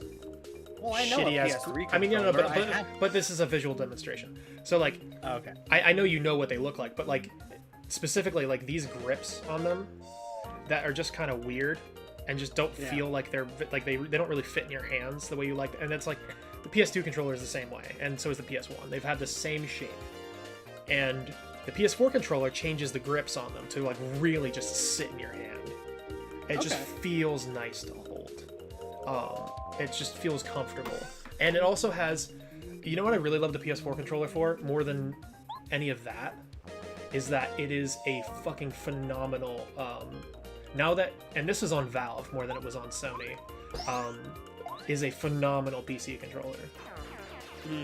Because now Valve created the infrastructure to specifically identify, like, created, stuff within their software to specifically identify fucking. Oh, so you don't have to use the janky no freaking DS4, software? No DS4, not anymore. Oh, thank God. And you don't need to use DS4 for anything because you can set up non-Steam shortcuts for any program or anything and have them still recognize the PS4 as a controller through Steam. So you can use it for anything without DS4. They had to do that because of their own Steam controller support. Yeah, I mean, it's just better because think about this, okay? PC games are PC games. Like, so even in controller games, sometimes you have to use like a mouse pad to select something. Yeah. It functions better than the Steam controller does in that. Well, I'm gonna tell you, the Steam controller, I like it to a point. Bulky as fuck. I like it it is too, bulky but as it's cool, but it's. The right joypad / mouse trackpad. Oh my god. Is janky as shit. It's weird. I know what they were going for. I was trying to play Metal Gear Revengeance. Oh boy. And how was that? It was pretty responsive up until the point where I had to manually select like blade mode, where you can like use the right control stick to select the direction that he cuts. Yeah, I know what you're talking about. Yeah. You have to be pretty precise with that if you're doing something special. The trackpad is not precise at all. And it's annoying. I got to the last boss battle, and you have to be precise with your manual slashes because you will die if you do not. That makes me think of sorry, continue. I got so frustrated. I threw my Steam controller. It didn't break, but I threw it, and I went downstairs and grabbed my Xbox 360 controller wired and plugged it right in. The PS4 has that little trackpad on the front. That little touchpad on the front that you can use as like a mouse pad, and then you can click it in as like a mouse click. It's pretty cool. Oh, that's cool. So like you can kind of use that to replace like mouse inputs. Oh, nice. Okay. So it's actually I think it's more intuitive than like using the weird left joystick, quote unquote, on the Steam thing. It just feels better. The thing I like about the Steam controller that I wish more controllers did is the grips on the back, the like L and R4 buttons basically. Oh yeah, those two.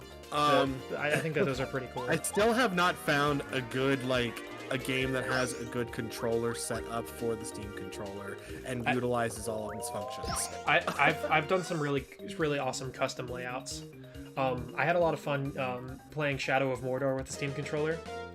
Okay. Because there's a lot of like combo inputs where it's like hold left trigger and press X to do an execution, hold this and this to do a this, and I assigned them to the grips, and I could just do them in like I could just make them like the combat became a lot more fluid because I could just press them and execute it like it was just its own command, even though it was pressing two buttons at once. Yeah, I mean that's what I have. I've set up a few macro buttons for recording and whatnot on my keyboard. So yeah, it's the same concept. Same idea, yeah. But like having those macro buttons on a controller, that's pretty neat, you know, because nothing's ever assigned to the grips on its own. It's something that you get to customize, which you basically do have two macro buttons on your controller all of a sudden. It's pretty neat. Oh, you have more than that, because the other thing you can do that is really cool that I didn't discover until a while after I got it, and you can do this on any controller. It's just this is more a part of Steam's customization. You can set up a button, like say you wanted to map more buttons to your controller than you can, like than is possible. A thing that you can do is I think I might have missed an upgrade back at the dungeon. I'll go back and get it later. A thing that you can do though is you can like say you hold left trigger, okay, and when you hold left trigger, every other button on your controller becomes like a new input. It changes, like, so you hold left trigger for like a different layout on your controller, and while left trigger is held down, you've like say that like X is jump, and you hold down left trigger and suddenly X is something else. It's really fucking cool and has a lot of utility. Like my favorite thing to do that with is like if you're playing a game that, like, you're playing Mass Effect and you want to real quick, you want to put in like or any game that requires like the numpad or like number inputs, like any like MMO title.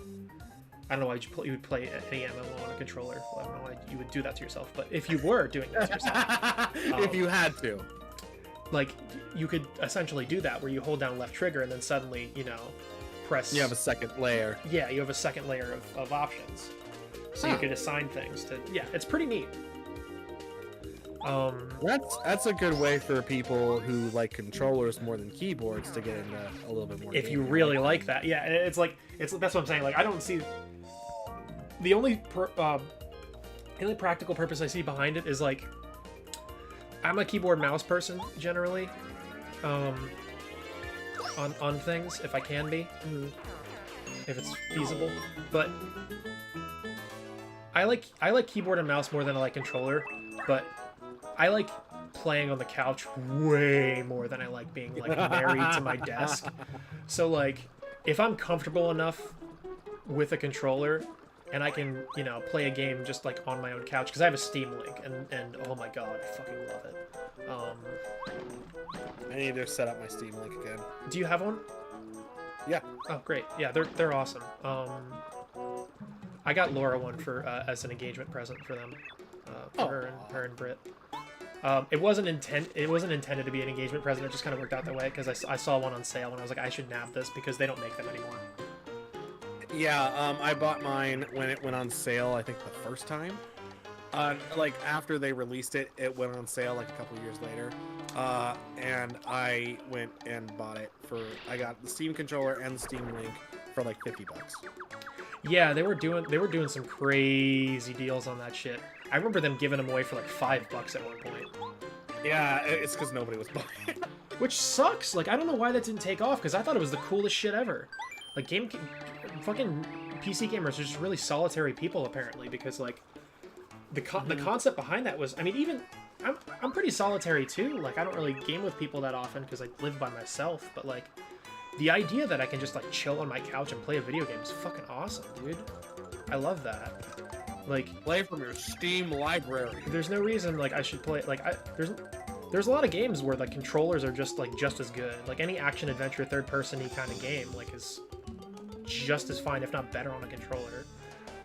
Any if I was game, so, like, I would say any game like either Metal Gear Solid Revengeance, I would say any fighting game, stuff Yeah, like that. definitely fighting games. Controller is superior. For sure. Like, I was playing near, I should pick that up again. I'll probably have to start over, though, because I forget what happens. But I was playing, Nier Automata for a while. And, like, I was playing that on my couch, and... Oh, fuck. I fucked up! Yeah. It does require... I have to pay, like, some modicum of attention to this game, because... Well, and there's different mechanics for each thing. Like, what I just fucked up here is, I'll show you. So, for this one, for Body Slam, you hold A down until the light lights up, and for Bomb, you button mash. And I did the opposite. So I didn't button mash, so it just dealt one day. So, like, what I need to do is... that. But all I did was hold down A, so it did nothing. And I was like, halfway through, I was like, oh fuck, nothing's happening. Oh, whoops. I need to throw some... I don't have any badges equipped. I've gotten through this entire... Oh my god, I didn't even realize that until now. I have no badges equipped. I'm doing like a no badge run here.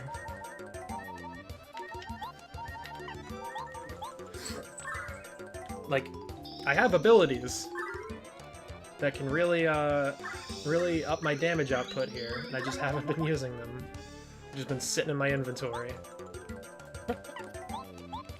Fuck it. I've just been using my allies to deal damage, my buddies.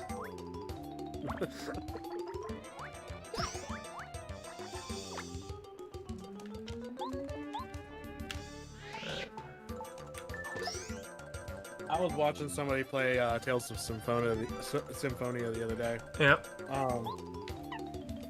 And there's a whole like system for titles in that game. You change the title, it changes your stats. It's not a lot, but it can mean the difference between a win and a lose in a boss fight. Alright. And I was watching them. They had not selected any titles at all. And he's just like, "What are you doing?"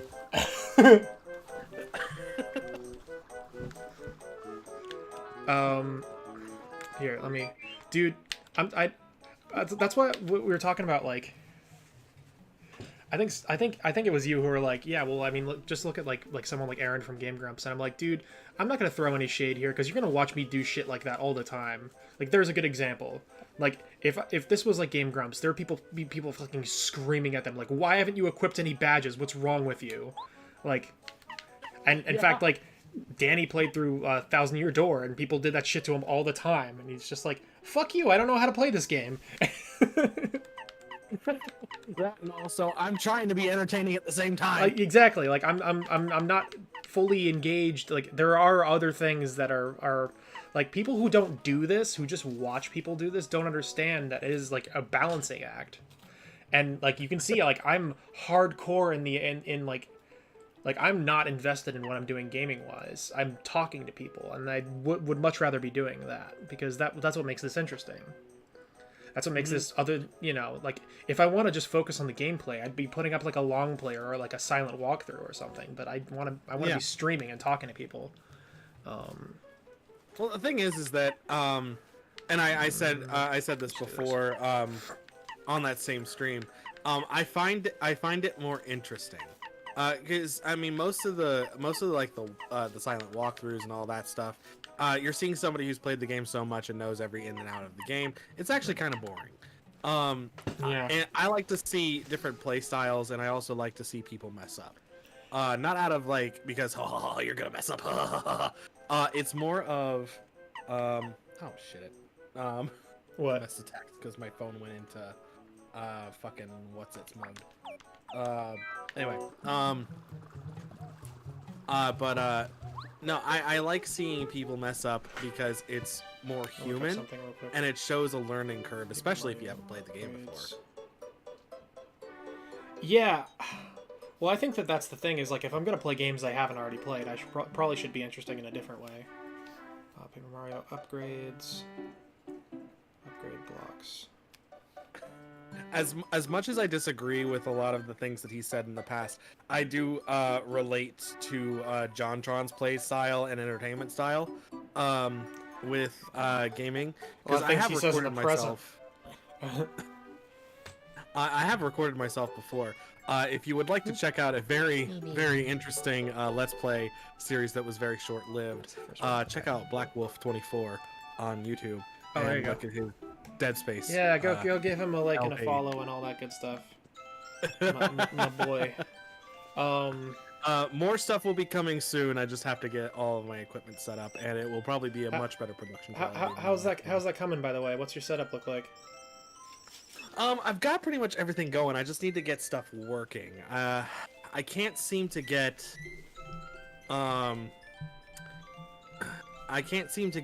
If I do it the way I want to using my audio interface, and whatnot, I can't seem to get audio or video through OBS.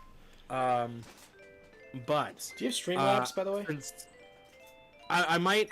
I'm gonna look into Streamlabs here. It's the basic version. the holidays- Yeah, it's free. So Yeah, the holidays have just been a little nuts, so I haven't really had the time. it's free. It's a little bit more intuitive, and it's a little bit more like OBS is a little bit more general, where Streamlabs Yeah. is like very Twitch centric. Like and yeah. I mean, I'll even see how it works on encoding the video and recording just on my main computer, because if that, I don't even have to get a capture card. Because I was looking at prices and I was just like, okay. Yeah. Capture cards. What was it, like $200, something like that? For a decent one, yeah. I think that's what I paid. I have the HD60S. I've had zero problems with it. Do you have the internal or the external? I have the external. The external is the cheap route. The internal ones are fucking expensive. Yeah, they are. Those are the ones that I are was like looking at- $500. I was looking at Black Magic, and Yep. Indeed, indeed. yeah. Defense downtown. If Streamlabs encodes and captures video at a bit smoother of a rate, then I might end up just using my tower to record. Because I'm not going to be streaming focused. I'm not as entertaining. There you go. For streaming. I wouldn't say that. But I'm entertaining in different spurts, and I can edit around that. Dude, I'm only entertaining in the context of like talking to people. Like we were talking about like you're talking about like it's not entertaining to just watch someone play a game that they've already played and already know. Like for you, like that's what I'm doing if I'm not talking to people. Yeah. Like that's why I just want a little bit of engagement. If I can get one person to just like kind of go back and forth with, that's the goal, because then it's something unique. Like it's something that maybe, because I try to think about like what I would like to watch. Like I like to watch that. That's what I look for in like streams and in Let's Plays and whatever. It's just like, I don't know, stuff that's engaging to me, stuff that's like to listen to like an interesting kind of discussion is like something that's interesting to me. I also have my motivations in like wanting to promote like better like political discourse, because I think we're absolutely fucked in that department, and I want to talk about that too, in a way that hopefully is engaging to people. Actually, one thing that I want to do is promote local artists. Okay. So I like Think had about this that. idea a while You back when I wanna was promote thinking me? of doing a straight up YouTube channel. And I was thinking of, instead of having like a traditional like ending music that's, what everybody has, like I'm gonna play this dubstep. Whoop, whoop, whoop, whoop, whoop, whoop, whoop, whoop. Right. I wanted to make any kind of like end credits music, end credits title, to a song that I may like from a local artist, Okay. and Interesting. link everybody to their link everybody to their stuff. That's an interesting idea. Because I'm a huge like I may not know a lot of local artists in this area, but I love promoting local artists. It's like it's just one of those things where it's just like you want some good music, listen to these guys, and you don't have to worry about like $50 tickets to go see Oh live. yeah, there's a lot of hidden gems out there. You know what? I don't do that enough, and that's a shame because I am a local musician. But I don't push local artists enough at all. And in fact, I don't listen to local artists enough. And that's been kind of like a failing on my part. I think I should be doing that more. Because it's not like they aren't out there. It's just like they just don't end up on my radar because I'm just so the media I consume as far as music goes. I'm not like listening to the opinions of people or on forums that are talking about local music. They're talking about like national acts or like breakout albums and stuff. Like I watch like Needle Drop and like sometimes Todd in the Shadows, but mostly Needle Drop, and I follow like Best Ever Albums forums and that kind of stuff. Which Best Ever Albums is a pretty cool website. I like their algorithms. They usually end up pushing like really good records towards like the top of the list as opposed to just really popular ones. Which is neat. That's a pretty good algorithm because I'll tell you most of my music consumption is powered by Apple's algorithm, which is, hey, you like this popular artist? Here's this popular artist. Check out, they're not they have a pretty decent engagement, but like I don't really know anyone else who like is a member. But like just check out the thing about Best Ever Albums is like you have to be kind of like a super fan to be able to contribute in like a meaningful way. Like the whole thing is like a lot of the members will make their own lists of like their favorite albums of like a given year or decade or whatever, and like the hoops you have to jump through to get there like really box out a lot of people who would just go on the site and just make a list. Like for some perspective there, I cannot make a decade list or a year list yet. I've been unless I were to spend like a long time, probably like a couple days, just spending times like writing reviews, reviewing albums, rating albums, commenting on albums, and just really being an active member. It'll take a while before I would get to like the next level casually. Like I can only make like a top 50 best of list right now. That's like where I'm cut off at because I haven't reached like the right like membership level yet because I'm not active enough. So like that's kind of why they look like it's like for like huge like hardcore music fans on this specific website, and you end up like getting some really like I can show you like what was the album of the year the last couple of years. Let me pull that up real quick because it's always been something good. Usually it's something good. This year it was really predictable because it was just like kind of like general consensus. I haven't listened to it or given it enough of a shot. I've only listened to it once and it was okay. This year has been kind of interesting for the music industry. This year's been really like there's actually been a lot of good music this year. So this year, I doubt that this is. There's been a lot of like pretty good album releases in the like popular sense. I doubted that this had changed, and I was right. Fetch the Bolt Cutters is the best reviewed album by Fiona Apple. That is the best reviewed album of this year, vis-a-vis that site, which is not surprising and very like probably like it's like a kind of a duh thing. Like that album got a ton of acclaim when it came out, and it was like the first 10. Like everyone still apparently really values what Pitchfork says. I don't know why. I think they're just kind of hipstery, but Pitchfork gave the album a 10, and they never give out 10s. Last year, I agreed hardcore with it. It was Igor by Tyler, the Creator, which is fucking genius if you haven't heard it. Oh, Tyler the Creator. It's, dude, if you like Tyler, the Creator before this, like, if you don't like Tyler, the Creator, like, prior to this record, like, this is, like, it's not like anything he's done. It's not even really a rap album. Like, it's really fucking cool. Like, it's very much his thing. Like, it has him written all over it, but it's a lot of, like, it's like a lot of soul-y kind of stuff, a lot of R&B, a lot of, like, and the production on it is fucking brilliant. I hardcore recommend that one. Okay.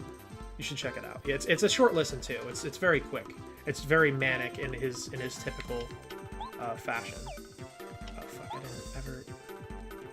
Did I just like use all of my? How did that happen? Whatever. We're fine.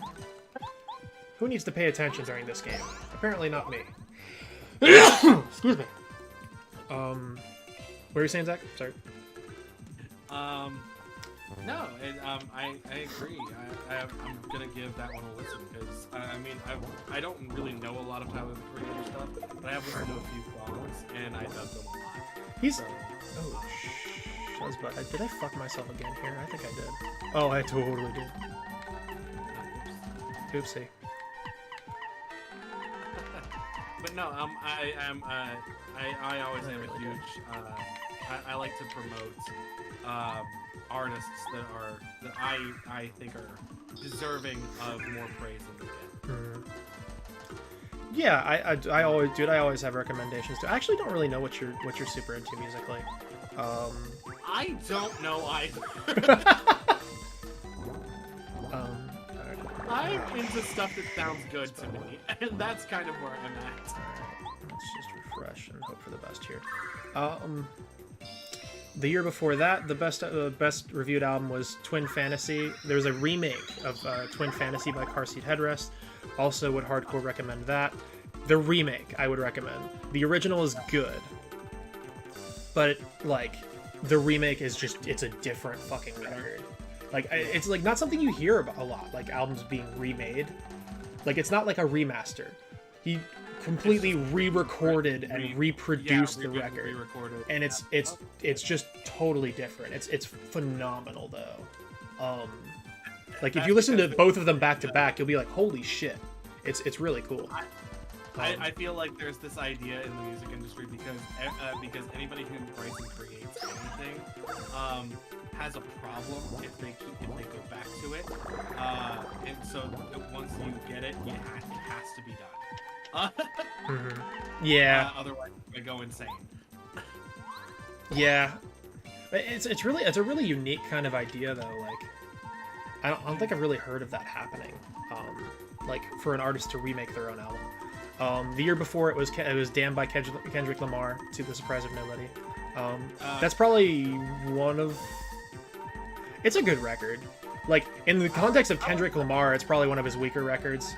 Like, but that's compared to like To Pimp a Butterfly and fucking Good Kid, Get Mad City, which are both absolutely brilliant, and like both of them are, like have equal claim to being like some of the best records ever made. They're fucking amazing. Oh no, they're very good. I like listening to the Damn record mainly because it's a little bit easier to consume than the heaviness of To Pimp a Butterfly. But it's still very. It's definitely a little smoother. Do you go to sleep? Is that a thing that happens to you? Please. Yes. You son of a bitch. All right, let's do it. Just put the boss to sleep. It's fine. Yeah, let's do it. Let's kick his ass.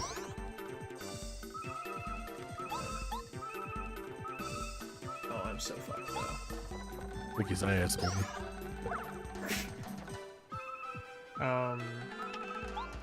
I play with my Yikes. microphone way too much. Yikes. Okay, now we're fucked. What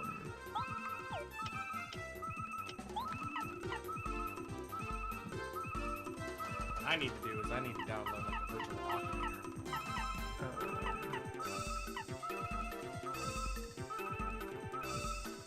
Dear Lord, I am so boned.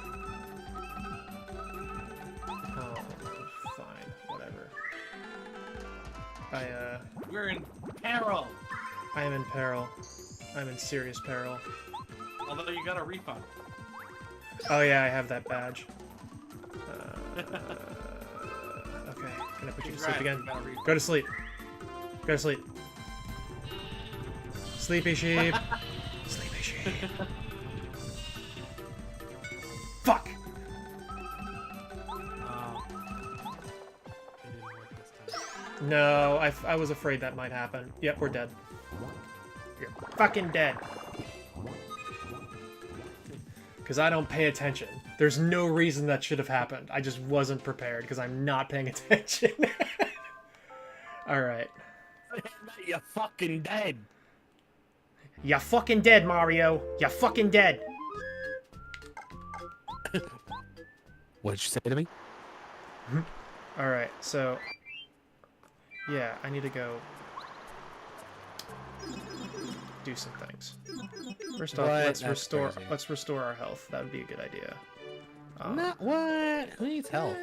Yeah, probably a good idea. One hit run through.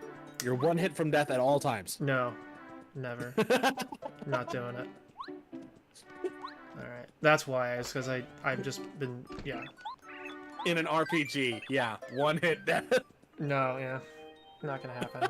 I mean, if there was an RPG you could do that in, it might be this one, but Oh. it is impossible to outright avoid damage quite a bit, especially in the early game. But I don't really know of Not any against RPG where bloopers. you can do that kind of a run. yeah, you can. The numbers are always pretty low, and Mario can absorb one. If your timing is right, Mario can absorb like 1 damage if he defends at the right time. If you press A at the right time. Okay. Okay. So if you have a master of the timing mechanic in the game. Yes. I'm just gonna skip all that bullshit. Yeah, it's very tough depending on the move. Like, some of the moves don't telegraph exactly when they're gonna hit you. Like, that fucking ink move that he does is very hard to block. Because you get doused in ink for like a half second before you actually take damage, so it's hard to figure out when to press A. But when he just attacks you directly, it's easier. Pretty easy. Yeah. Alright, so this is gonna work out a lot better. He's an aerial enemy though, so there we go, yeah. So I only have my weak ass Gimbario friend. Much that I love him, he is pretty weak right now. Whereas like Bombette can use the bomb ability, which does like 4 damage. Oh, I fucked up. How much health? Oh, did he tell me? Whatever. He probably told me. I think he said 30. Whatever. I saw a 30 in there. But I didn't Yeah, okay, yeah, I see it now, it's 22. His max health was 30, and then it shows me the remaining health. That's how it works. Forget about that. Yeah. I should totally be doing that. I don't know why I wasn't doing that before. I forgot that I get to see their health gauge after he tattles on them. Fuck. That's a handy skill. But fun fact, I was talking about the Best Ever Albums site. 3 of the 10 years, 3 of like the last 10 years, the #1 record has been by Kendrick Lamar. Because it was 2017, like Damn in 2017, To Pimp a Butterfly in 2015, and Good Kid, Mad City in 2012. Wow. Yeah, he has, and Good Kid, Mad City and To Pimp a Butterfly are both in the top 10 records of that decade. Like, he really has just been like the dominant creative force, which is like why when he doesn't get recognized as like one of the most, there was like something that like recognized like the most like best artist of the last decade or best artist of the last whatever, some whatever award, like music award, music ceremony award, and it went to I think Taylor Swift, and I think a lot of like I usually get real snarky about Taylor Swift, And I think most of it is because like it's been several times where like she's like lauded as like the pinnacle of music in the last decade, when like Kendrick Lamar has just like actually been that. Yeah. like just by almost any metric. Just really is like creatively one of the greatest things to happen in the last decade. He's just writes some fucking brilliant shit. And he's really like To Pimp a Butterfly was an instant classic. It was like instantly I was just like, this is one of the best records I've ever heard. Like the first time I heard it, that was immediately I was blown away by it. No, it was a very good album. And it's for me, it's a little bit hard to digest at times, but I absolutely love it. That's a fair thing to say. Like it can be. That's not like a good album for like a passive listen. Yeah. like that's like a okay, I'm gonna sit down and listen to this record now. Like you can't just like that's like not like maybe the best radio music. I mean, some of the songs on it are, but like there's some heavy shit in that record. There's a couple songs that made it to the radio from that album. And they're the more digestible ones. there were quite a few great. Yeah, I mean, I think was All Right a radio track.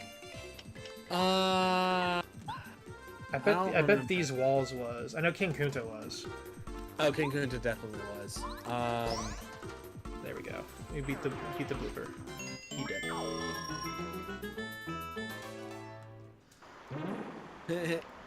He paid attention. He did. Yeah, how about that shit, huh? Shrinkstone. I got the Shrinkstone badge. How nice. That's literally all I can do right now here, I think.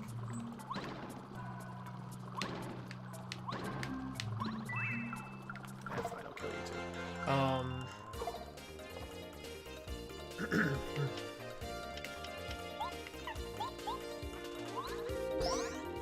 But like I feel bad though because like Taylor Swift put out two pretty great records this year. Like before I haven't listened to any of them. Taylor Swift kind of fell out of favor with me, not because of anything she did. I just did not like any of her music. That's fair. I mean, I didn't either until like I've never been able to make it through any of her records, and I just haven't really seen what the appeal is. It just hasn't felt like it just. I don't see like. I just don't really see it standing out from like most like radio pop for me. Yeah. And I'm not really like of the kind of like poptimist kind of crowd. Like I think that there's some stuff that's really good. Don't get me wrong. But like that stuff just doesn't really appeal to me. It just doesn't feel like really genuine. It's just not like the kind of things that I seek out, like art-wise in music. But like, Folklore in particular is like fits like really just like it meets all of those. It meets that bar for me. Like it's really fucking good. I really enjoy it. I'll send you a song from it, and you're gonna be like, holy shit, this is by Taylor Swift. Like it's yeah. Yeah, the last like full pop album that I listened to was Father of All Motherfuckers by Green Day. I heard that wasn't good. What did you think? I haven't listened to it, so I don't really have an actual opinion that matters. I'm curious. Okay, so my initial hot take of it was it's very different than what Green Day usually does. It's not like rock opera-esque anymore. That very was like a 23-minute album. Okay. And so I was a little disappointed with that because when it comes to Green Day, I'm very much you're American Idiot era Green Day fan. Well, yeah, that's when I got introduced to them. Right. But the more I listen to them, the more I'm just like, okay, the nonchalant, well, not the nonchalance, the fuck the system kind of thing that they had going on in the early times and then just calling out Bush. I think American Idiot and 21st Century Breakdown are phenomenal albums. They yeah, please go ahead. Yeah. And 21st Century Breakdown was actually a very big call out on the Bush era. They were the only ones who were able to do it. Yeah. No, like people were afraid to say something, which is so funny now because like people, how like the rhetoric, like how things have changed with that. Because you remember like people couldn't say anything bad about like the war in Iraq at all. You weren't allowed. You were fucking blacklisted if you did that when we first did it. And now like it's just the regular like it's the opinion of like a lot of conservatives either that it was kind of a mistake. More for our sake than for that. Like they don't necessarily give a shit about like Iraqis, but like they they just still think it's a mistake. It's fucking costly is what it is. Well, and once again, there's like it's the opinion that we went to war for oil. You know, that we were just in there because of our interest in their oil. That's a bipartisan, like that's a lot of conservatives think that. Yep. Once again, but yeah, we need like the effort needs to be put into like fucking. Yeah, you're right about this. You're just wrong about the solutions, and you're wrong about who's responsible and who they're aligned with. Like, that's correct. That's kind of, you know. Yeah, but that was 21st Century Breakdown was a really good. Sorry, I always do that. I'm sorry, man. It's like, oh yeah, we were talking about fucking Green Day. What the hell did we? Trace came out, and those were not good. You're kind of a little bit in and out right now. I'm hearing everything you're saying, but just let you know. Okay. Well, I mean, I wish I could control that a little bit. Oh, you know what? It might be my setting on the thing. I'm gonna turn that down a little bit. Okay. Okay. So, and then Uno Dos Tres came out. Mm-hmm. And those albums were crafted so quickly. I don't know what the hell they were thinking. They didn't really have a plan after 21st Century Breakdown. They just didn't really. 21st Century Breakdown I didn't even like as much as American Idiot. There was a lot of good stuff in there. There was a couple pretty great songs. American Idiot is iconic. There's a couple really great songs on you know that one. But yeah, go ahead. Oh yeah.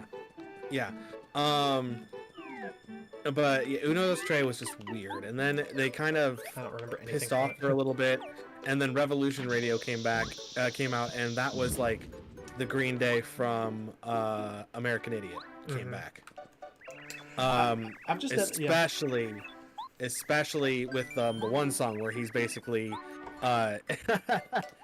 he basically just says fucking World War Zero on it. I was like, oh, we're going to there now.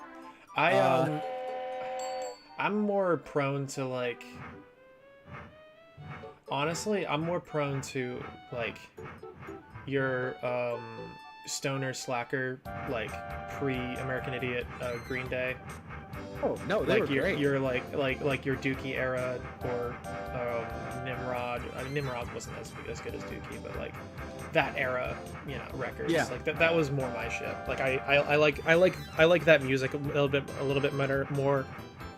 Well, the disconnected, disenfranchised youth. It was. Yeah, and that's well, that American was always Idiot more my was kind speed, of a. If I had to say anything, I'd say American Idiot is the perfect combination of Dookie, Green Day, and 21st Century Green Day. Yeah, I guess. I think that 21st Century, you know, Breakdown and American 21st Century Breakdown feels like just a continuation of American Idiot. Like it feels like they're very much like the same kind of thing. I mean, to the point where like when he made that musical, that I don't know what the point of that was. Honestly, I watched it and I don't get it. It's all right. It's just like I just don't get what the point like what this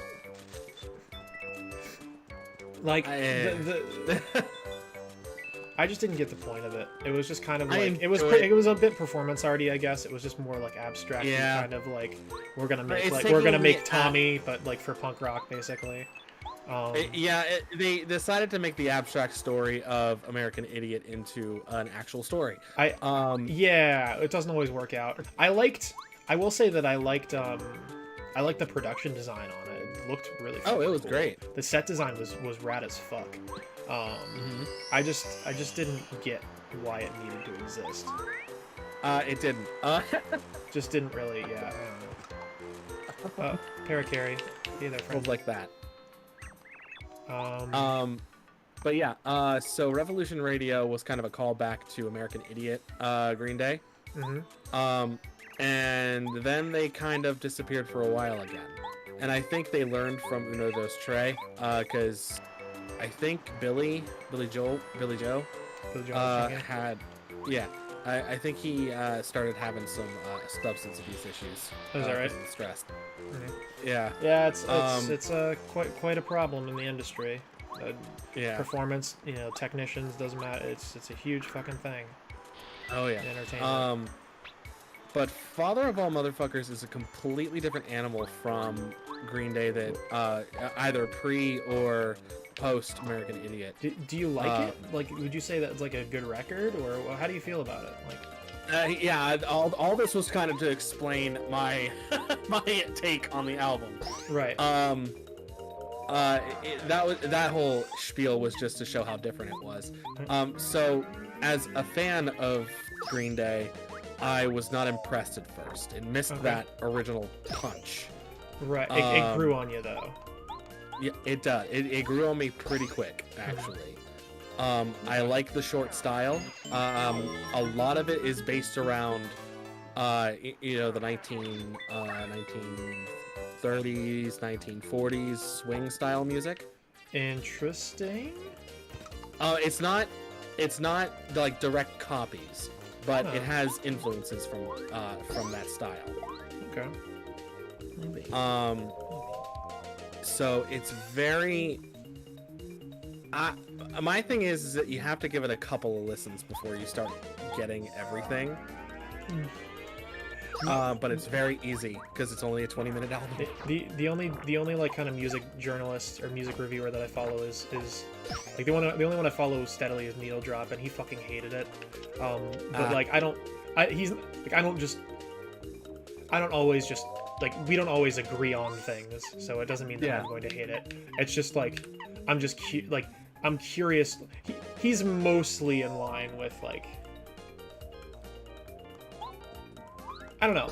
I'd have to listen to it. Sometimes his opinion will put me off of listening to something, and that's kind of on me because I need to just like I can form my own fucking opinions. I value his perspective, so when he doesn't like something, it does kind of discourage me from listening to it.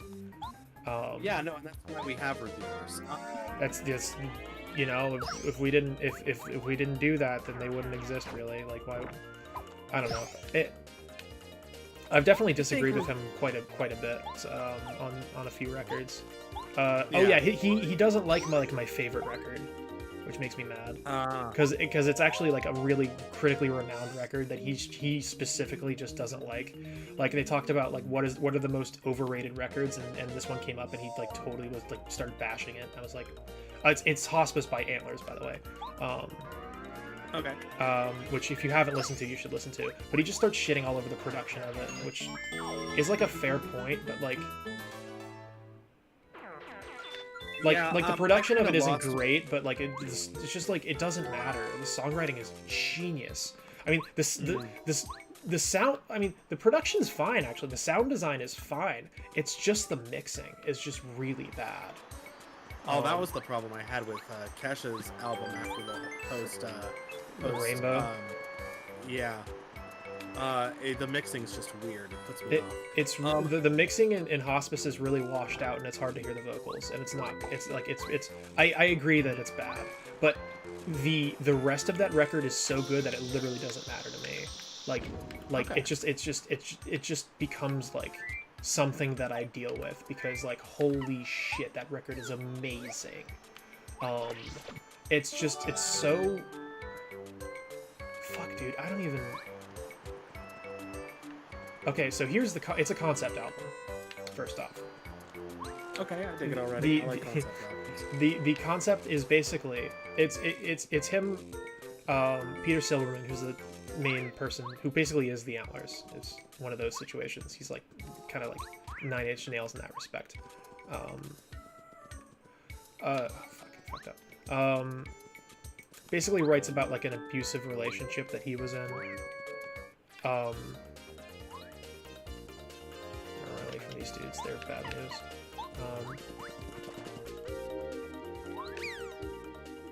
But he writes about it from as an idea of like, because he had like a partner that was kind of abusive, but also had like a lot of mental health problems.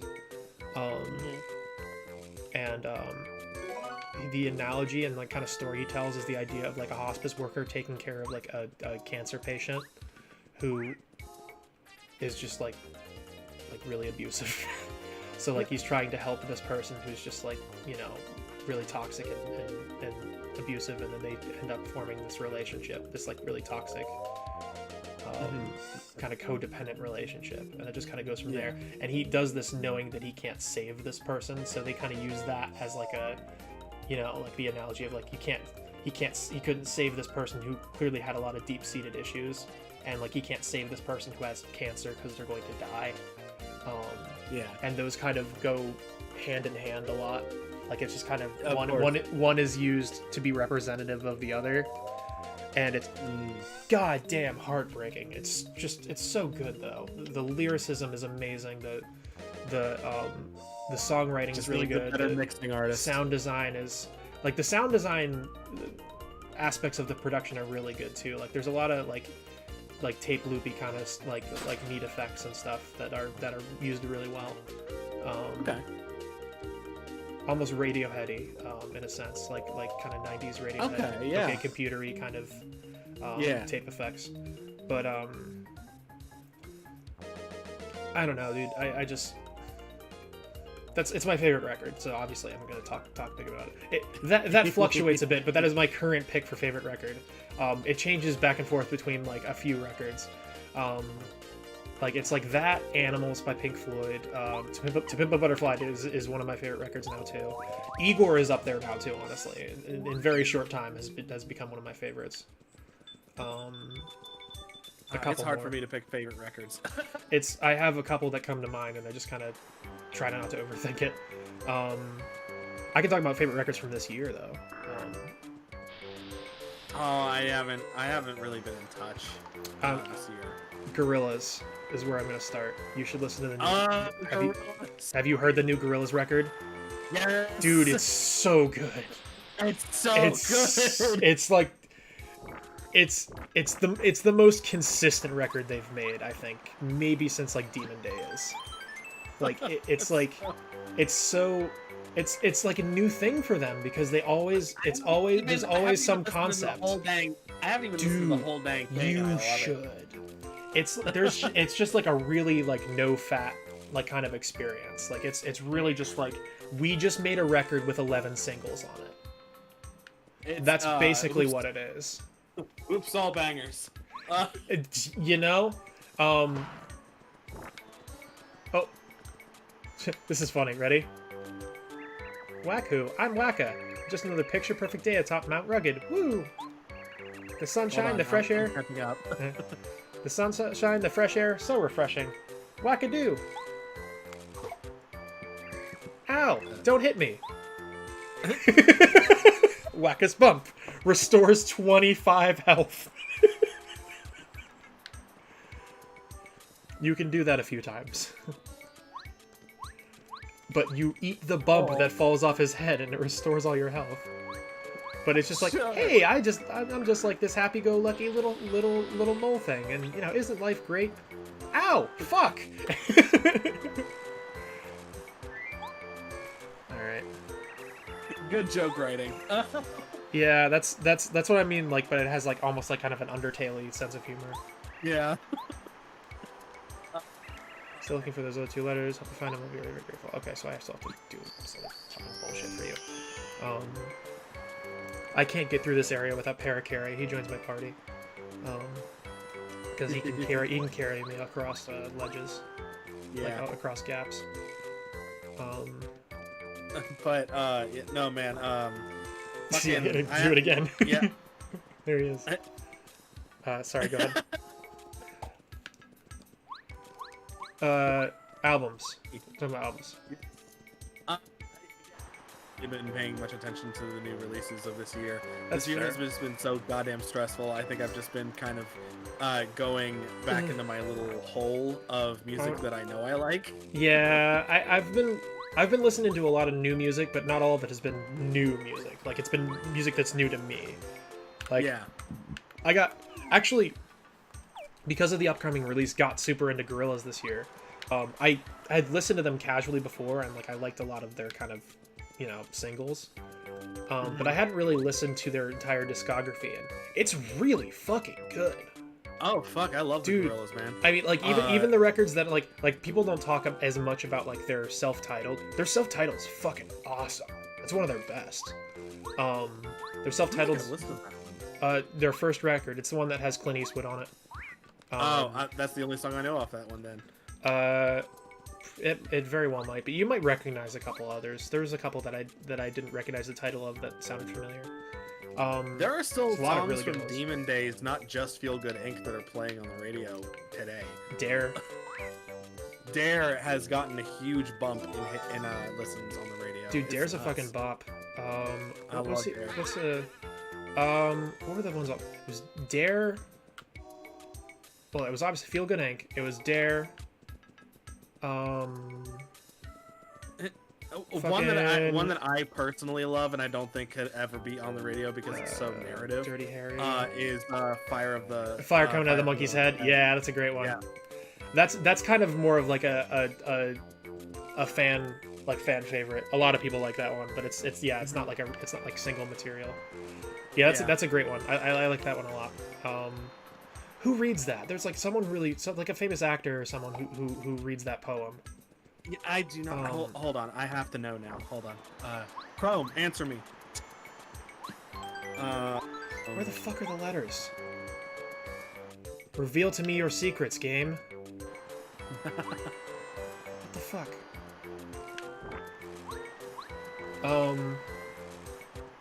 Song facts, I guess. Whatever. I mean, just look up. I mean, if you look up the song, just be like, who was on this song? Fire Coming Out of the Monkey's Head. You know, I would assume that the website Song Fact would have the answer, but apparently it might have its own wiki article. Oh, probably. I might just like look But there. it's not like the top 5.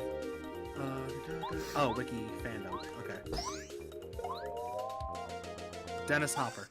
Dennis Hopper. There you go. There's your answer.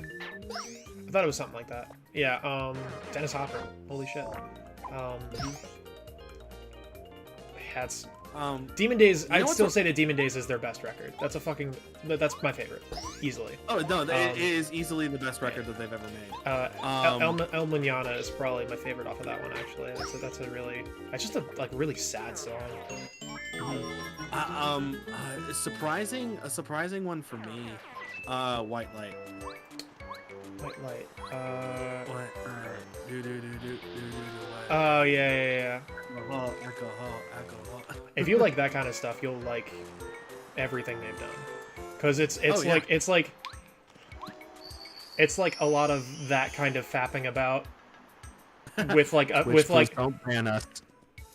It's like Gorillaz is like you've got your feel good it, like, you know, bopper like hits, like you've got like those kind of songs intermingled with just like a lot of fapping about like that, like, and not to say that that's bad, like it's really fun, No, like a it's lot of really bad. experimental, like kind of not like, it's so funny because like they have such like a lot of really poppy shit just intermingled with really crazy experimental, like just artsy bullshit, and it's really entertaining to like, it's like, oh yeah, it's like every time I listen to a Gorillaz record, they're like, this is like, no one's doing this, like it's just like unlike anything I've heard. Every time they put out a new project, like this one even, like even in like this is like I said, it's like it's literally just like every song is like a single. There's no concept with this one besides like he wanted to just. The concept is that they basically started making a show where they collaborate with a different artist on every song. Jamie animates.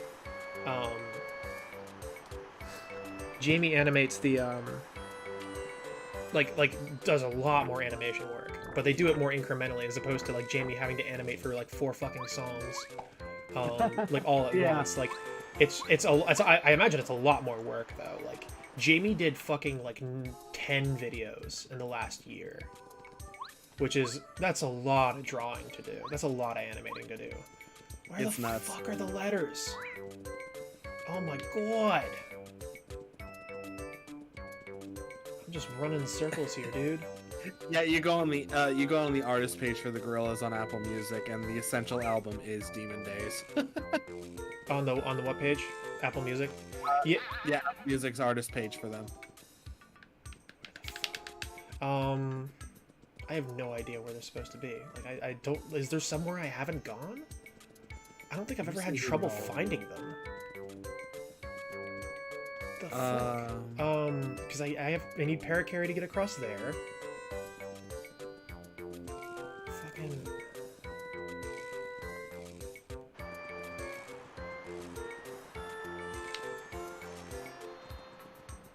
I just have to see who's all they're featuring. It would probably be easier if I just looked this album up on Wikipedia. What's that? I was looking at all the songs and I was just like, who did they get to do this album? And then I'm clicking the songs one by one and waiting for the name to scroll across. And I'm like, this would be easier if I just looked up the album on Wikipedia. What album are you looking at? The new one, Song Machine. Oh, dude, just a who's who of like.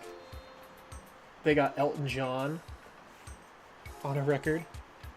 Oh wow! Or on a song. They got fucking Robert Smith from The Cure is on the opening track. Shit. It's pretty fucking rad. Saint Vincent is on a song. She's actually on one of the weaker ones, but it's still okay. I think. Oh, that's right. They're making a show. Yeah, that's been their thing. Is like. They collaborate with a bunch of different artists, and then like, so this was just kind of like them releasing all of the songs that they did this year, and they're planning on doing another one next year. Like this has become like kind of their format that they've been trying to figure out, like for like their kind of the Gorillaz resurgence. So yeah, Robert Smith, okay, Beck. So, wow. Beck is on a pretty decent song. Yeah, Schoolboy Q. Oh, Schoolboy Q's song is so good. It is. Honestly, it's called Pac-Man, so I'm assuming it's very good. It's like, you know, they do those songs like, you know, Dirty Harry, the song Dirty Harry. It's like that, where like halfway through the song it just becomes a rap song. Oh yay! It's like that. It's like they do that a lot. I always love those. But like that, but it just slaps way harder. Like because they know how to do it right. The production on this album is just fucking flawless, dude. It's so good. His verses with this cast here. There's St. Vincent, Elton John, Sixlack. I think that's how you pronounce his name. Black. Or I don't know what. Yeah, something like that. I don't know because I only see his name printed. I've never heard it pronounced. I think it might just be Black. Actually, I think it is just Black because that's what. That's Black because the 6 looks like a B. Yes, okay. That's. Yeah, because that's what's his name reviewed this. Needle Drop reviewed this, and that's how he pronounced it. Here we are. Okay. Peter Hook in Georgia, Octavian. Yeah, I don't know. I don't know some of the people on here, but like there's a couple fucking huge ones. Mato Mata Diawara. Oh. She's that's one of the better songs on there. De Soleil. That's a good one. My favorite songs on there aren't like the huge celebrities. It's like my favorite songs on there are Aries and De Soleil. Like they're both really fucking good. Slow Tie and Slaves. Yeah, that one's decent. That's not my favorite. A lot of people love that one. English punk rock. Oh, okay. Yeah. I might actually like that one. I'm It's- very big into punk rock. It's very punky. It's Uh. very very English too. You'll be like, oh yeah, it's both of these things. Well, I was a huge fan of Aquabats too. I wonder who they're gonna Earth collaborate with this Gang. next year. The Earth Gang record's pretty good, or song's pretty good. That's Jonas those are all the Policewoman? B sides. Jonas Policewoman. Yeah, those are all like the extra track B side stuff. Yeah. Gold Link, Unknown Mortal Orchestra. What? Do you not know them? No, I Oh, I don't. get both. I got both letters. Cool. Okay. All right, so we're good now. Now we can have fair carry. I don't know. I didn't even realize that I got the second one. I am not paying good attention. Moonchild Sinelli. Yeah, I didn't recognize everybody, but like I said, some of the best ones. Robert Smith's song is really good, as well. That's one of the better ones. Like the first 4 songs are all fucking phenomenal. The first like weaker track is actually St. Vincent's, and it's a good track, but like St. Vincent's one of my favorite artists, and like it just lacked the same thing that like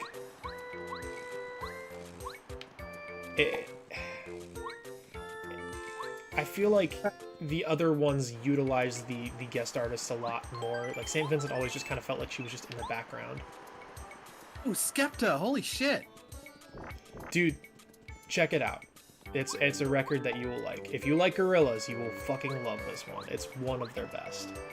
Oh, I'd say it looks like it's gonna be a banger. it's. Damn. I mean, it's really hard to be like one of their best because they've just haven't released bad albums really.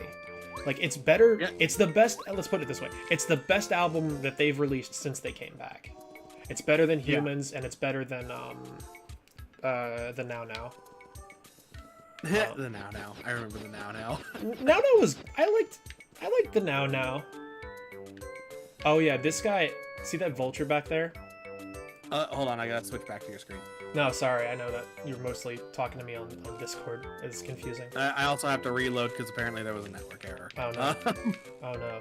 Tragedy. Okay, so yes, I see the vulture on the vulture? tree. Okay, you can fight him. You can totally Okay. skip the fight with him if you're smart. He will kick the shit out of you. I usually will fight him on my way back, just because I can. But he's a fucker. Like you're not supposed to fight him. Oh, secret boss. Well, yeah.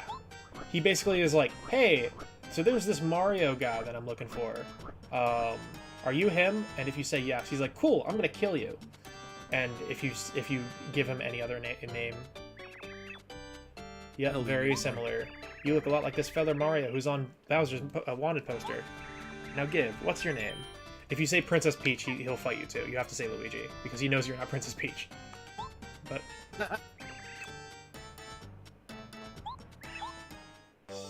so yeah, but if you say that you're Mario, he'll fight you, and he's tough.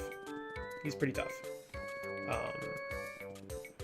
Secret bosses in RPGs, man. He's not really like a secret boss. He's just kind of an optional boss. But like, I usually fight him on the way back just for shits and giggles and for the experience, and because it's fun. It's a fun fight. It's just. It's a pain in the ass before I'm gonna gain a couple levels in this area. It's way longer than the last area, or at least significantly longer. Desert time.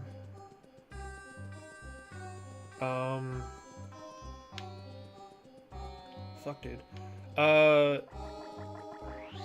Other records of note this year. Phoebe Bridgers' Punisher was really good. Fucking. You like hip hop. We've been talking about a decent amount of hip hop here.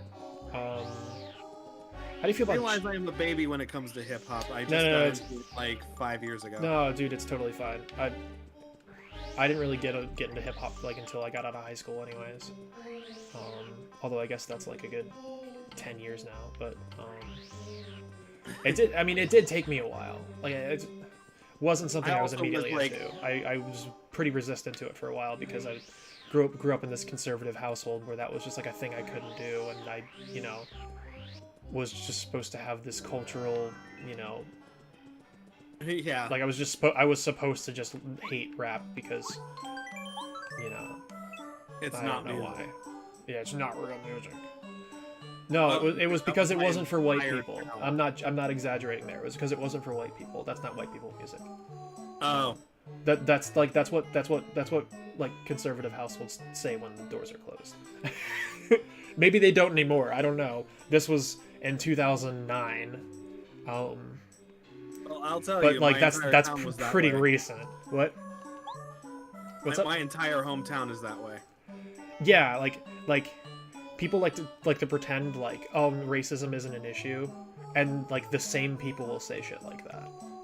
Like this is the same, you know, like someone will be like racism isn't an issue anymore. People need to get over it. Slavery was however many years ago, and they'll still say things like, you shouldn't listen to that. That's not white people music, and the races shouldn't mix.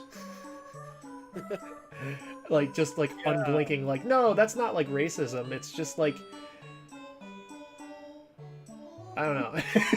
It's just like no, that's really racist. What the fuck? Are you kidding me? The races shouldn't mix? Are you... How can you just... I remember hearing that as a kid, being, like, having those kind of conservative values instilled in me, because, you know, my dad was really conservative. Even, like, that one to me was like, what? That was, like, the big moment, where I was like, oh, that's racist. Like, it didn't matter what had been told. Like, I was able to see that that's like really contradictory and stupid. So, like that one kid from that meme. It's racist. I mean, fuck, dude. You can't. You can't do that. I don't know how people do that. It's crazy. I can't say that. It's like I was really blown away by that. Because I remember the context too. Like one of my first girlfriends. I dated her when I was a freshman in high school. She dated another person I know who's casual friend, somewhere between casual friend and acquaintance. Just another person I know who I went to school with, I guess. She dated him and he was black, and someone in my family commented on that. I forget who, it might have been my dad, might have been my mom, I forget. But they said something to the effect of like,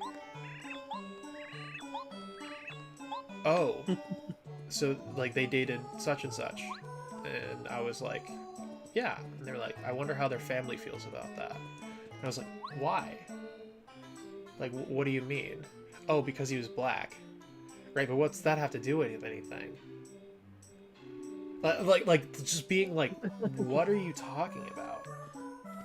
It's like complete disconnect from what they were saying. Like, because it's just so alien. we think that, you know, we think that the races shouldn't mix. It's like, whoa!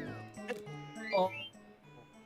That overrides a lot of the racism is bad, and also we defeated it in after the civil rights movement, you know, rhetoric you've been pushing, because like that's really just mask off racist, and I bet a lot of conservatives still believe that. I hope I'm wrong. I really do. But you know what? I haven't been in a household where people have been comfortable around. Like, no household besides my own family would someone be comfortable enough to say that around me. I think.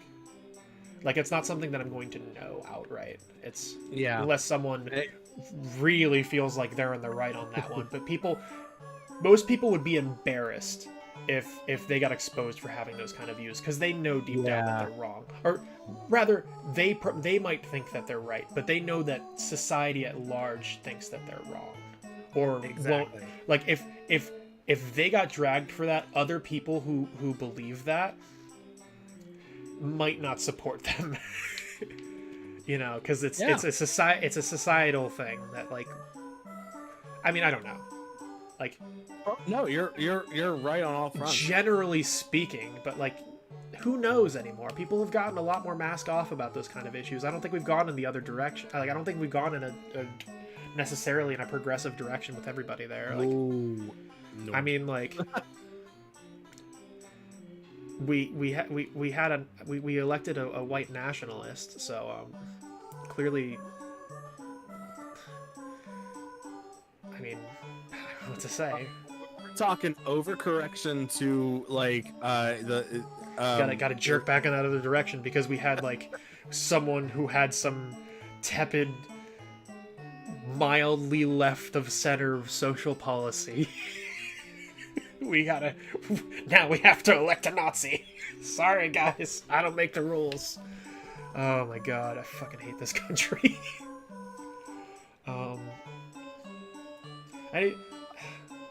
I won't say he's a fascist. There's a lot of parallels though. He is legitimately a fascist, and that's something that you can pretty much prove just based on his rhetoric and his values. And yeah, no, that's obvious. Well, it should be. But I'm talking to you. You already agree with me. It's true. I pay attention, and I have my own views, which tend to skew a little bit against strongmen. Yeah, well, that's an authoritarianism thing too. Like a lot of quote unquote communist regimes had a lot of strongmen too. Like Stalin was like that. Well, there was not all of them, but like some of them. Yeah.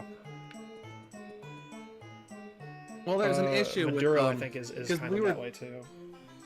But yeah, to kind of harken back to an earlier conversation, that kind of shows that we've never really seen a good example of either a communist or a socialist system. We have not a full one. I mean, because even if you look at like Sweden and Finland and whatnot, they have they have socialist tendencies, but they're not socialist. They have they're social democracies, and that's why I don't like people calling them socialists, because they're social democracies. Like I don't like them getting like, let's just be honest about what this is, because if someone says those are socialist countries and a conservative calls them on it, the conservative would be right. They're not socialist. They're social democracies. Oh no, you're correct. They do have usually like, conservatives agree with them though and try to talk about how bad those countries are. But yeah, sorry, go ahead. No. Well, they do also have some socialist economic policies, like we do. We have some socialist economic policies as well.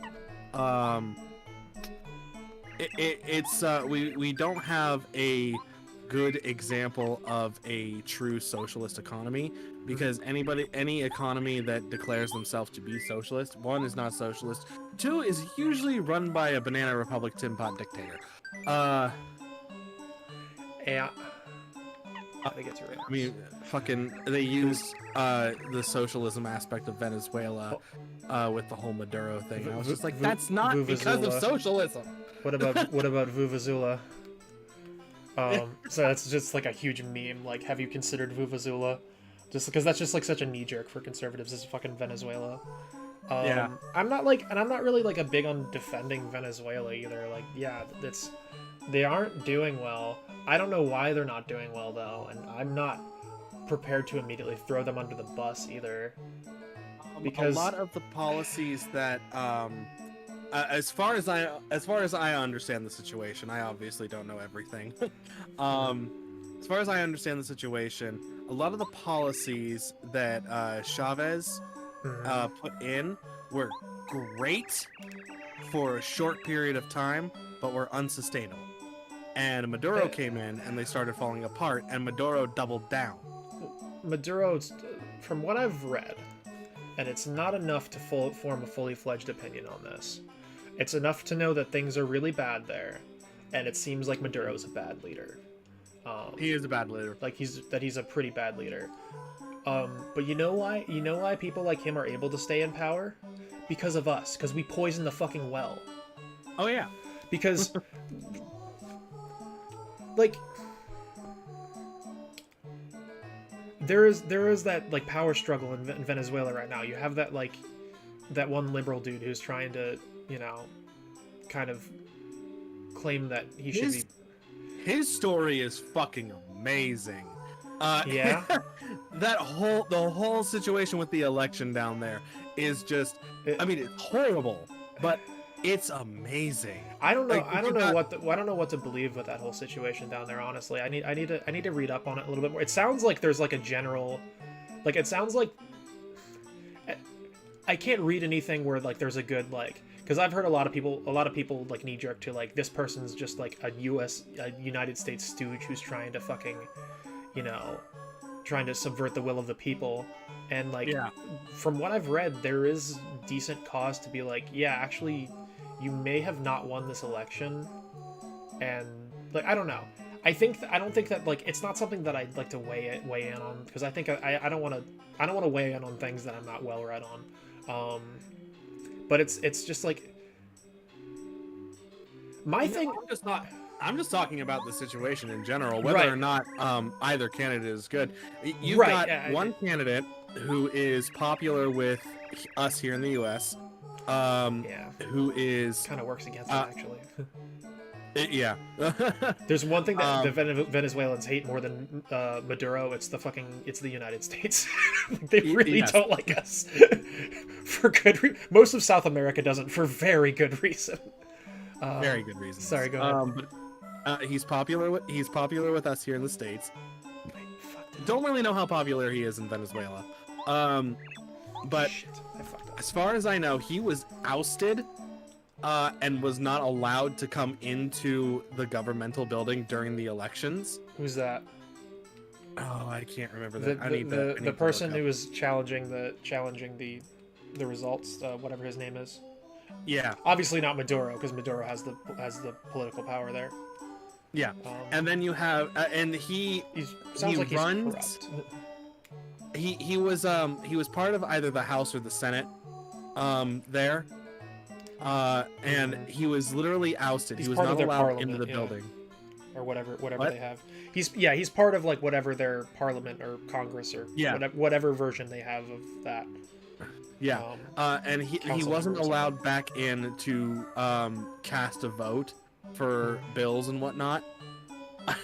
And he basically just had to sneak in to the governmental building, where he was not actually like kicked out of his seat. He was still a member of their government. He just wasn't allowed in the building, so he snuck into the building to vote. Try trim testing. Yeah, that sounds about like it sounds like there's like a lot of abuse of power going on there. But I also think that we poison the fucking well, and we need to stay out of that shit. Because, like, if you want those things to work out, like, Maduro is not very popular in that country, from what I've gathered. But like, we are a lot less popular. It's like better the devil you know, is always the expression. That's once again we were talking about like people not wanting to vote, like these like carpetbagger Democrats who come in and who haven't lived in these states that they're running in, like with McConnell and with Susan Collins, like that attitude is anywhere. Like it's always better the devil you know, and like people know Maduro. They don't like people don't like Maduro over there, but like the more he's able to convince people that his challenger is like a U.S. stooge, and the more that we give credence to that, the harder it is for that. Like the harder it is for us to, us. I don't want to say us to win that fight, because it's not our fight. That's the whole fucking point. For the harder it is for you know what the United States wants to have happen there happen anyways. Like I'm not saying like I just think they need to stay the fuck out of their business in general. But I'm saying like even if I thought that they were right, I'd still be telling them to stay the fuck out of their business because it doesn't get them what they want. Like, we just do this to South America so much. Like, are you familiar with what we did to Chile? Do you know anything about that? I mean, this is like a pretty big, like, this isn't like a really obscure thing. It's pretty common, but like the details of it are things that most Americans don't know about. You know who Pinochet is, right? Yes. Okay, that's a name that most people know. The specifics of what happened there are abhorrent. We firebombed their capital. I am kind of looking at it over. Yeah, type in like 9/11 Chile or like Chile and what the fuck was his name? I'm not good with proper nouns. Was it the coup of 1970? U.S. backing of the coup. Yes. Okay. Yes. We more than backing, like we openly endorsed it and we gave them like military support. Like we basically orchestrated the coup. That would not have happened without us. It was basically, you know, yeah, like Chile, the other 9/11, the Chile coup d'etat. Salvador Allende, that's right. A democratically elected politician. You know, we always claim to hate socialism because they don't like freedom. They like to. We will depose. We will overthrow democratically elected politicians if they aren't, you know, on our team. Okay, Salvador Allende ran. So, yeah, Allende. The L is silent. Yeah. Winning a narrow election. United. Oh, of course, Nixon. Feared Chile would become another Cuba, and the U.S. cut off most of its foreign aid to Chile. The U.S. government believed that Allende would become closer to socialist countries. Yep, that sounds familiar. On 15th of 1970, before Allende took office, Richard Nixon gave the order to overthrow Allende, according to a declassified document from the NSA, of course. We probably didn't know about this until sometime after. Fun! That's a lot.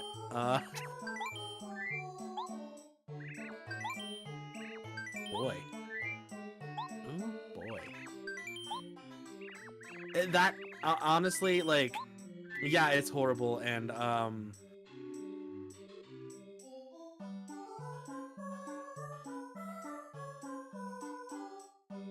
Connor?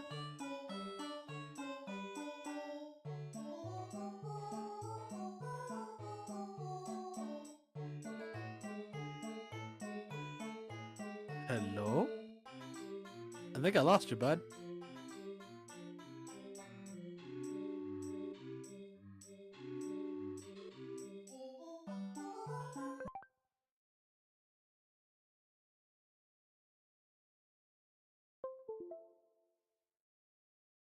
Hey, I lost you there for a second. What happened?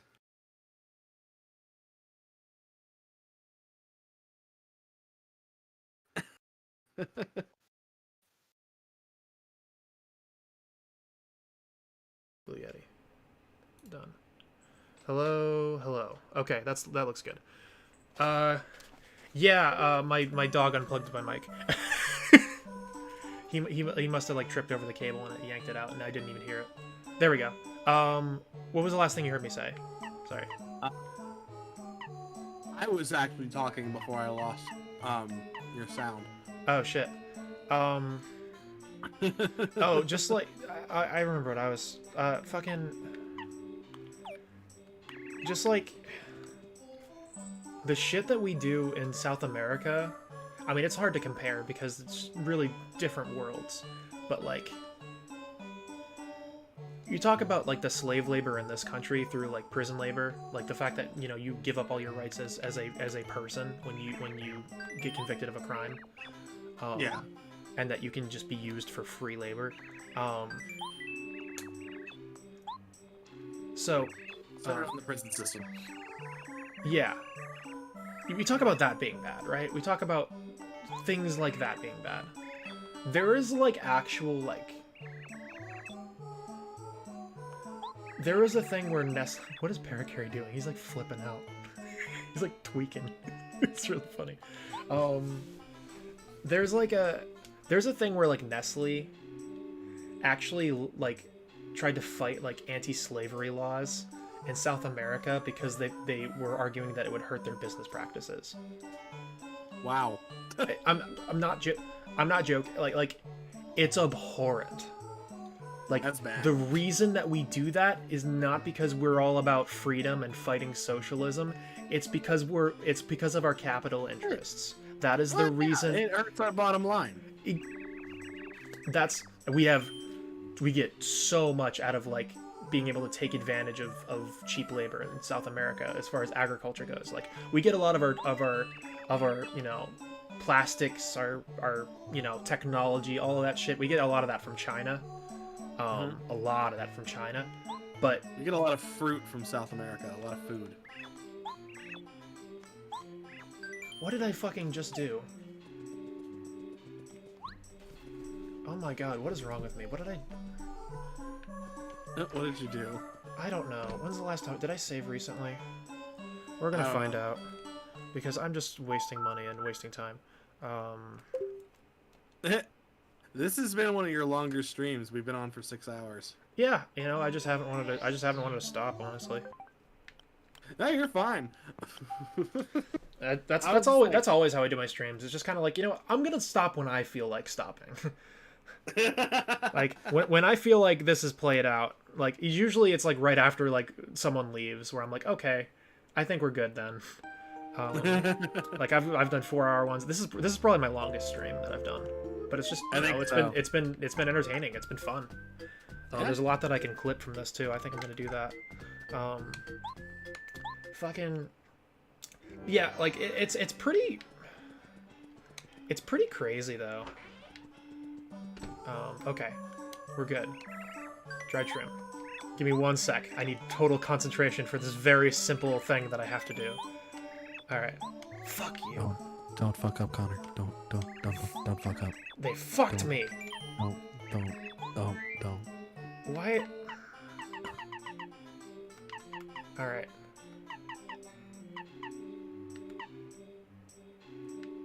Jesus Christ! I have all these things. All right. Let's get rid of fried jar. Yes. Where's my dried shrimp? I just bought one. Where did it go? I just bought one.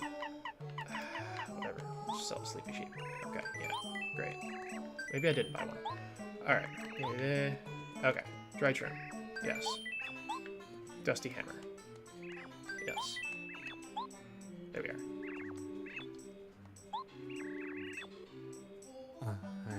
Hey, Mustafa. Hey, brother. Good to meet you. Have you questions you need answered? You want to see Mr. Mustafa? He's usually up on the highest part of Dry Outpost. Just keep going up. Oh. My man. Okay. I guess that was all that was. Listen. He ended that phrase with "my man." My dude. Listen, my dude. Yo. Have you seen like the memes about like here we are. Have you seen like the memes about naming like the different things you can name Link in Zelda games? Yes. Like my dude is one of them. My dude, I have also participated in some. My favorite is naming the horse my dick. Because you get the great line of the one like romantic interest person in Twilight Princess saying, "I washed my dick for you," which is pretty great. Oh, I was so upset when I couldn't pick my own name in Breath of the Wild. Yeah, no, because voice acting fucked that for everybody, man. Yeah. Final Fantasy X kind of did it by just naming but they just call your character "Hey You," like the whole game.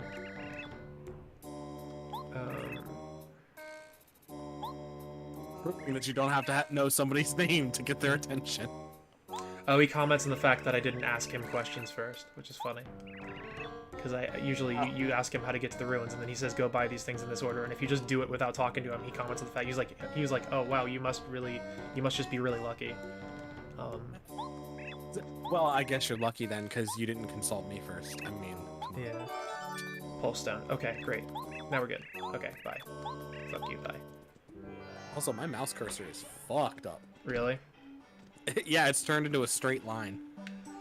Okay, so now I can go to the thing. I'm not going to do the thing today, but I'm gonna putz around in the desert for a little bit while we keep talking. Yeah, and whatever you want to nope out, obviously, you know.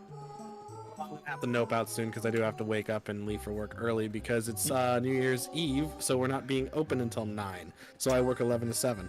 Right. Yeah, and it's yeah. I was right. I was right about that. New Year's Eve is not a holiday. It's New Year's Day. Right. Yeah, I get I'm off on New Year's Day. Right. That's most people. I don't like fighting these things. And I get Steal paid all for my it money. too. There you go. You get paid time off. That's nice. I mean, I shouldn't have to say that, but you know me. It's like, oh wow, you get paid time off. What a luxury in this dystopian nightmare hellscape. The sad thing is that it is a luxury. It's, you know, like, oh, that's so great that you get this thing that you should just have. Hey, you can't come home to work tomorrow. No, you're not gonna get any money for it. You just can't be here. Oh, thank you so much. Daddy, I work for a Big Daddy corporation now, apparently, so... Is it the same company? It's the same company we got bought out. Well, I'm sure that you guys aren't any less awful. I mean, I don't know. Are you? Stories. I have stories that I can't share over stream. No, that's fine. You don't need to. You don't have to weigh in any more than this. Have things gotten better there or worse? We're gonna go with the worst. Wow, Worst imagine for that. 200, Alex. Imagine that. Wow. You Yeah. know, Big Daddy corporation Dude. swooping in. Dude, fuck those people. You know, you're a great dude, but like, fuck what they do. I'm just really not about it. Like, I'm surprised that Laura lasted as long as she did. So I really don't have a problem with the work that we do.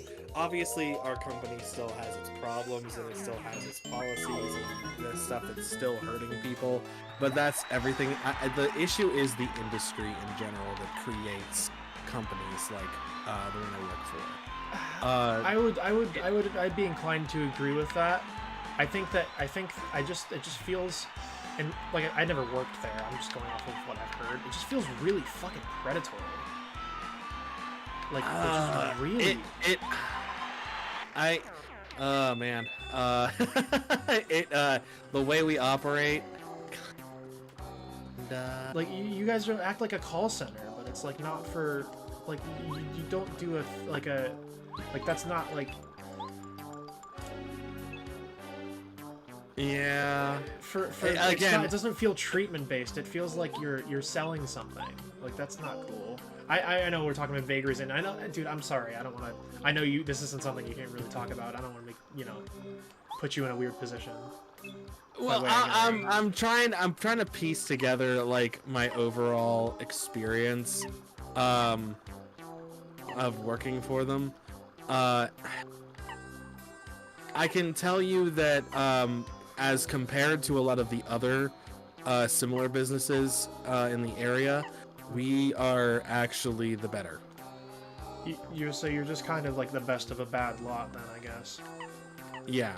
And like I said, I think it comes down to not only the industry, but also, and this is a problem that I have, and this is why I always say that I pick and choose the values of different political ideals, because a lot of the problems that we face and a lot of the problems that we have had to do some of the not so nice stuff is due to DEA regulations. Yeah, I feel that. I also think that you guys have some Can I talk about what you do? Is that okay? Yeah, sure. Okay, cool. I feel like we're talking in vagaries, and if I can talk. We are talking in vagaries, but no, you can mention what I do. We just can't use like names. Oh, of course not. Of course not. Yeah, I don't even know the name of your company anyways, so there's no risk of that happening. Oh, hey, there you go. So basically, you work for a company that kind of does a service for people going through rehab, or people trying to stay clean and just kind of hooking them up with things like Suboxone and doctor's appointments, and you don't take insurance. And yeah. What to kind of give a better explanation? Yeah, please. You'll do a better job explaining it than me, I'm sure.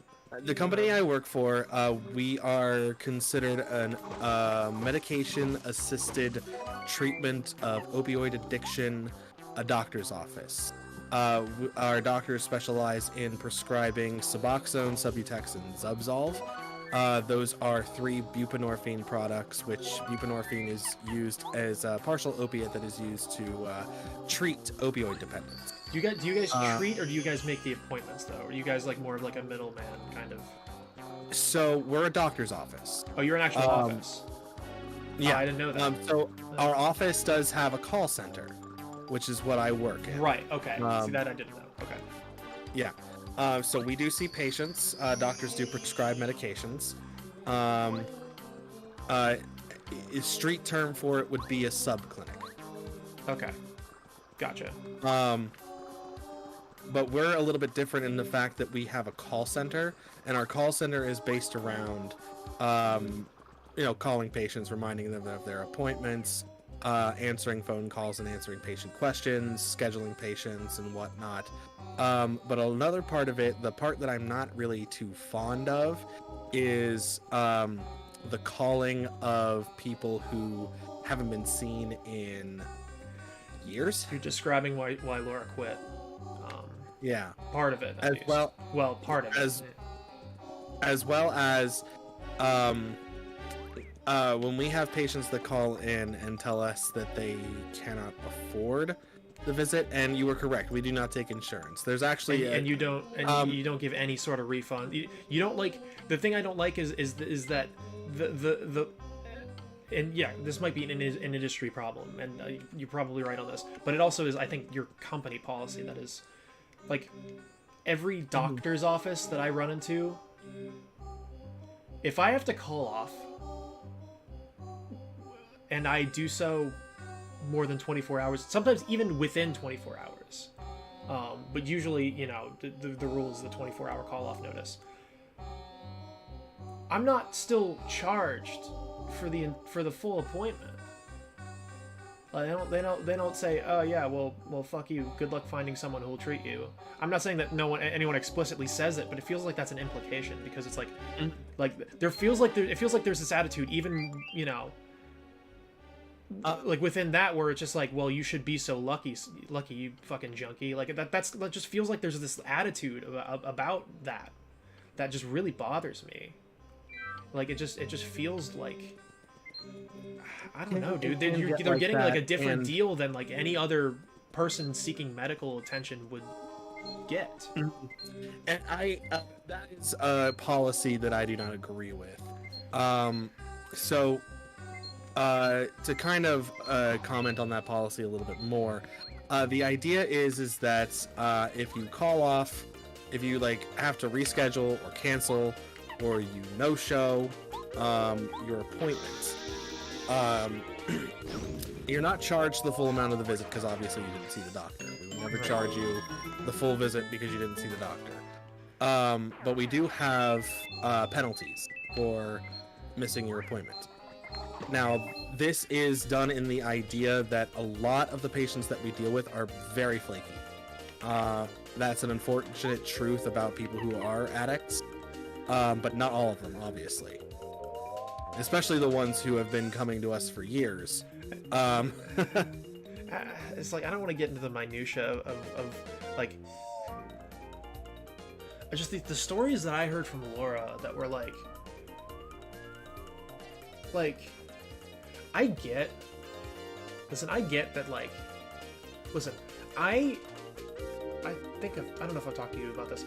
I had a friend who was, I mean, I've had several friends who've been addicted to heroin.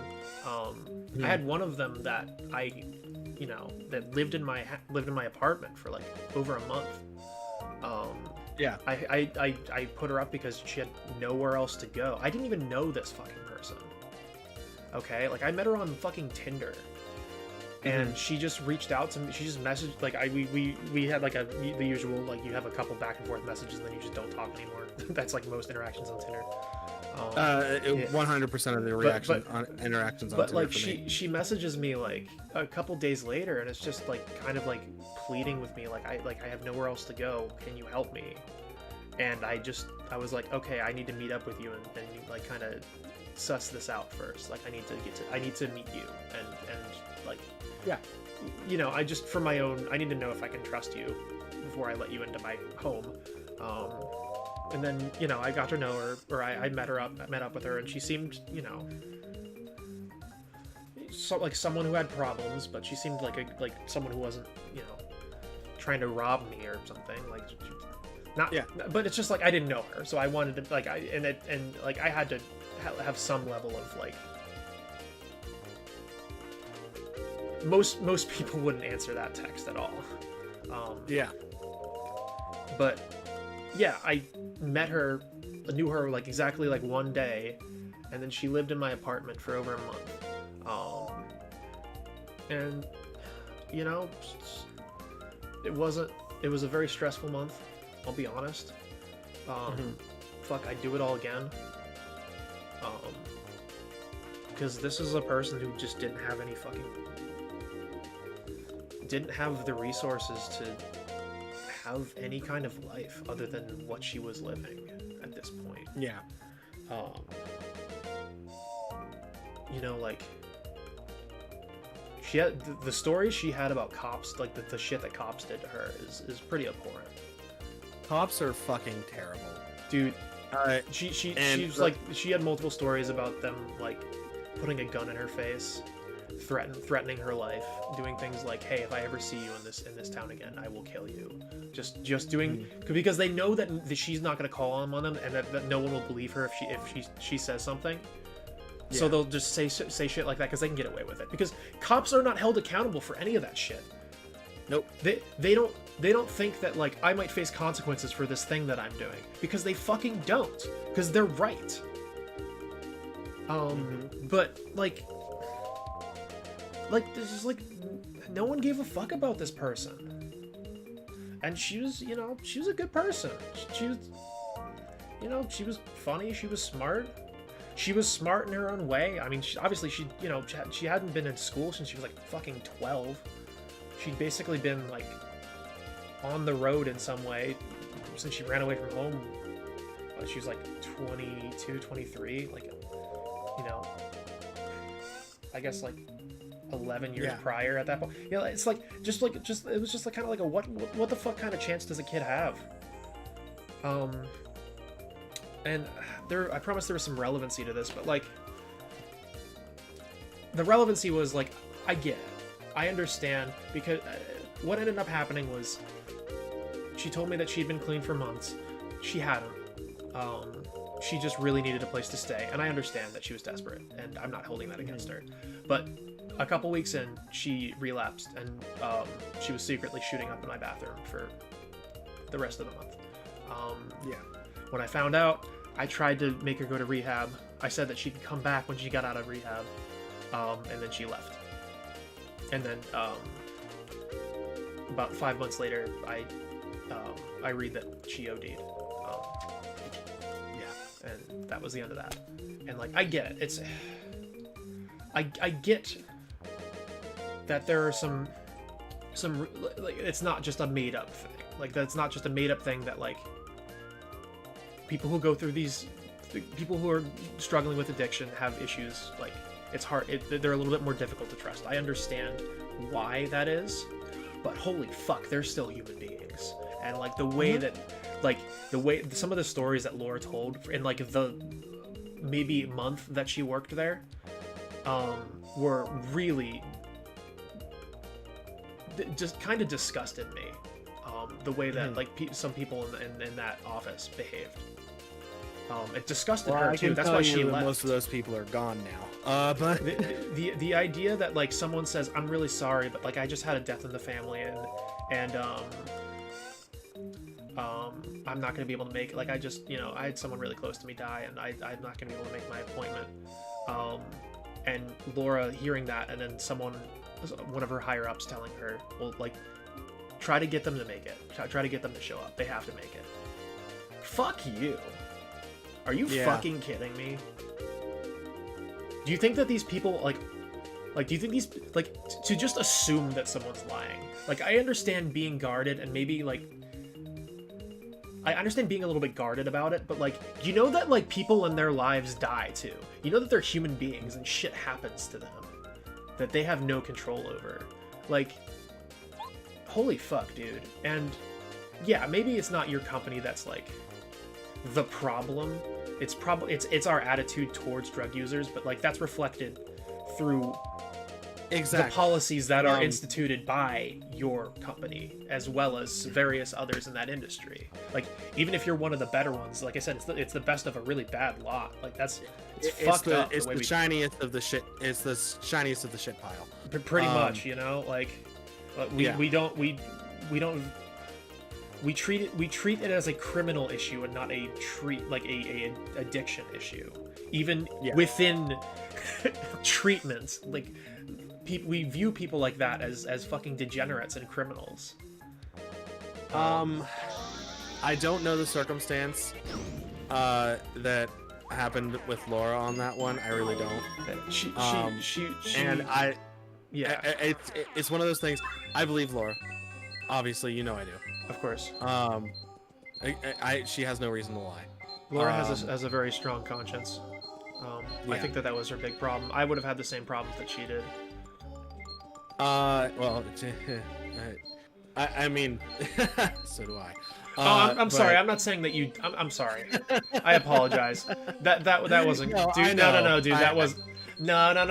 That wasn't cool of me, and I'm sorry. That was not a cool thing for me to say. Because yes, of course, that would carry the implication that you don't. So I apologize. Because that is not what I meant. That was not. Yeah, that wasn't cool of me. I'm sorry. I appreciate it. Thank you. It's a tough job because you do have to weigh your personal morals versus the reality a lot. And I've had to do that my entire life. My dad is an addict. Now, thankfully, I never had to deal with a lot of the really bad stuff. My dad's also an alcoholic as well. Yeah. Even just the short time that my dad fell off the wagon, I witnessed every single one of the issues that a lot of people with opioid addiction portray: manipulation, lying, hiding, being secretive, all that.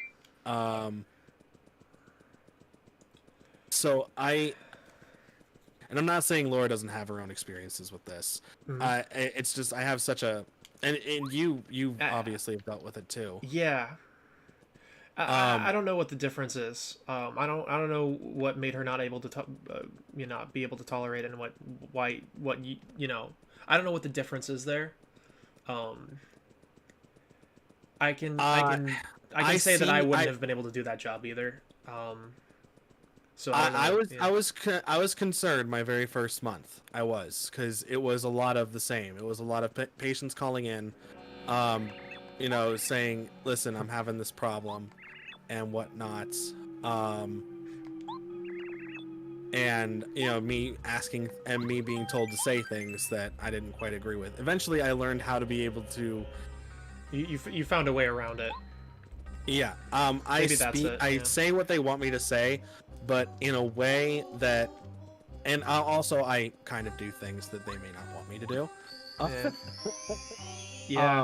Maybe that's a little bit of a fight back. Yeah. Because I'm also trusted to work on my own. Unlike most people who end up starting there. because I work at least 2 hours by myself every day. Right. In the office. So I try to work with the patients mainly because the way I talk to them, I'm trying to suss out if they're manipulating or lying to me.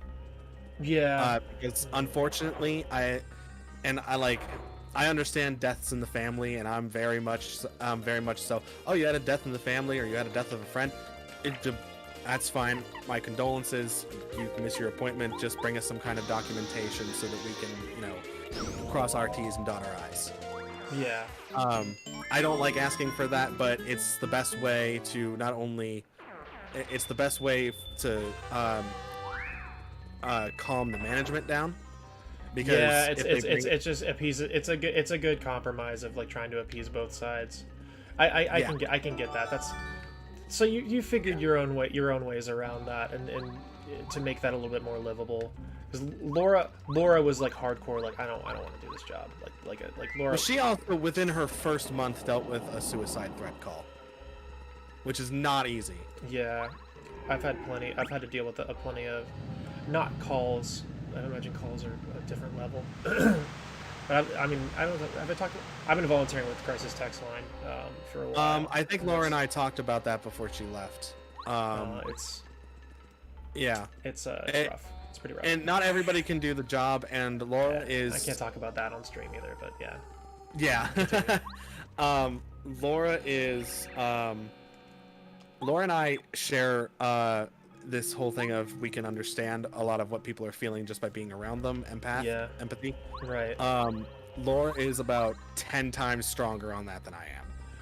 Yeah, me and Laura have always bonded over that. That's always something that we both share. Like I'm really sensitive to that kind of stuff, and it's actually made me want to help people more. Like even though I think that I'm a lot more sensitive to that kind of stuff, like emotionally, like it's just made me.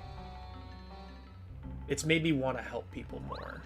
Like it's really what's driven me to do like. It's really what's driven me to go down like the current career path that I'm going down is just that I really do genuinely want to help people. If I can't help them improve their circumstances directly, I want to help them, feel better about them. I want to empower them to be able to do it on their own. Because a lot of times there's nothing I can actually do materially to help. Like, and it's the same. I have the same problems where it's like. A lot of the problems I have where someone's like, oh my god, what can I do? There's nothing you can do. I have to do it. It's only something that I can do. I have to figure that out. And that's what a lot of therapy is for people. I mean, that's what therapy is for me a lot of the time. That's kind of why I want to get into that.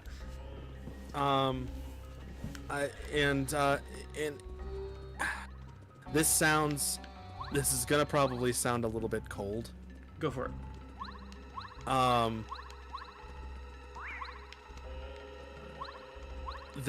We cannot help everybody.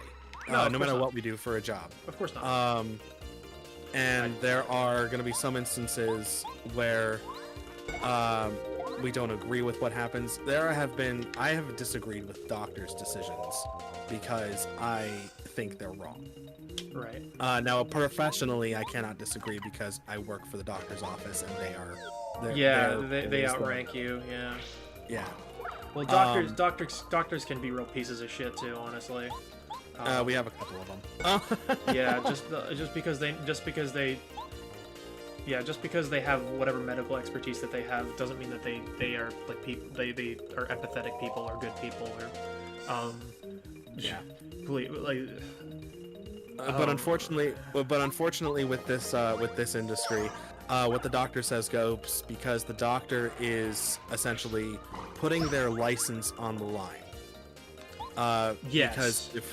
Because even with all the documentation that we do, we're always legally above board. Even with that, their license is still at risk with prescribing this medication because at any moment, if the DEA thinks that we are not doing right things, we're done. And that's fucking bullshit. And that is an industry problem. And I get that.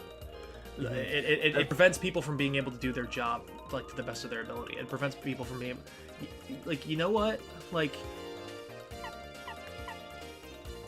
there's a certain point where it's like fuck off and let me do my job. There's a certain point where it's like, do you think that I'm like what's the claim? Like if someone goes and pawns this shit off, like how is that on me? I'm just giving them the medicine that they fucking need. If they don't take it, why is that my fault? And that's where we have to draw the line a lot. I can guarantee you that I know several patients without any proof. I can guarantee you that I know several patients who sell the medication inside. However, the good that we do, at the end of the day, does outweigh a lot of the bad that happens in our office. We have well over 1,400 patients that we treat. The ones that call into the call center are the ones... the ones that can afford it. Yeah, they can afford it, definitely. This shit ain't cheap. And a lot of people who are addicts are poor as fuck. I'm sorry, yeah. It's not. I know. No, you're right. And I know it's. Why don't you guys take insurance? What's up with that? If we were to take insurance, there is no guarantee that we would be able to accept all patients. What does that mean? Not just because of insurance deals and issues, but as well as we would not be able to accept patients. We might not be able to accept patients without insurance. And a good deal of our patients don't have insurance.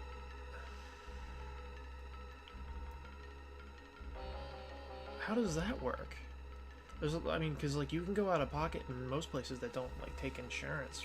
Because of the rule there? medication, because of the medication and the clientele that we deal with, because of the current stigma against anybody who is addicted to anything, they are not trusted, and therefore, if most places are gonna use insurance, cash paying patients are out. Here's the problem, honestly. Here's my problem with that.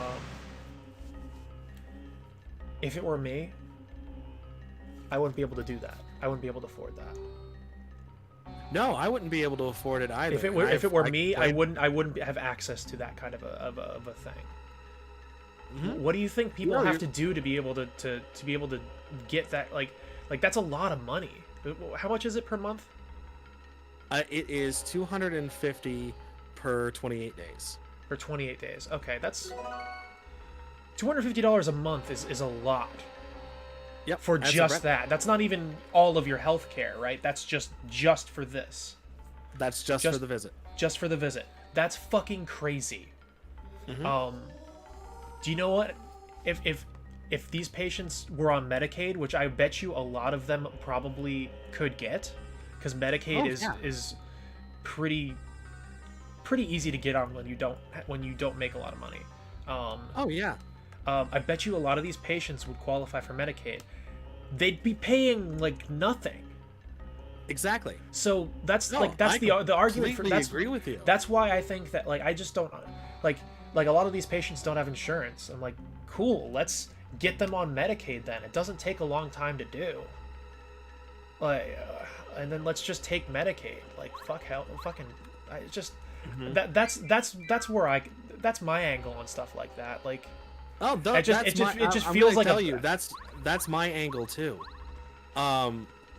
You're giving me the company line on that because most of our patients don't have well that's the reason, that's legitimately the reason why we don't take insurance. But I agree with you.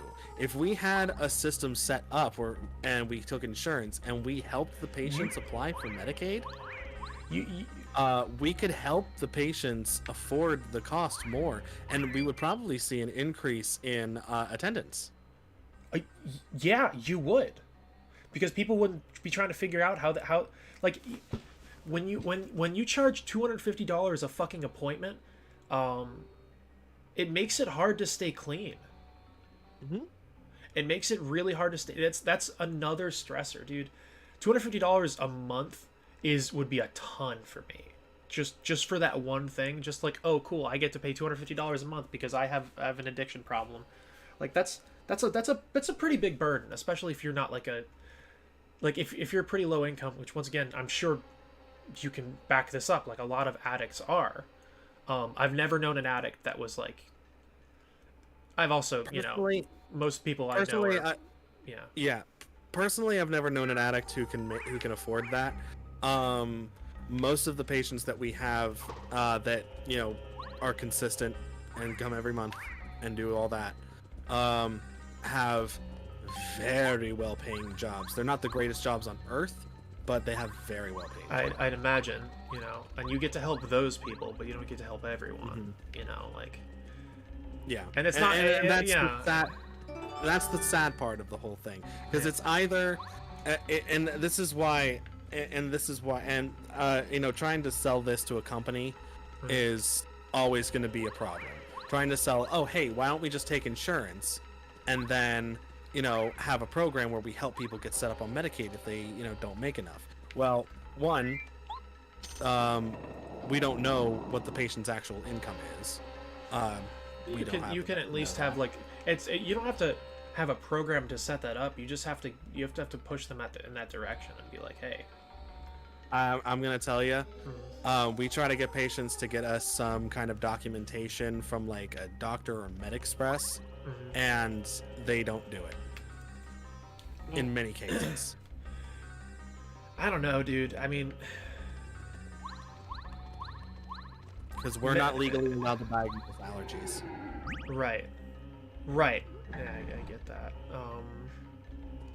And it's sad because a lot of people do much better on the non-naloxone type of medication than the one with naloxone in it. A lot of them do much better. We're like one of the only places that freely prescribes Subutex. Right. And it really sucks that no other place does that, because if they're not happy with us, but they want Subutex, but they don't have any kind of official documentation, or they don't meet the criteria for an allergy or a severe bad interaction, then they're screwed, because no other place will prescribe them that prescription, and then we will, but they are not happy with us. Right.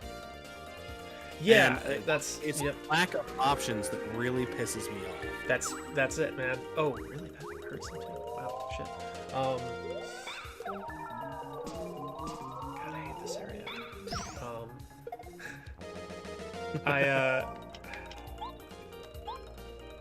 Yeah, that's a big part of it too. It's just like that's what I mean, like about this attitude of you should be so lucky.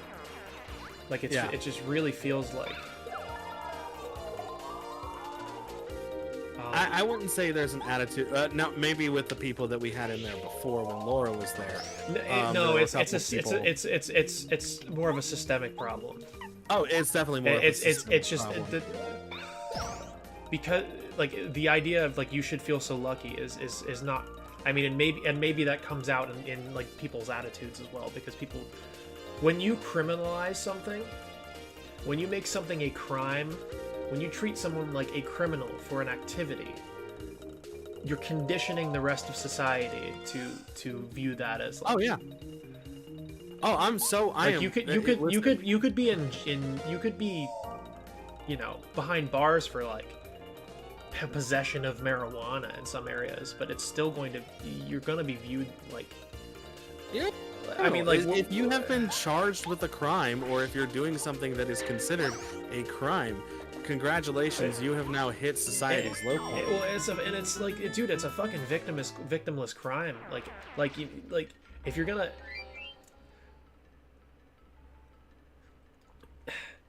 arrest someone, I don't know, dude. Like, if you're This is difficult. This is a difficult part of our society. Is addiction. And once again, you talk about like the issues trusting people who, like the issues being able to place that like kind of blind faith in someone the way you can, in someone with addiction problems the way you would be able to with like, your average Joe. and that being a struggle. Like, I feel like you can't... There's an issue... Like, everything affects everything. In this kind of... Like, in our environments, like, just everything influences everything. Like,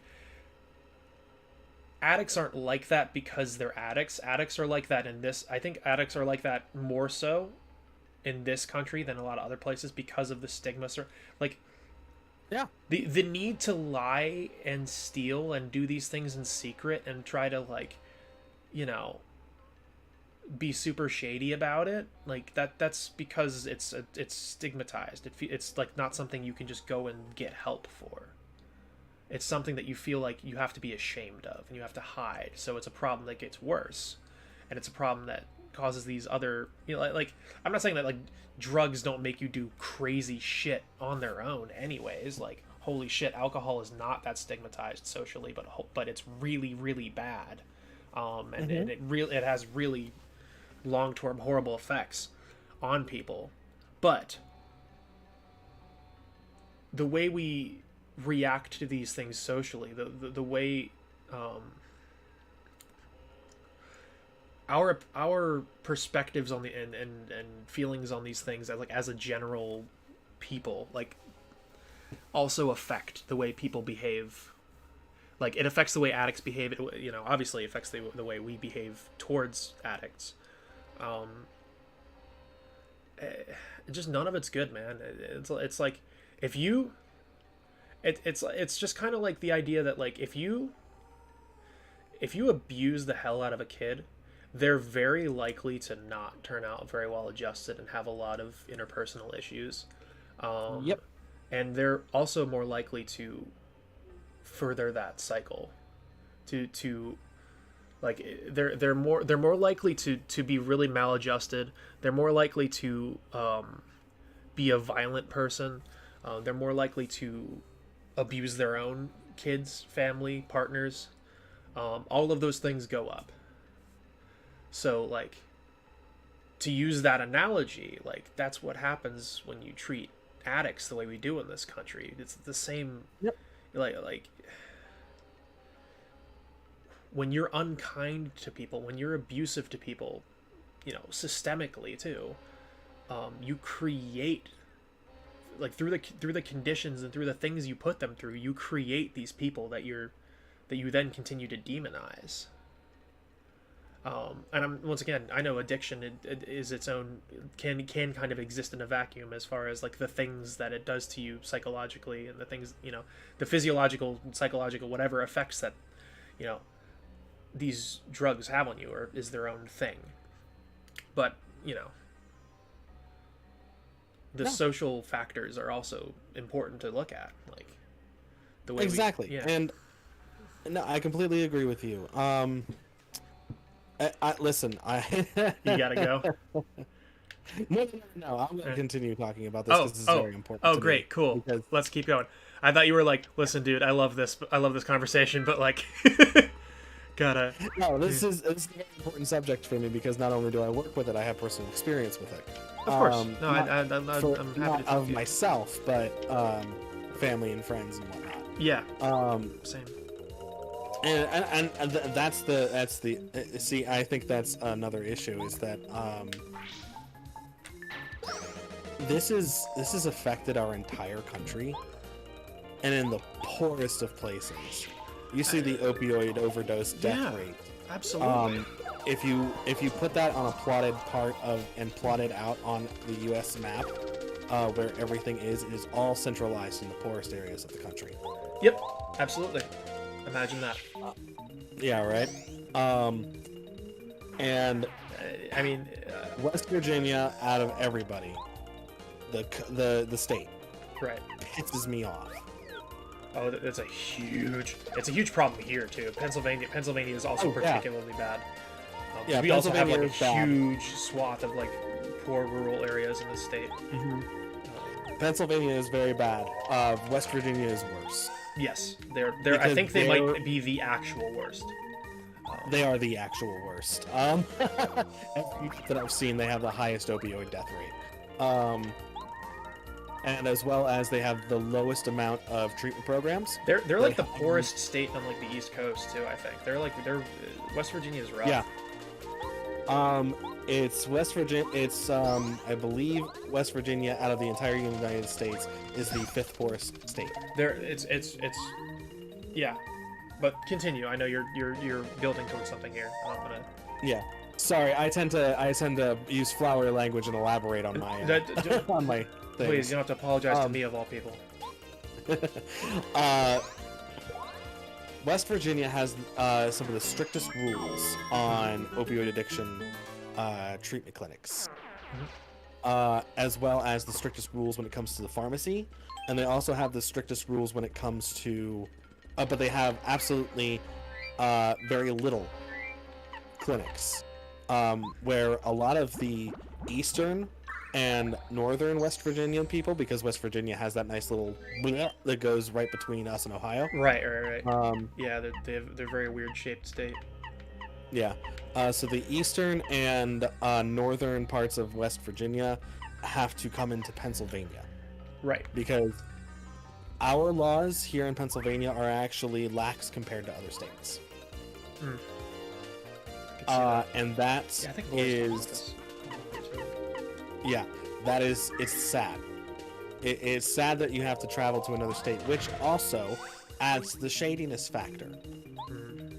Because we have patients who live in West Virginia, go see their doctor in Pennsylvania, and then have to go to a pharmacy that is about 30 minutes away from them, when there's another pharmacy of the same chain in their same town. But Yep. we can't send them there because that pharmacy doesn't offer this medication. Yep.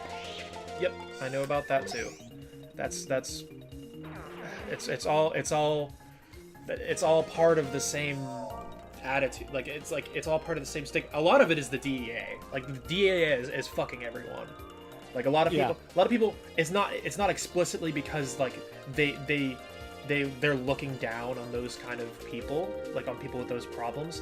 It's a part of that maybe, but like it's not an optics thing with them. They don't want to be liable. Nope. That's the problem. That's what pharmacies are worried about. That's what doctors are worried about. It's the fucking DEA, dude. Yeah. No, I know. There's a town in West Virginia called Huntington.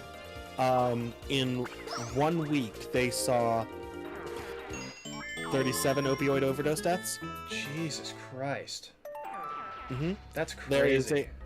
There is a pharmacy out there called ComperCare. Wow. And they specifically cater towards drug abuse people who are using medication-assisted treatment. Right.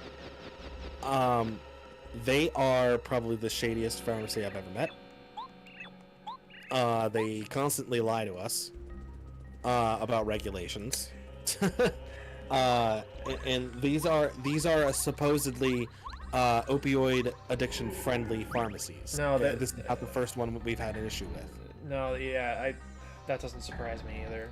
They're every step of the way when it comes to starting your treatment, you are met with resistance. Well, you guys are for profit too, right? You guys aren't like a non. We are a for-profit business. So we do have the bottom line that we have to care about. We have to make money. Yeah, in order to stay open. That's like because a lot of people don't understand. Like some people think like the nonprofits and charities are the same. Like nonprofits are just companies where that's all a nonprofit is a company that like that isn't their bottom line. Like UPMC is technically a nonprofit because their bottom line is to help people, is to actually provide healthcare to people. If UPMC was for profit, that'd be pretty abhorrent because they're a fucking hospital. With how fucking big they are, yeah. With how bad they are already, I mean, shit.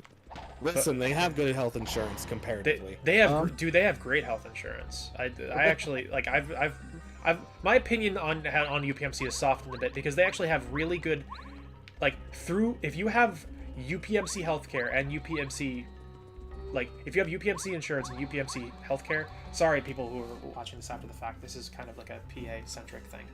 I think UPMC's It's going to be true anywhere. Just replace UPMC with biggest known provider in your area. Yeah, for those of you who aren't local, UPMC is University of Pittsburgh Medical Center. They are an entity within their own right outside of the University of Pittsburgh. They are the biggest one, I think the second biggest employer in Pittsburgh, if not the biggest. They actually might be the biggest employer in Pittsburgh. I think the biggest. It's between them and I think like Giant Eagle. No, I think UPMC beats them. UPMC is bigger. Yeah, UPMC because it takes more people to run a hospital than does a grocery store. Yes. So I'm pretty sure UPMC is the biggest employer in the city of Pittsburgh. Within the immediate Pittsburgh area, they have like a ton of different hospitals and a ton of different neighborhoods. My work is located outside 2 UPMC hospitals. What's up? My work is located where I work, like the physical location is located outside of 2 where do you actually work? UPMC hospitals. Where do you actually work? Monroeville. Monroeville. Oh yeah, that's decent distance. I always forget that like they extend pretty far outward. Yeah, I mean I can go like Presby. Like I go to Oakland if I go to a hospital. Like I go to actual Pittsburgh. Like I'll go to Presby. Yeah. When I was using their when I was getting my mental health care through them, it was through Belfield, which is their mental health clinic that they have. That's basically the I don't know what I'm doing here. I think I could just leave now. So I have the stone hammer. It's like switching the stairs back and forth. It's really funny, isn't it? It's a fun little juxtaposition we got going on here. Like Belfield's kind of more of like a. They're like we want to get you introduced. We want to get you set up really quickly. Like you're not going to be able to get regular health care. Like you're going to see a psychiatrist every like 6 weeks to 3 months. You're going to see a therapist between every 2 weeks and every month, because we have a lot of patients, but we're trying to serve all of them. So we're going to get you started, and possibly we're going to refer you somewhere else. Whenever you get started on something, like you'll see a psychiatrist, you'll start on a medication, and we'll start to stabilize you there. But like maybe it's not a place you want to stay. It's a place. It's a good. If you don't know where to go, you should probably go to Belfield because they will always take you. They will always say yes. Like if you need to go to therapy somewhere, they will set you up with someone. And that someone knows other people, and you can get referred. But yeah, that's. They're obviously not perfect, but UPMC has if you have UPMC insurance and UPMC healthcare, especially if you have Medicaid, holy shit, I don't pay for healthcare. I pay for healthcare the way I want everyone to pay for healthcare, which is which is taxes. Yeah. My taxes pay for my healthcare.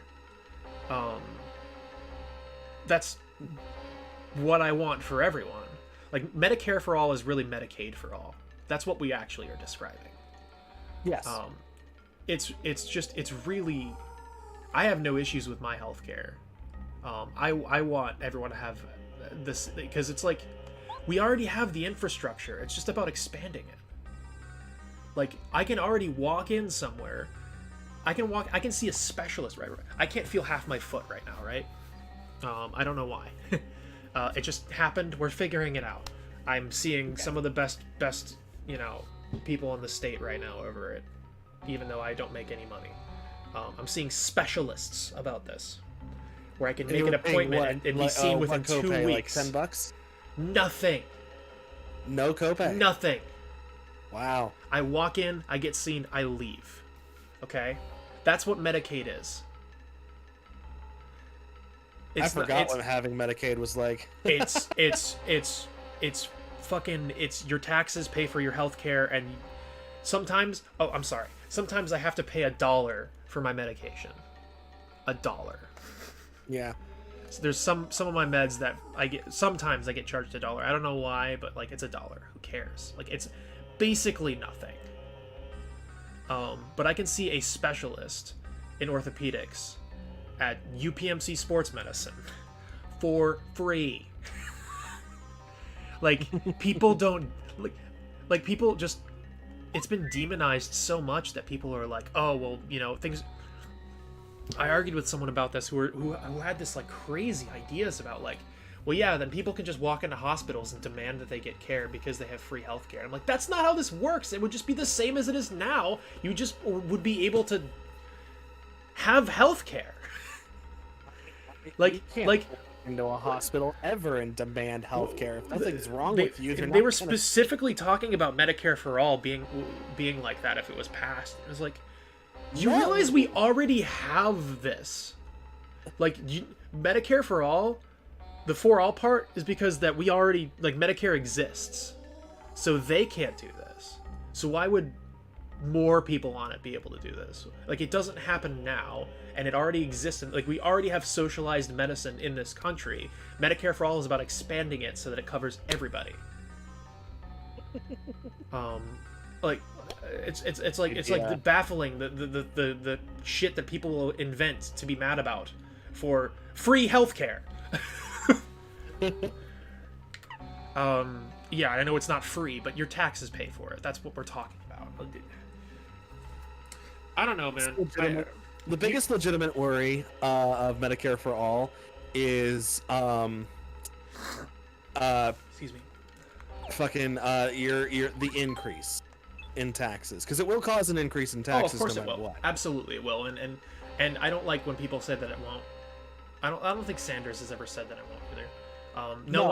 He has never said. He has been very honest and said that it will increase your taxes. Sorry, but that's the biggest legitimate issue. People don't want to pay more in taxes. But the problem is, like, that's it. That's all you have to say is, oh, your taxes are gonna go up.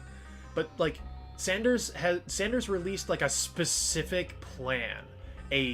This is what your bracket is going to be, depending on your income. This is our new progressive tax bracket that will pay for this.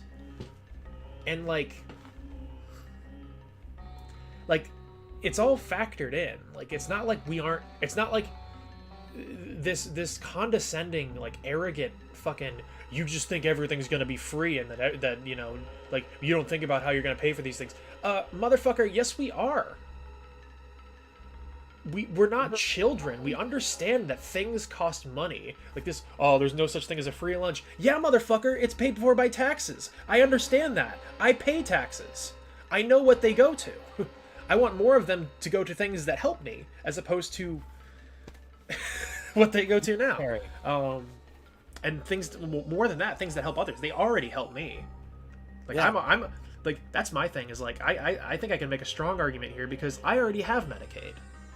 I don't get anything from this. I just want other people to have it. Yeah, it's a very good plan. I'm gonna have Medicaid for a few years too. I'm gonna be broke as fuck until I start actually working in the field.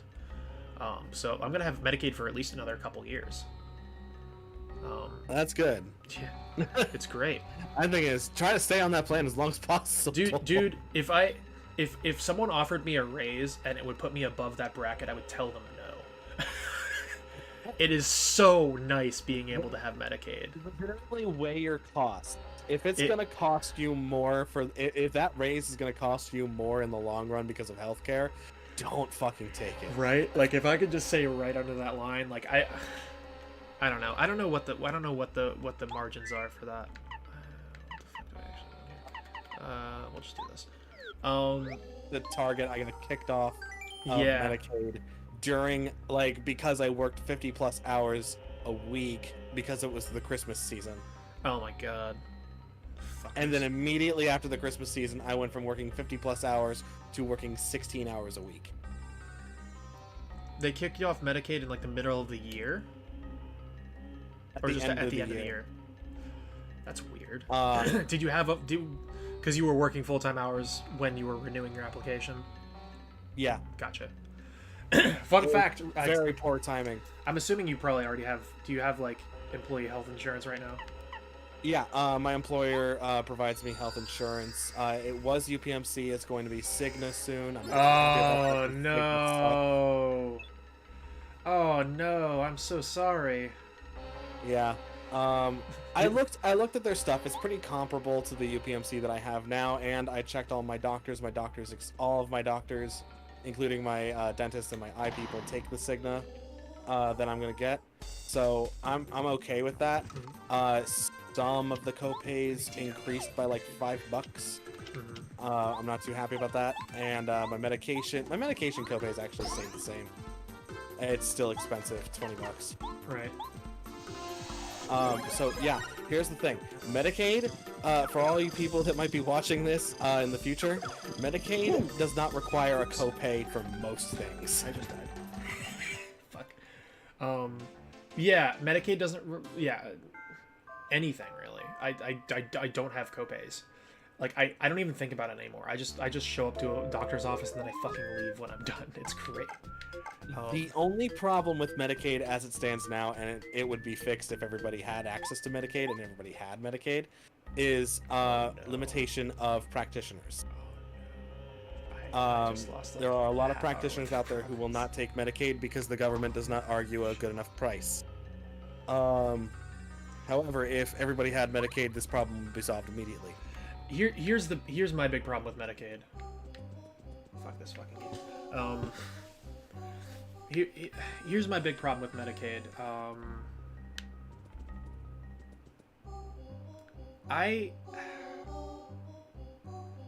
We're gonna transition into me not playing this because I'm good. I'm gonna go to webcam mode here. Might have to finish up soon here though, because I have to. No, of course. I'm stopping the gameplay while we're having this conversation because I'm super good on that. Okay.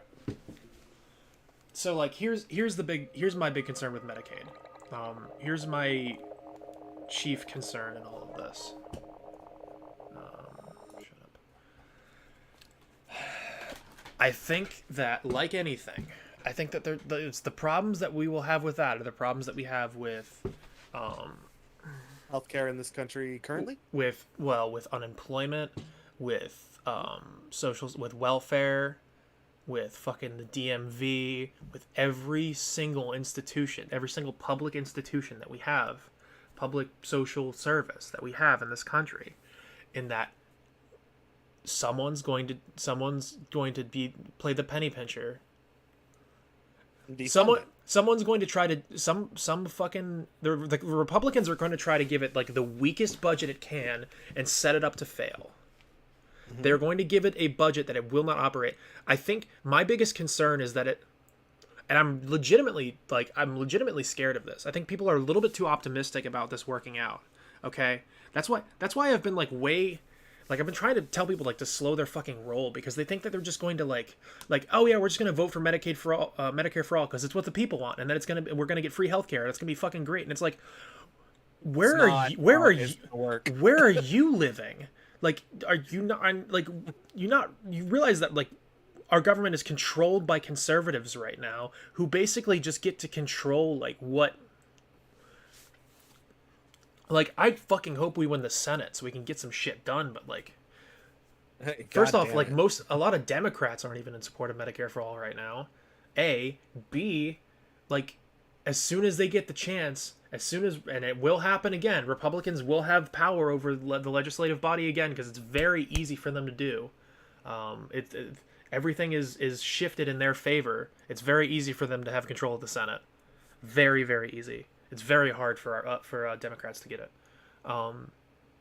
But once they can do it, they're gonna scrap the budget on something like Medicaid, Medicare for all, and immediately go just like they did with the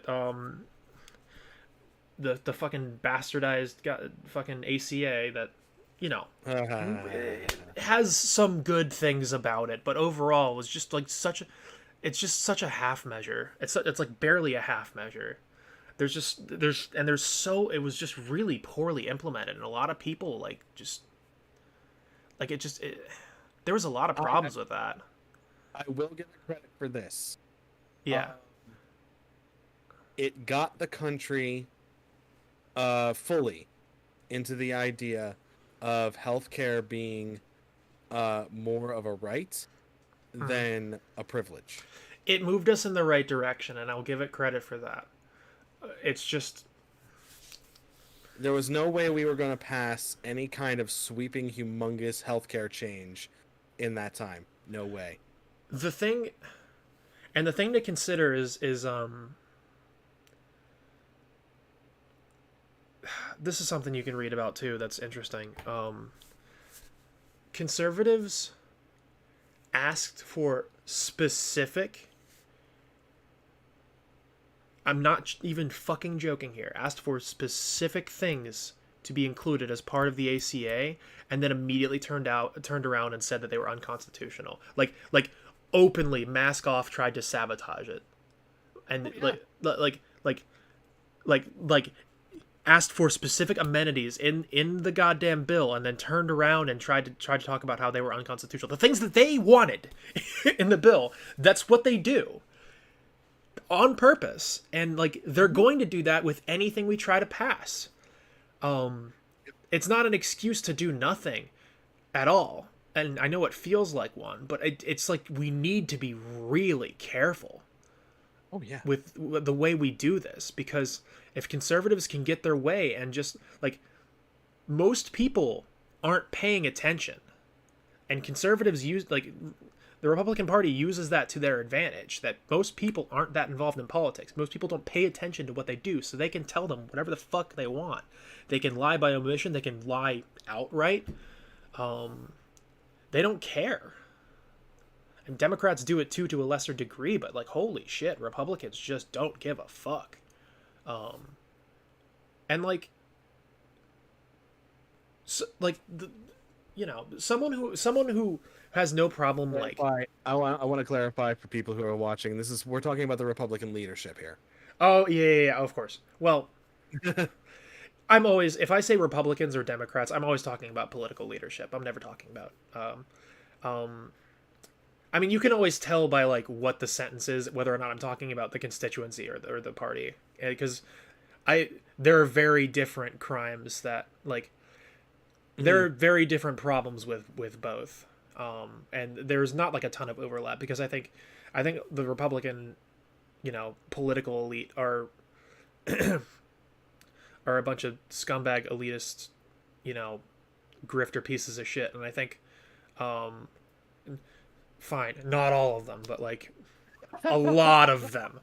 Like, come on, man. Most like, of them, to the point where we can make the general statement Republicans. Pull a name out of a hat, and I'll look up their fucking record. I'll look up the statements they've made, and I'll look up, like, just pull a name out of a hat. Someone in our federal government is more the goal here, but like a rep, Listen, we're not someone gonna go into state politics, because state I don't politics know what is the a whole fuck other you mean. fucking beast. I mean, I can talk about Pennsylvania state politics because I know Pennsylvania, but I can talk about Pennsylvania state politics, and I can talk about the United States Congress. Like, I can't really go into, but like pull a name out of a hat, like a Republican in that's in the U.S. Congress, and we'll go through their voting record and compare it with what they've said. Oh, you want me to do that now? No, I'm just saying, like, anyone, like, for me to make a sweeping generalization about, like, the Republican Party like that, like, I'll put my money where my mouth is, and if someone sees this and wants to be like, okay, what about this person? We'll go through their voting record, and you know what? I'll eat my fucking words if I'm wrong, but holy shit, generally speaking, there's so much lying and deceit going on, and Jim Jordan. was that who you picked? Yes. Did you just pick a random one, or did you purposefully say that? I purposefully picked him. Who the fuck is Jim Jordan again? No Jacket Man. There's just so many of them. Jim Jordan. No Jacket Man. You'll probably recommend. He that's when me and Joe used to live together. We used to call him No Jacket Man, because he was the only senator in the that I'm talking about that wasn't wearing a US jacket. Rep, Ohio 4th District. Or no, a rep. I've sorry, I've heard of him. He's There's nuts. just too many of them to keep track of. That's why I was like, I'll have to go through their record. I don't know. There's just, I know that name. I know that name and that face, and I'm sure there's plenty of reasons not to like him. I'd have to look through his. He's a nutbag. I've heard of him. Just yeah. He's one of the people who's like aggressively being like their election was fraud. I mean, like most Republicans are right now, but. He's like particularly vocal, right? I'm pretty sure I've read something that he's said. He's particularly vocal. Yeah, he's real. He's like on the Mike Kelly level of fucking ridiculousness.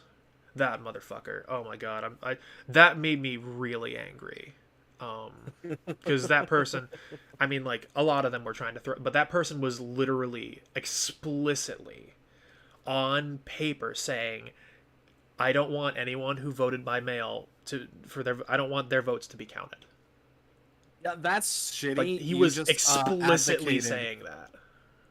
Yeah, that is specifically advocating for voter disenfranchisement. He wasn't saying here's where the fraud was. He was saying people shouldn't be able to vote by mail, so we should throw out their votes. That's a different argument. That's a different argument. And it should be seen as such. It wasn't, because he can just say, well, it's because the fraud, but that's not the argument. The argument he was making was it was unconstitutional to have mail-in ballots in Pennsylvania, so we should throw them out. That's a different... whatever. That's a whole other thing, but we don't need it. I mean, no one disagrees with me on that, out of the one people that's here. And people who are going to be there later. Yeah, who knows? I don't really have much of a following. I have no idea. Like, I mean, I keep saying like, hey, if you see this, chime in, let me know what you think, yada yada yada. No one has done that yet. I don't think that will happen for a long time. I mean, I'm just like, like, I don't know. I don't have like a base or a following right now. Like, it's not like my. Yeah, it's not like I have a fan base that's like has specific political leanings. Like, it could just be some rando who stumbles on one of my videos and has some opinions. Like, that's fine too.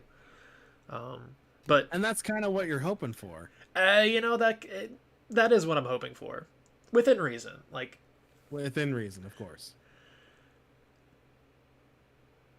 There are definitely some things that I probably wouldn't engage with just because like I just don't see the point. But like, if someone's not just like if someone had like an actual question, concern, what have you, and didn't want to just like boomer all caps shout at me, like maybe I engage with them. Even if it's someone who thinks that like the election fraud is a thing, like sure, well, let's talk about that too. I think that I mean I don't think I know that it wasn't, because I'm still waiting for anyone in a court of law to say that it was. I'm still waiting for anyone in a court of law to produce evidence that it was. Not affidavits. Yeah. Affidavits are not evidence. Affidavits are people who are like, I think I saw something. That's not fucking evidence. Like, I saw a wheelbarrow and it had some paper on it. That's not a like, to have hundreds of affidavits amongst 72 million Trump supporters, like, fucking of course you do, because you were looking for them. You were asking people for them. You were trying to build a case where you didn't have anything by asking for affidavits, which is not that means you have nothing. Oh my god. I don't know. Sorry. I know you're fine. You know me. It's just... Oh, here's another thing we can. That one girl from Minnesota. What? Rudy Giuliani's like star witness for Minnesota. Oh, are you talking about I wasn't actually drunk, this is just how I am, lady? Yes. Oh my god. How about that shit? That was funny. I watched that whole deposition. No, not deposition, hearing. Who was saying like, oh yeah, someone was like, Kristen Wiig needs to play this person on SNL. No, she was like she walked into that room with only the confidence a drunk fucking white woman could have. Like holy shit. Like that was It was my favorite was like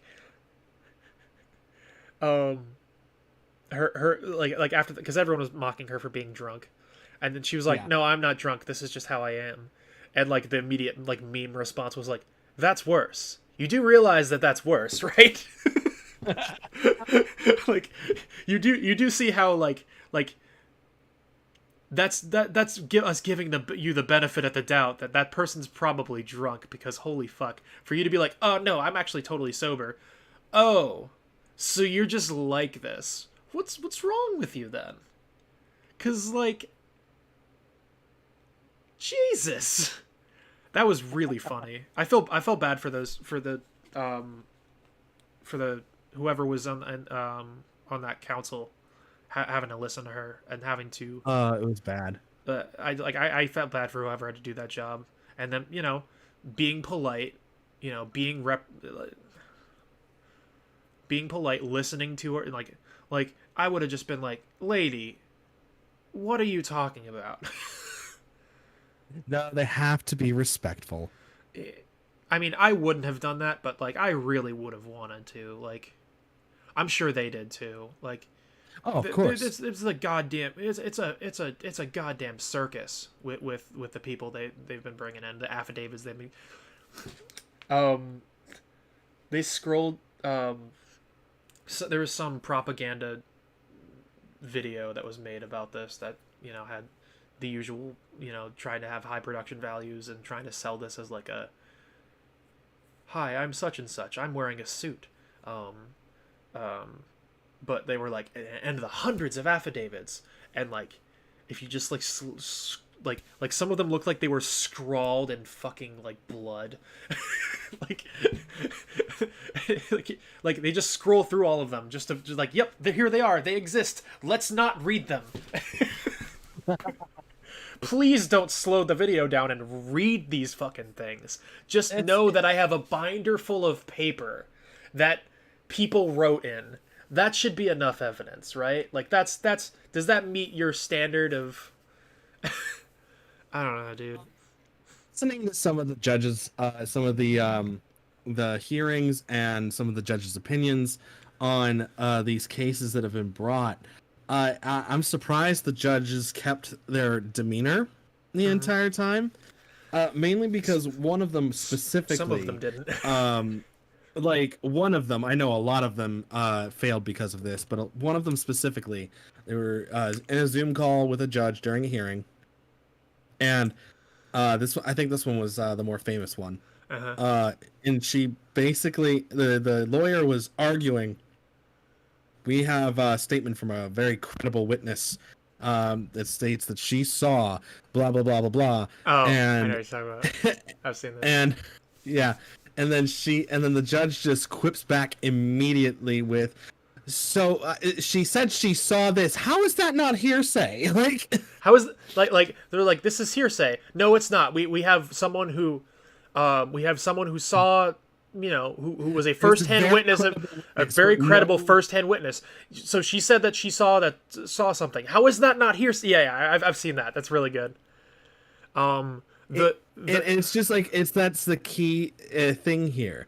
For anybody who may be watching who is a little bit more experienced or maybe even studying law, here every piece of evidence is hearsay, no matter what. The thing is that they have to pass the hearsay rule. Usually recorded video passes the hearsay rule because it's understood upon that recorded video is honest and true and factual. Right. Same with any witness statements that happen. They usually end up passing the hearsay rule. However, saying that you saw, this is basically the Tommy said to my sister Lily, who said to my cousin, who said to me, Right. that he liked you. That is the equivalent of what they just did in court. That does not pass muster, and it is not evidence. Well, that's kind of, I mean, that's what it's been, and like, Yeah. man, like I wish I didn't have to entertain this by talking about this. I'm gonna be totally honest there. Like, the fact that I don't have to talk about this. I feel the need to. I feel the need to because clearly people aren't convinced. I don't think that it's gonna do a damn. Anyways, but it's all I can do.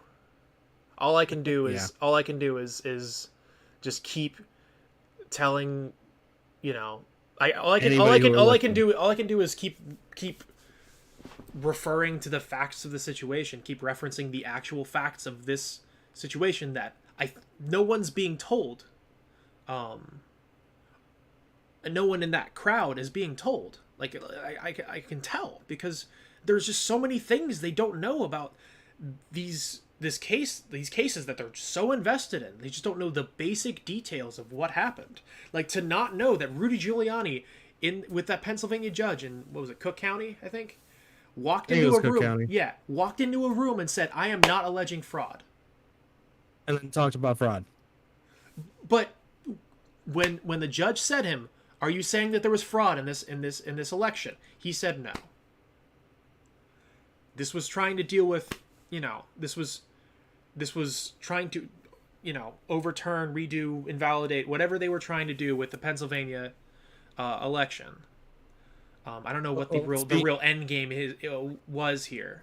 The end game was to change the answer. That was it. There was no other end game. I mean, yes, obviously clearly Trump won this election. We can't prove it, but there was fraud, and we can't prove that either. But just like straight up, okay? Are you alleging that there was fraud in the state of Pennsylvania? No. You can see that. The person who is running the legal team, who is spearheading the legal team on this whole election fraud bullshit, went into a room with a judge, and when he was forced to tell the truth, he said he was not alleging fraud. Why? Why was he not alleging fraud? Why is that? Like, that's the question no one can answer because there's no fucking answer to it. Well, the answer is he would have been thrown out of court and the case would have been dismissed immediately. The Because answer is he's not allowed to. Yeah, he can't lie in court. Yeah. That's sanctions would have been brought against him. I think they're already. We discussed this already. There are already sanctions being. I don't know how there are already. Out, but yeah. There is one request for sanctions to be brought against Giuliani for his conduct, as well as that crazy woman that's also on the team. Oh yeah, that is right. I remember reading about her being sanctioned. Sydney something. Yeah. I bet if I type in her name, she comes up immediately because she was probably a meme. Like, immediately. Sidney Powell. She was the first fucking person that came up.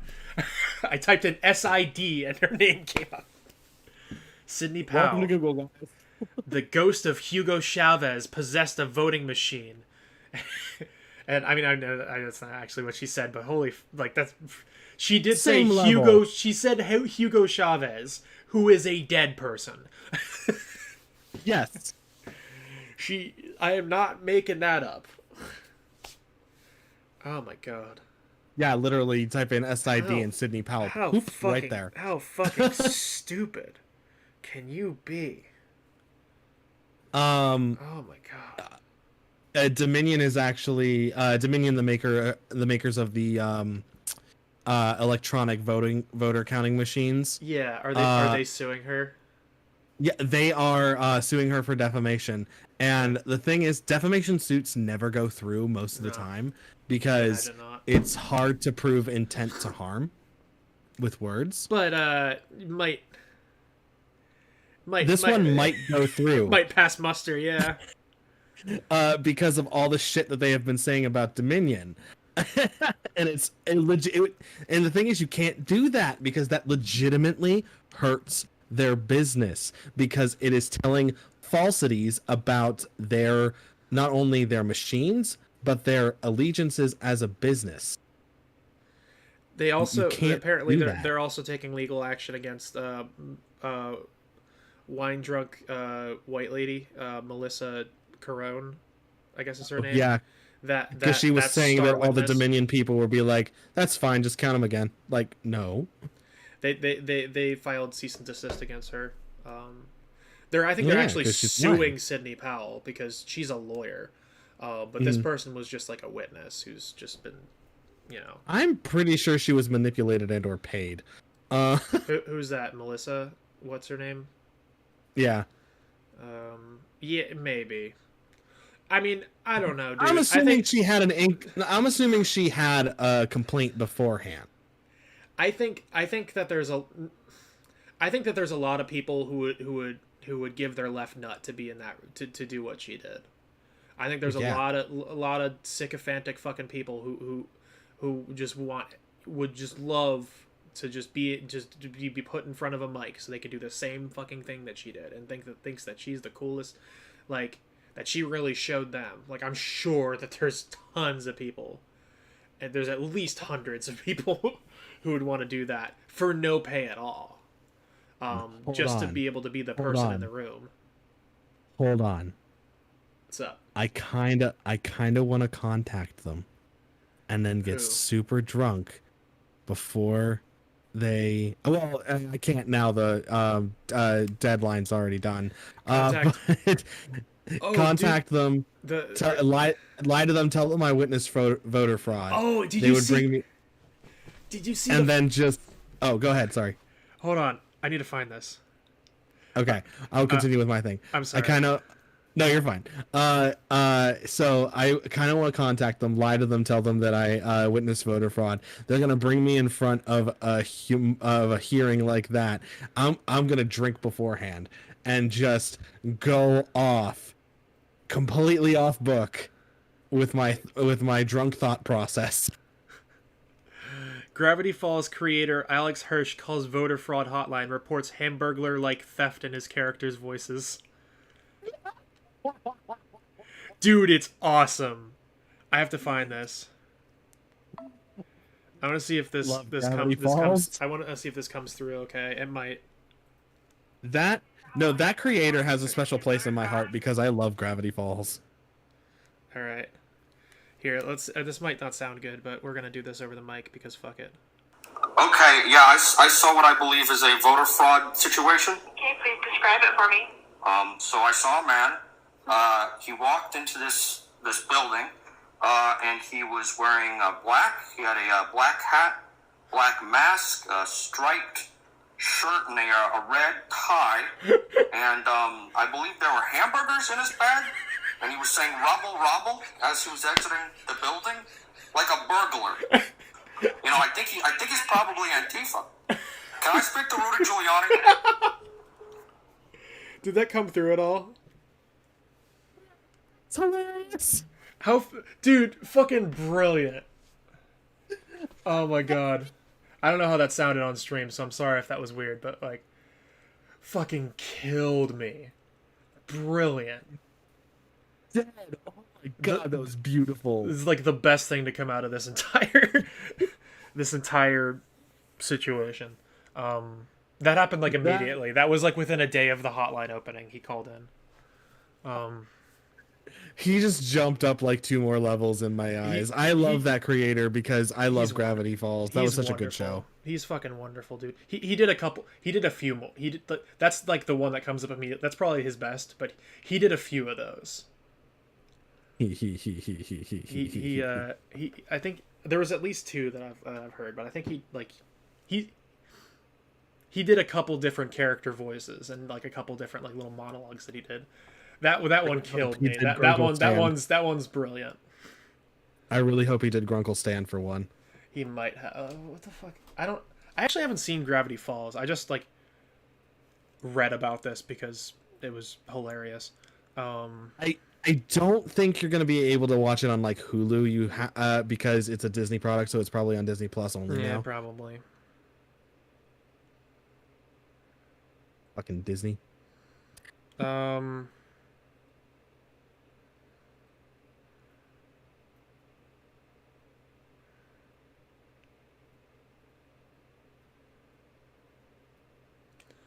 He's apparently working on a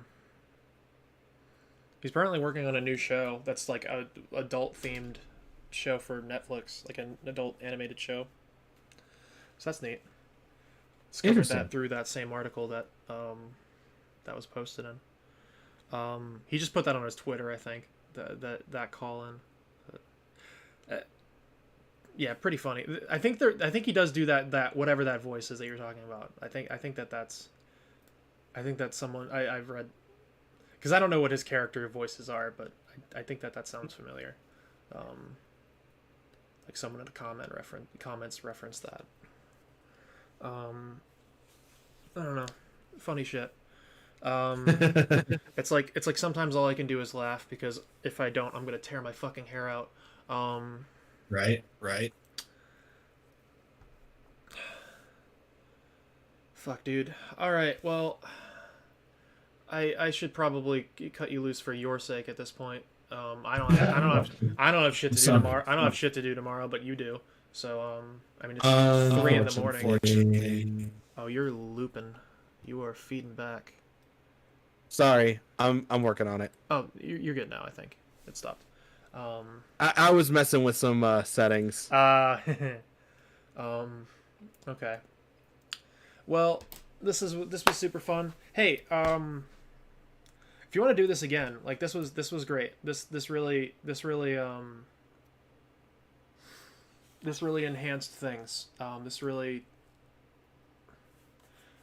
I don't know. This made things a lot more entertaining. This definitely, like, it's easier to talk to an actual person than like Chat that may or may not answer. that may or may not be like a minute off of what you're saying at any given moment. God damn, yes. But like, yeah, dude. Whenever I do not like going in on the phone. What's up? I do not like the phone app anymore.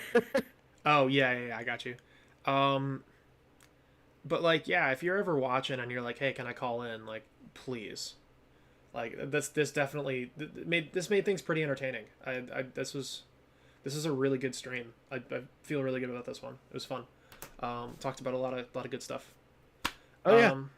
Got a lot of different information out there, and listen, I'm always happy to use my useless knowledge for good. Oh hush. Yeah, there's a lot of good things. I mean, like, even not even like this isn't even like not even in the interest of like just people might watch this later, just simply in the interest of like, this was nice. It was nice to have a good conversation, and it made the stream better for me. If nothing else comes of it, like I enjoyed this. So, if you're ever just chilling in the comments, like, you're always more than welcome to just jump in a call. And well, I mean, luckily for you, Twitch notifies me every time you go live. I've noticed that you jump in like right away. You've been like my most consistent viewer in the last couple months. Well, I don't just support my friends. I like the content that you're trying to produce. Well, thank you. I think that this was like the first. I think this was the first stream that I started really like. This is the first stream where I felt comfortable doing this, where I felt like, I don't know, I felt like I was kind of balanced. Like, this was the first stream that felt like kind of what I want to be doing, where it wasn't too gameplay centric. Like, the game was kind of there, but I got to have like different conversations, and a lot of that was helped by you jumping in the call. So that was, thanks for chilling with me for a while. This was fun. Hey, not a problem. I always enjoy talking to you, dude. Yeah, well, I always enjoy having you, so. You were, like... Yeah, you were always on. Just making sure. Alright, well, I won't keep you any longer. You gotta work tomorrow. I don't have to do shit, but, like, holy fuck, dude, it's like 3 in the morning, so. It's alright, I'll probably wake up at 6. Oh, you poor thing. All right. Well, it's literally not to keep myself on here any longer. It's literally my medication. Mm-hmm. It gives me a nice boost of energy, but hot damn, do I only get like 4 or 5 hours of sleep a night? Yeah, I feel that. I had that problem when I started antidepressants. this year. Like when I first started them, I had that. I remember like there was a moment where I was up for like 24 hours because I just couldn't sleep because like suddenly it was like, oh, okay, I'm on these meds now. Yeah, no, that was my first night. I'm on an SSNRI. Selective serotonin and norepinephrine taken inhibitor. What's the specific medication, if you don't mind me asking? I don't. Brand name Cymbalta. Oh, okay. I'm on Wellbutrin, so. Oh, so yes, you're similar. Same thing, yeah. Yeah, that's definitely a different experience than I've had. Like they've never like had like stimulant-y kind of effects from an antidepressant before, so that was fun. If you have problems with low energy, this kind of medication is very good to be on. Yeah, I'd noticed that. I like my current cocktail of psych meds right now. It's been working for me. I'm just on Cymbalta, and I've already gone past so where my shit. counselor feels like she doesn't need me to be meeting her on a regular basis. Well, that's good. I'm still trying to get like a good balance there, but I think the meds in themselves. I'm on buspirone for anxiety and Wellbutrin for depression, and then I started what the fuck is it even? Strattera for ADHD around the beginning of the semester, this last semester, which I think I need to up my dose on because I don't think it really does a lot. But yeah, we don't have to get into another fucking conversation, dude. Go to bed. Holy shit. I'm cutting you off. Alright. You take it easy, Zach. I'll see you soon. Hopefully tomorrow. All right, bud. Alright. Yeah. Have a good night. You too. Bye. Bye. And if you watch this after the fact, if you're watching the VODs, maybe you watched a clip because I'm probably gonna clip these, whatever. Thanks for tuning in. This was a really fun stream. I really enjoyed doing this. This is something I want to do more. This is kind of the direction I'd like to be going, and this is kind of the content I want to produce more. I want to talk about shit like this. I want to talk about things that are important to people and important to me. I feel like it's more interesting if I talk about things that I'm passionate about, even if they rub people the wrong way. You know, I also enjoy playing video games. It's something I do enough on my own already, and I think this is a nice little balance of that. So if you like my content, if you don't, let me know. You know, like this, dislike this, comment, whatever, engage. You know, call to action, usual whatever stuff. I'm the One True Griff on pretty much every platform. I'm on Facebook, I'm on Twitch, I'm on YouTube. Come find me, reach out, tell me what you think of this kind of stuff, and I'll see y'all next time. Have a happy New Year, and I'll hopefully see y'all like next week or something. All right, peace out.